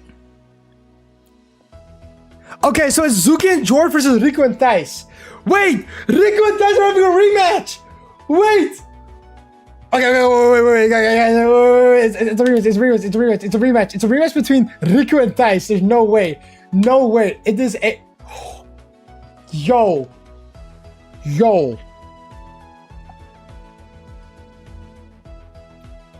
Yo, that's crazy. Okay, Zuki and Jord versus Riku and Thijs.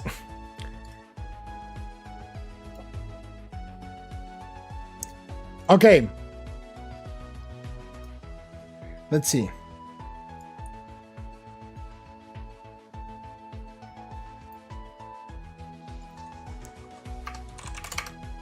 All right. Whenever you guys are ready.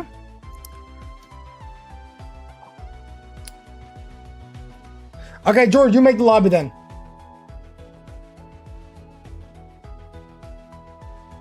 We gotta do the rematch first so Lux can watch. Okay, guys. Okay, wait. Wait. I mean, we're not in a rush. Let's just do top 4A first, right? Let's do top 4A first. Suzuki and Jord. Riku Thijs first?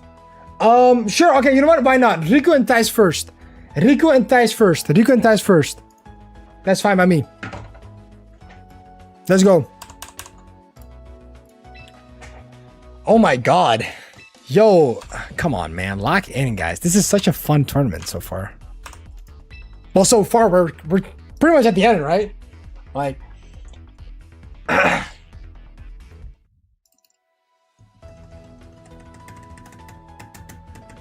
right, everybody, lock in. We are in the top 4 finals here. We're in the top 4 finals. This is going to be a very interesting match, guys. It's going to be a very interesting match. Riku and Thijs, bro. Like, what are we doing, guys? Lock in. This is going to be such an interesting game. Because I wasn't able to experience the first match that they matched against each other, which was the final round of Swiss. And Riku beats Thijs. And like, Riku was undefeated, right? And then Thijs comes in, sweeps it, goes 2-1. Our best of 3 was hella crazy, not gonna lie. Let's go, baby. Let's go. I'm excited to see this. I am excited to see this. Yo, Riku, lock in. Okay. I don't know if you saw this. Wait. Oh, it's already in. My fault, Riku. My fault. Okay, let's go bring up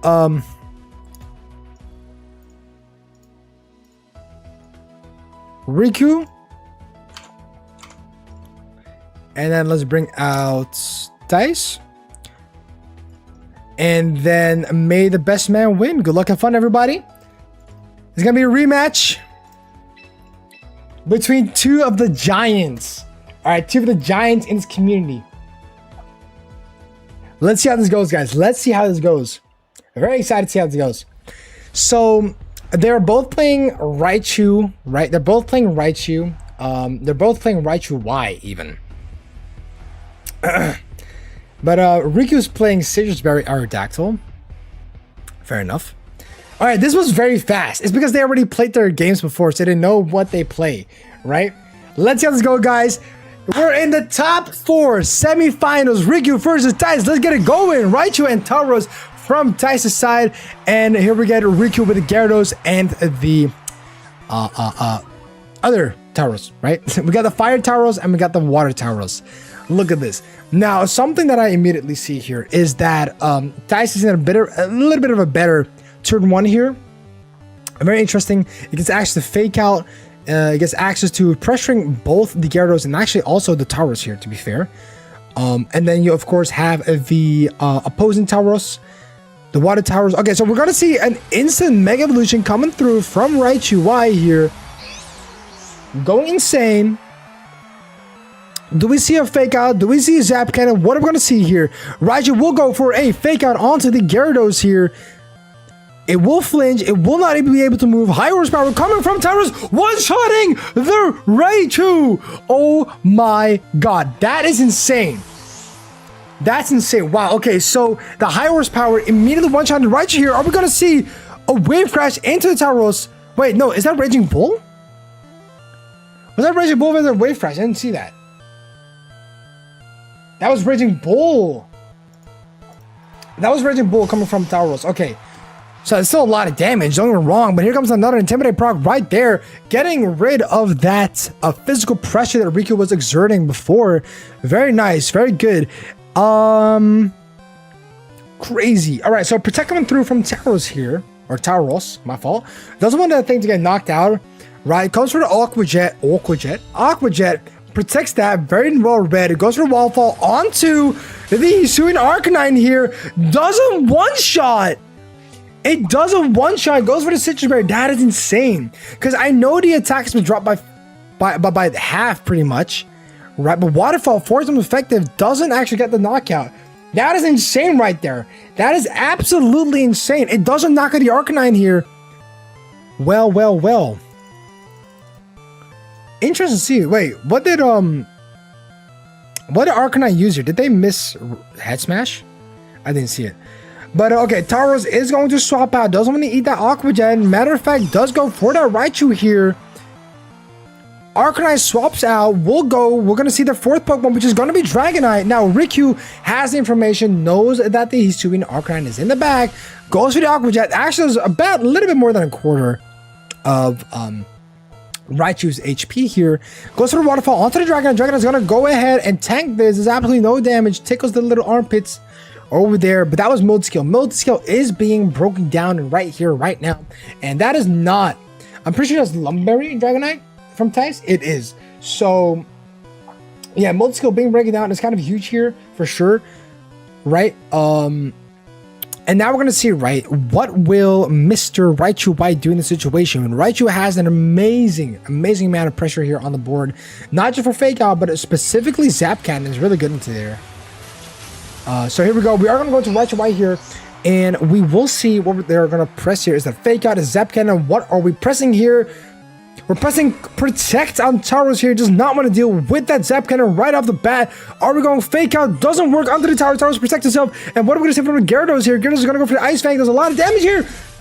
Now, with that half amount of damage drops, it still does about more than half, right? T-Bolt goes onto the Gyarados, making sure the knockout goes on here. Gyarados knocked out, did his job, did a lot of stuff here, right? It got rid of excuse me, they got rid of the Raichu, but it did do a lot of damage here in the meantime, right?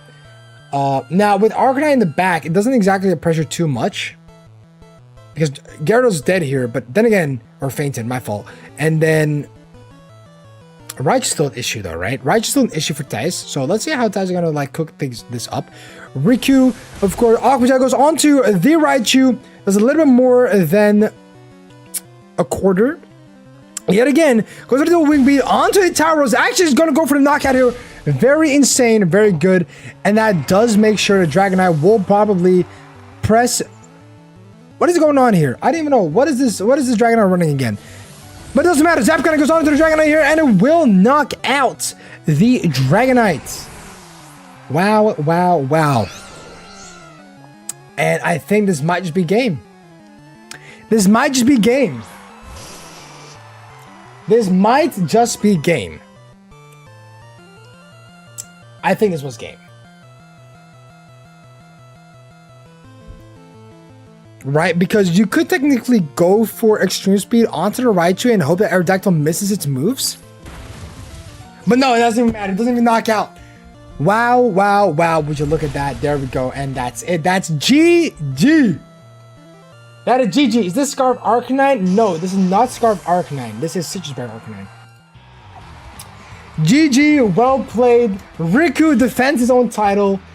And it is over. Sadly, we have to do best of one because we have to fit this into the schedule so everyone can have a peaceful Saturday after this. Riku and Tice, thank you so much for playing. Tice, you were phenomenal in the entire tournament. You had to go anyway, so I hope this was a pretty good match overall. But like I said earlier, Tice, thanks so much for participating. You did well. You did great. You did great to getting into the top 4 cut. Really well done.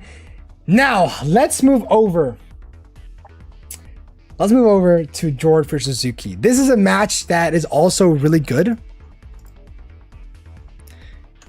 This match is also really good. Oh. Is it 2? Okay. Thank you for the heated matches. Yeah, that was truly spectacular. That was awesome. That was like some really fast-paced battles to me. That's really good.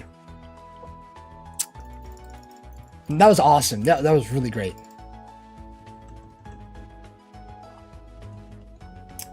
Now, Jordan and Zuki. These are 2 players who've been consistently playing Pokemon VGC for a while now. What they have to bring to the table, let's see how things go. I'm really excited to see this. Tice and Riku have a heated rivalry, of course. We'll see what they bring to the table in the next tournament, whenever that might be. Whether that's next week or in 2 weeks. I might do it in 2 weeks, maybe. Who knows? We'll see.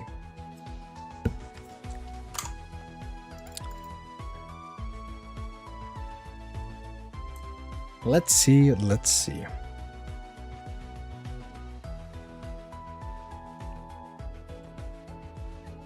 We're just gonna wait. We're just gonna wait for Zuki real quick.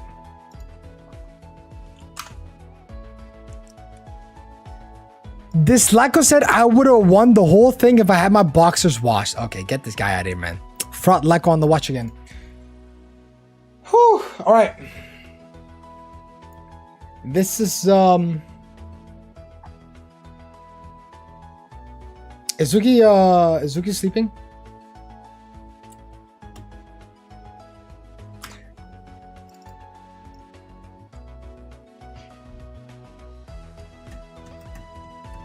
Does anybody know what's happening to Zuki?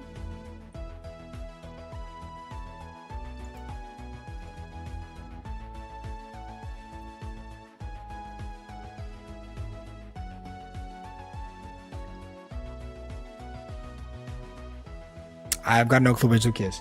Well, until Zuki is back, whenever we may start, let's give it up for the first couple of matches, right? Let's go do a little like a detour here, or let's go back a little bit. Oh wait, actually I have to wait. I have to set this match real quick. Put the match. No, not this one.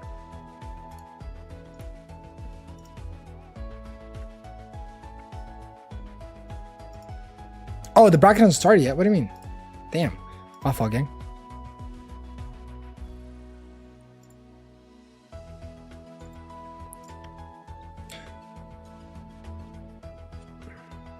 Please report a valid score for this. What the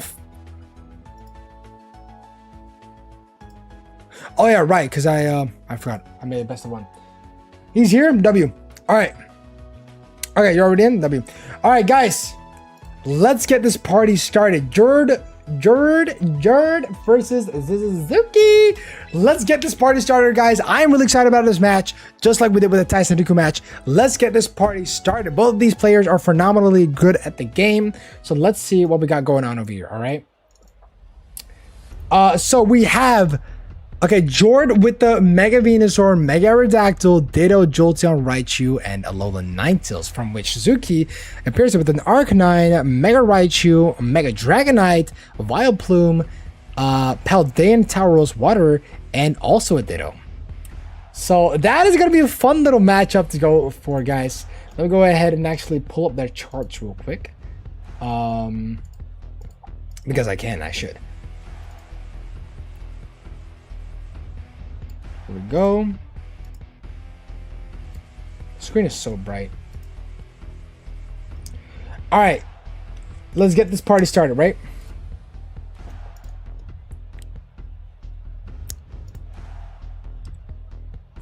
Good luck to both players indeed. Let's go.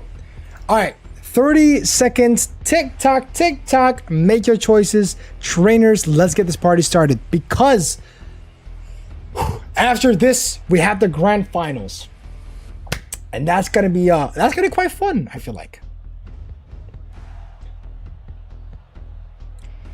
All right, let's get this party started. Thais, what the hell am I saying? Jord versus Suzuki in the last semifinals. Let's get this party started.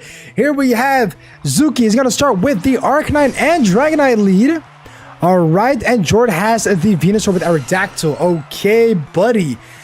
Let's see how this is going to unfold, right? So, interesting turn one matchup here.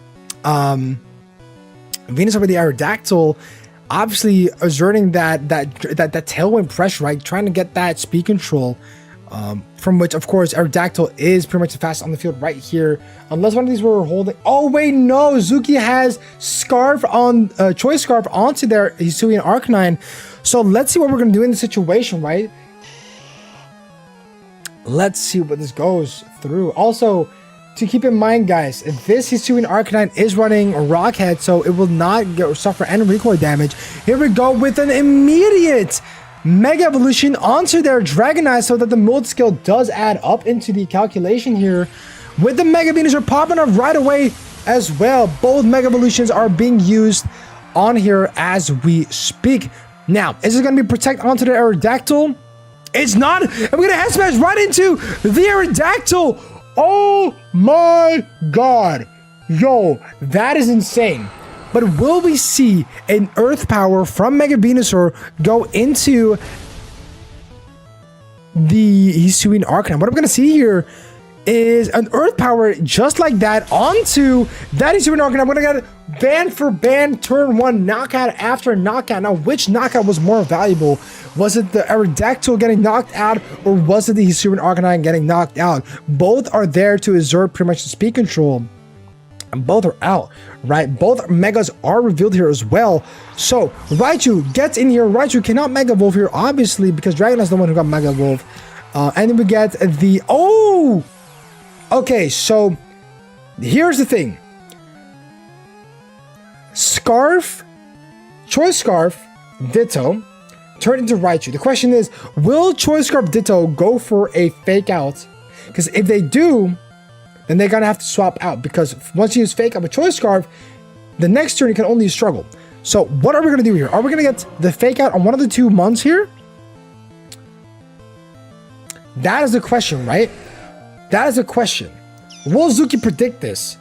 Will Suzuki predict the fake out and go for a Protect onto their own Raichu? They won't. Okay, so we're gonna get a Protect onto the Venusaur here.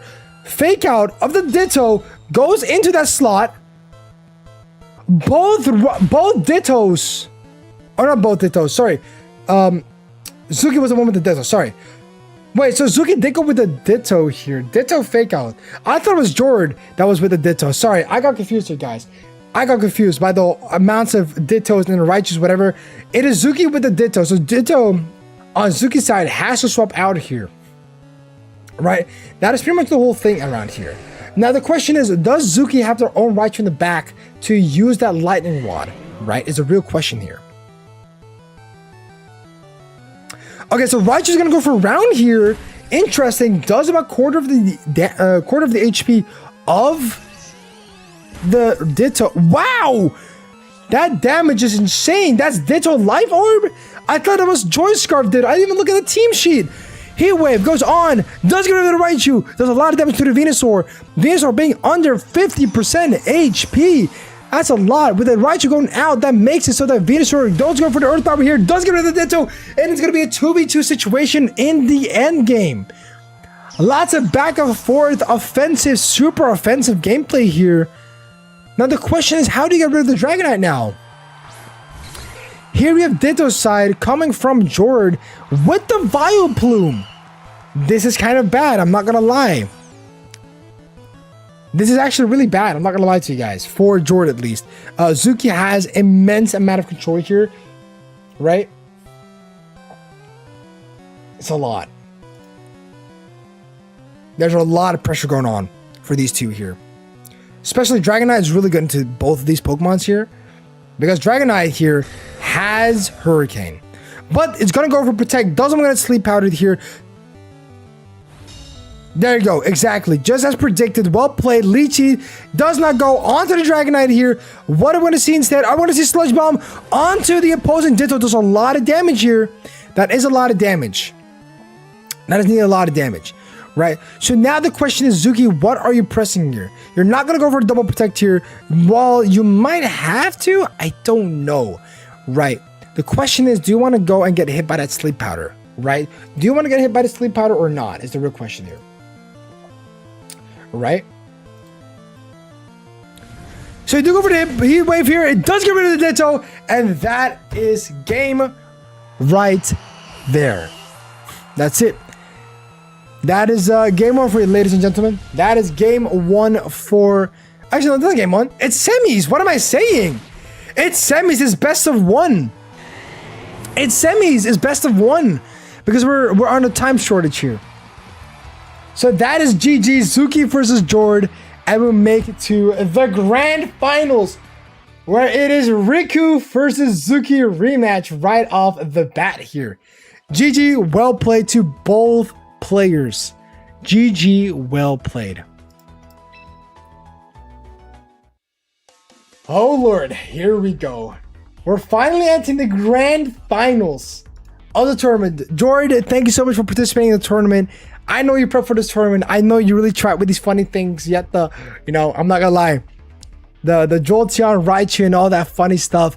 Well played. Thank you for tuning in. Just like everyone else, thank you for tuning in, of course. But we're going to go over to the grand finals. We're going to do the grand finals in... Should we do the grand finals now, or do we take a little break before we do the grand finals? Man, I don't mess with that break. Boo. Wait, I got a question. Zuki or Riku, do one of you want to take a little break, or do you guys want to go straight into it? Like, do you guys want to grab a snack, some lunch, get some water? What do you guys want to do? Depending on that, I will... You know what I mean? Depending on that, I will... we can go into a little 10-minute break.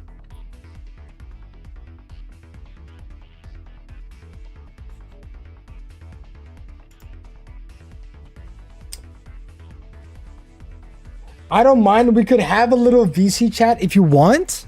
Let's do that. Let's do that post. Let's do that post grand finale, right? Grand finals. Let's do post finale. Let's do post finale. I'm kind of excited about that. Okay, guys. I'll make the room real quick.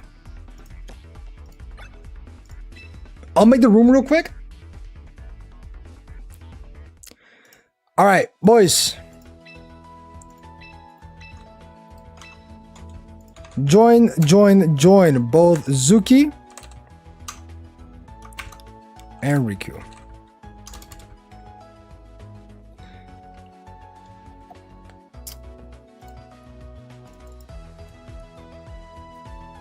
Let's get this. Matter of fact, guys, I'm not gonna lie, I'm gonna pop a monster for this one. Why not? Why not? It is Elmond's. Oh, this is the white one. It's the only one I have left. Never mind. All right.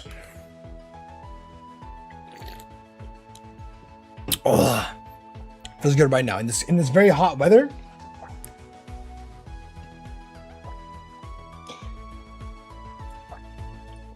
What's funny, trying to make Jolteon and Raichu work, had no idea Hisuian Arcanine and Towers would be the meta. They are really strong. Oh, yeah, they definitely are, right? What are you drinking, baby? The White Monster. Luckily cloudy today. Yeah, I think starting from next Monday, I think we're good to go, right? Like, it's gonna be like 27 degrees and less. Okay, whenever you guys want, start the battle. Let's get this party started. Grand Finals, Zuki versus Riku. Get this party started. Come on, lock in.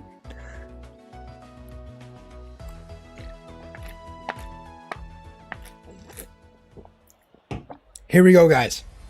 Here we go. Let me pull up the sheet for Riku's team. So, on the left, we have Zuki with Hisuian Arcanine with Choice Scarf. We got Raichu X. We got Mega Dragonite. We got Vileplume with the Sash. We got Tauros with the Citrus Berry. And we got the Ditto with the Life Orb. Alright. Next to that, we have Riku with Raichu Y. We have Aerodactyl with the Citrus Berry. We have Kangaskhan with Silk Scarf Scrappy. We have Dragonite with the Life Orb. We got the Gyarados with the Focus Sash, and we got the Paldean Tauros, the Fire one, with Y-Turn. Interesting matchup. Let's see how this goes. Grand finale. Get your popcorn, get your drinks, enjoy the grand finals. This is best of three. Lock in. Let's see what we got going on over here. 20 seconds left on the clock. Tuck, lock in. Whew, okay. The grand finals, boys. Very interesting. Water Paldean Tauros versus Fire Paldean Tauros. Maybe one won't be brought out. Who knows? We'll see how this is gonna go. Here we go. Riku versus Yusuf. Get your socks on. Let's get this started. Gyarados and Tauros being brought up on the side of Riku. With Suki, we got the Tauros and Hisuian Arcanine. Paldean Tauros versus Paldean Tauros. There's a lot of intimidates that are going on here, by the way. I just want to point that out real quick. Lots of intimidates, but of course with a White Herb, we do make sure, or Riku makes sure, that the Paldean Tauros does not drop any of its attack. But with a CC, aka the close combat, we could see some defense drops, right? But what are we gonna expect here? This Arcanine of Zuki does have, Choice Scarf. So what is it gonna do? Is it gonna go for an immediate head smash? Right? What are we about to see here? Very fast decision making. Arcanine will swap out into the Raichu here.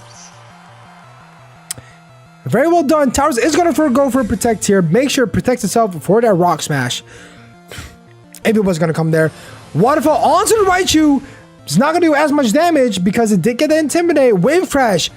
Ooh, doesn't go onto that. So, very well played by Riku. Turn 1. Raichu does take some significant damage here, and got to keep in mind, guys, this Raichu over here is a Raichu X, which does set up the electric terrain. So let's see what we're going to do next up here, right? Riku, outstanding performance in the rest of the matches, of course. Okay, so it withdraws the Tauros, doesn't get hit by that Wave Crash, instead goes for the Aerodactyl here. Interesting. What are we going to see here? Fake out from the Raichu onto the Gyarados. Are we going to see a Wave Crash onto the Aerodactyl slot? We will see the Wave Crash. Will knock out, and it will. Even after that, Intimidate proc does a lot of damage. This Aerodactyl with the Citrus Berry does get knocked out. Was that a sacrifice? No clue. But here comes Raichu Y. I think Raichu Y, we don't know if one of these are going to Mega Evolve right off the bat. Both of them do have Lightning Rod, and both of them do have a Water type on the field. So there might be a possibility that one of these will not use a Mega Evolution. There is a possibility. It's got to be there. Zuki does swap the Tauros into the Ditto here. Make sure we get the Gyarados onto the field here. Goes for that Intimidate, which is really good. Very nice, actually. Very well played by Zuki here. We do get Raichu Y from Riku. Okay, very interesting. Will we see a Focus Blast? Will we not see Focus Blast? Will we see Zap Cannon? I will not know. Ooh, both of these go for their Mega Evolution. So none of these can redirect any lightning damage coming from one or another side. Very interesting. What we're going to see here is one of them going to go for a Protect here. Fake Out onto the Gyarados slot, or Ditto slot, if you will. Volt Tackle goes into the Gyarados, and it will go for a knockout. Wow. It's a lot of intense back and forth done by both trainers. It's actually really incredible how they're making these decisions on the spot here. Very well played, but both players goes in. Okay, so Riku has only their Paldean Fire Tauros left, of course. Not in a great position for this Ditto, of course, with the Life Orb. We'll see how it's going to go. This Gyarados isn't the fastest thing on the planet, but it does really get threatened now by that Raichu Y. And how we're going to, you know, how we're going to play along with this, I've got no clue. But we're going to go over to the Zap Cannon onto the Ditto. The Ditto will get one shot here right on the spot.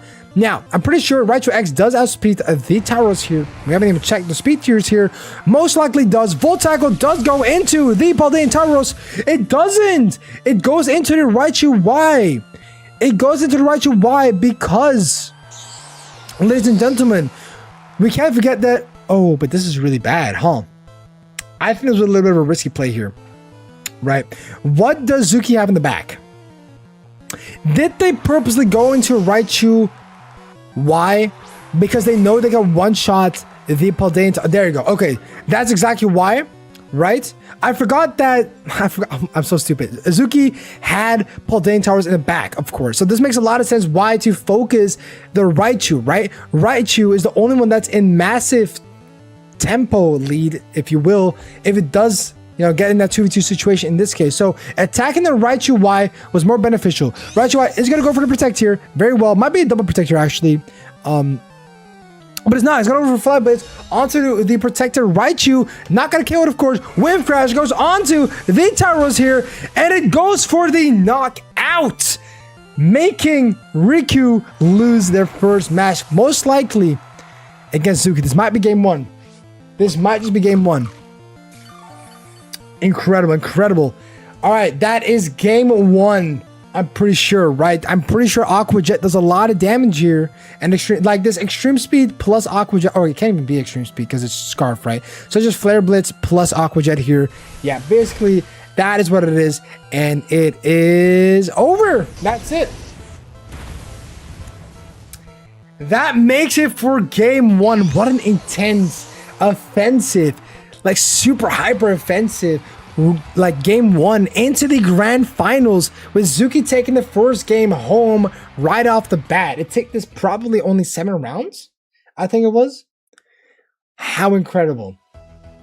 Now the question is, will Riku think of a game plan to go into game 2 to try and get that game 3 running back, or will Zuki take the title of the first ever Kanto Cup? Is the real question here. Ladies and gentlemen, let's spectate this fantastic game 2. Let's see what they're going to cook up. I'm excited.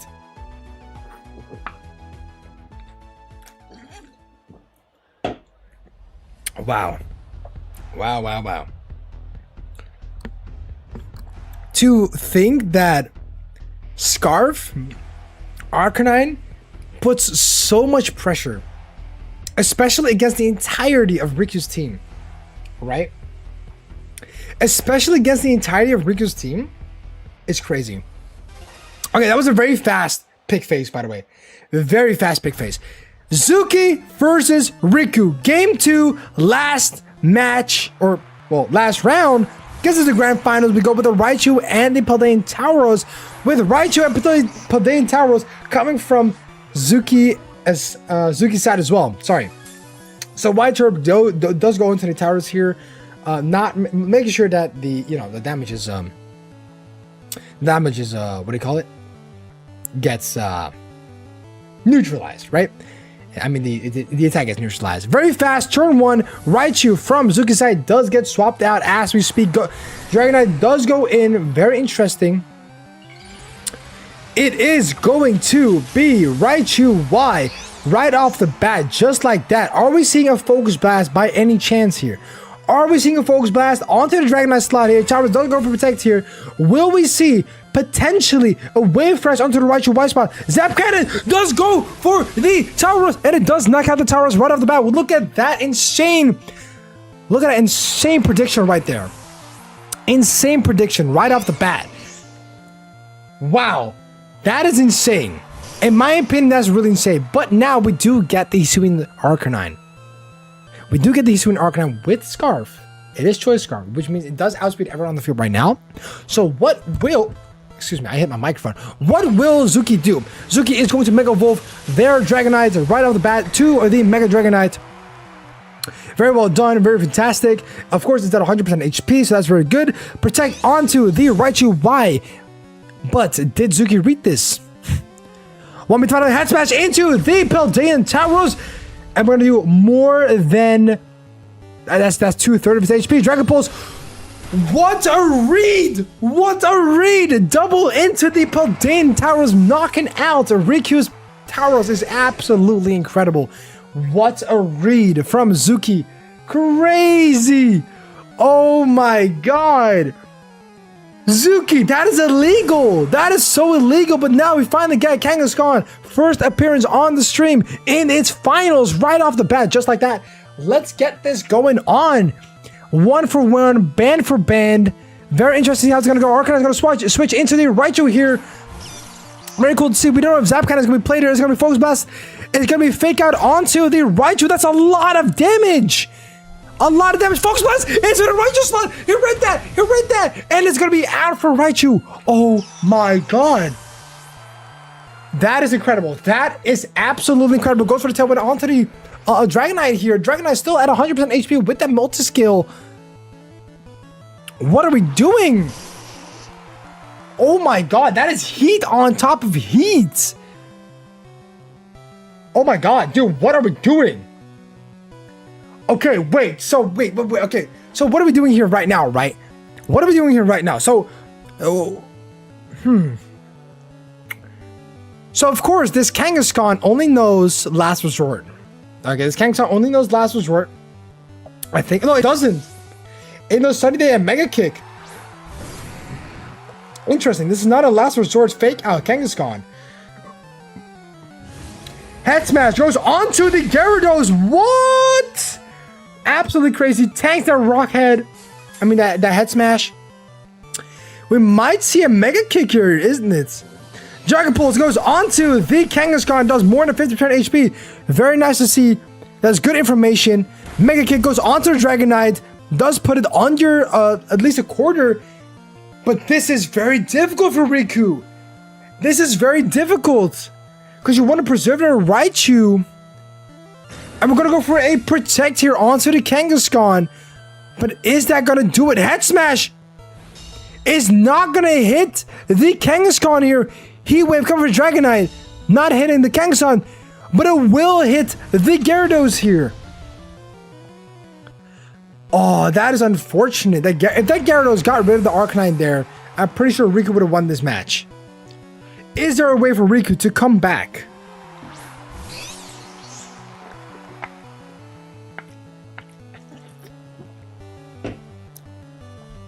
It's very difficult. Tailwind being up for 1 turn. Riku's win con here is faking. Okay, Fake Out is fair. That's really fair.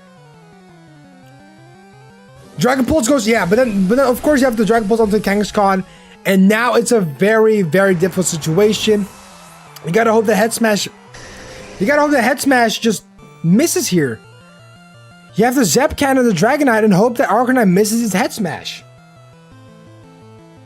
Right? I think that's about the only win con you got going on over here. But no, it does hit the Head Smash. It doesn't KO.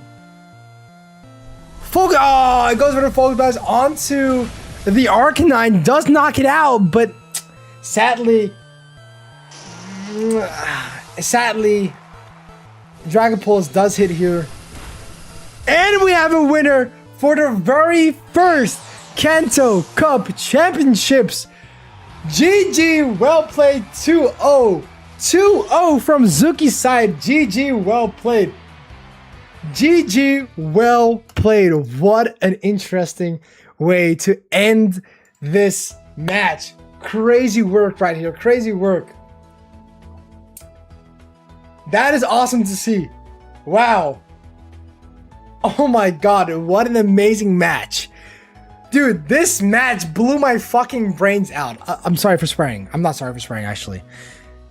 Wow. GG, well played. GG, well played. Been a lovely tournament, Faz. Thank you for doing this. You're the go. You're the go for participating. I'm glad you guys enjoyed it. It only warms my heart hearing you guys and like saying that you enjoy it, because this was actually kind of, it was a bit roughed up. This entire tournament was roughed up. By the way, quick question. Zuki and Riku, are you both eligible for a voice chat? A little post-finale interview. A little post-finale interview to get things ended up. So the prize is a box of crayons. No, Coke Plus, get the fuck out of here. We're not doing anything with crayons.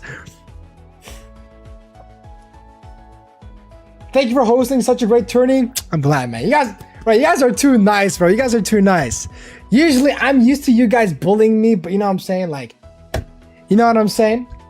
I'm good to interview. What about you, Zuki? It was very fun. I'm glad to hear that, bro. I'm really happy to hear that, guys. I'm really happy to hear that.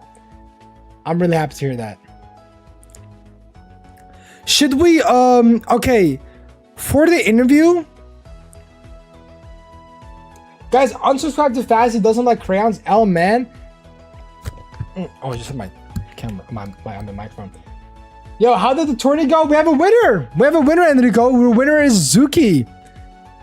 Okay, let's see. At Zuki. Let's do it, guys. We're gonna do a post-game interview.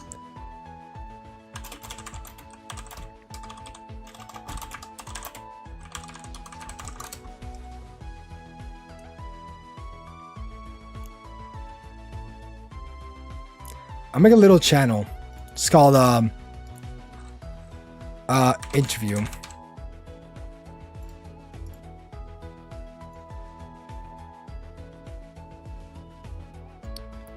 What the fuck did he just say? Hi, I'm Zuki. Yes, let's do the interview. Get the hell out of here. Oh, okay.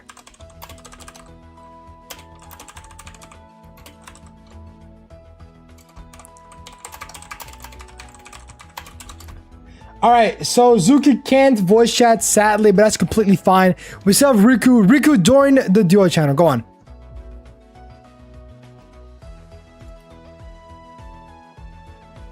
Okay, wait. I think DL wants to be... Okay.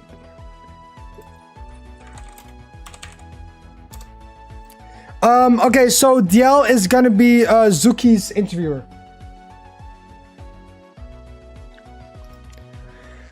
Yo, all right. Hello. All right. Mr. Riku, Mr. Zuki, sir, Zuki. Zuki. Yeah. This is the real Zuki, guys. Trust. The real Zuki. I'm going to go ahead and actually get out of my thingy real quick. I'm going to go ahead. All right. Can everybody see the stream? Can everybody see what's going on? Can I hide this somehow? Okay, I can see the stream because I'm on Discord. That's fine. That's completely fine. All right. Riku. Hello. This is well, I first want to congratulate you for making it to the grand finals. First of all, you went almost undefeated against Dice. Oh, well, before Tice beat the fuck out of you. Just kidding. No, but like honestly, your performance was incredible. You literally messaged me this morning say you were not ready at all, and look at you. You went pretty much almost undefeated, going through the top cut, and made it to grand finals. How do you feel? I'm not gonna lie. I thought I would lose every single Swiss game. All right, fair enough. So I am beyond happy to have gotten this far. That's great, man. Listen, I'm really glad that your performance really outperformed your mental side of things, because you did do better than you thought you were gonna do. And that obviously brings a great smile to your face. And I understand that. Makes it the grand finals even towards Zuki, which I will say, guys, for those who don't know, Zuki is someone who made it to the day 2 of the European International Championships. This is not a guy to joke around with. So going, Yeah, I mean, that was light. That was light. okay, yo, okay. Light was no reaction, bro. All right, so okay, anyway, now we're gonna go over to Mr. Zuki. Of course, you know, Yes.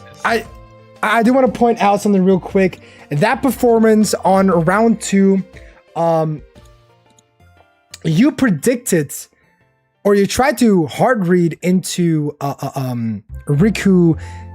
What was it again? Let me think about this real quick, because Riku in round 2, or in game 2, you predicted, I think, that Raichu was either gonna Mega Evolve or swap out, so you doubled into the Tauros instead of, or did you double into it? No, you actually Zep Cannoned the Tauros, but you did that while Raichu had Lightning Rod. Did you predict? Yes. Riku, So, did you predict? Go on, So sorry. in the Swiss rounds, there was no point where Lightning Rod was actually used, because I always use my electric move. So it's like a mental game of, he knows that I might do that, so I'm gonna do it anyway. And Right. it worked 3 times. In That a is row, incredible. So just double down on Tauros. That's incredible. That already goes to show a masterclass performance of someone who, of course, can predict these things. You've played, of course, through the entire tournament, so you can kind of tell how some people are playing. And of course, with the more matches you play, the more experience you get, of course. So well played on that. Unfortunately, of course, you didn't win the game, but at least you performed a performance that made a lot of people hype in the chat, especially Taz, bro. Taz was like, "Oh my god!" He was on the edge of his seat. So that's cool. Zuki, I got a question for you as well. Yeah, what's up? What's up? First, though, I gotta give props to Riku. Very good performance. Thank you. Anyway, what's the question? Yeah, keep it professional, guys. Yeah, Zuki, do you want to explain your thought process on game 1? How did it go? How did it feel? What were the plays that you made, and why did you make those type of plays? I mean, these games are easy for me, like, I gotta be honest. That's kind of light work for me, especially since I was Grandmaster Champion last year, so... I guess it's like more of Sorry. like a gut feeling that I understand people's plans, so I can just read them easily. One second. Sir, drink water, sir. Are you good? Yeah, no, I hear The you. heat stroke is getting to him. I hear you. I didn't know Zuki had a German accent. German accent, yeah. So I do descend from some type of people, but I can't say that on stream. So Oh, okay. That explains it, guys. All right. Well, going back to Riku, of course. Riku, obviously, I don't have too much to say. Of course, in the semis, you did a rematch against Dice. Sadly, it had to be done in a best of 1. But in a best of 3, do you still think you could have beaten Dice? The real question is No. here. You don't think so? Are you just trying to? No, are you being humble? Like, okay, No, Thais knows exactly how I play, and I know how he plays. But his team was better structured than mine, mainly because I have, as you've been pointing out, the Berry on Aerodactyl and no Intimidate on Tauros. That really set me back. So in a best of 1 where I'm able to just cheese it, give or take, let's say it's cheesing it, I was able to push through that 1 victory to advance. But if it was a best of 3, no, I lose that every day of the week. all right. Clear explanation. Thank you very much for the explanation. All right, well, that is just a very short post-finale interview. Like I said, Riku, congrats on making it to grand finales, even with a very rushed up team. Very great performance. Glad to see you around. I'm glad that you enjoyed the tournament. And I hope to see you in the next one. Zuki. Thank you. I see on the chat that we got some guys be like, Zuki's actually friends that we made along the way, which I do appreciate, but that was all me, bro.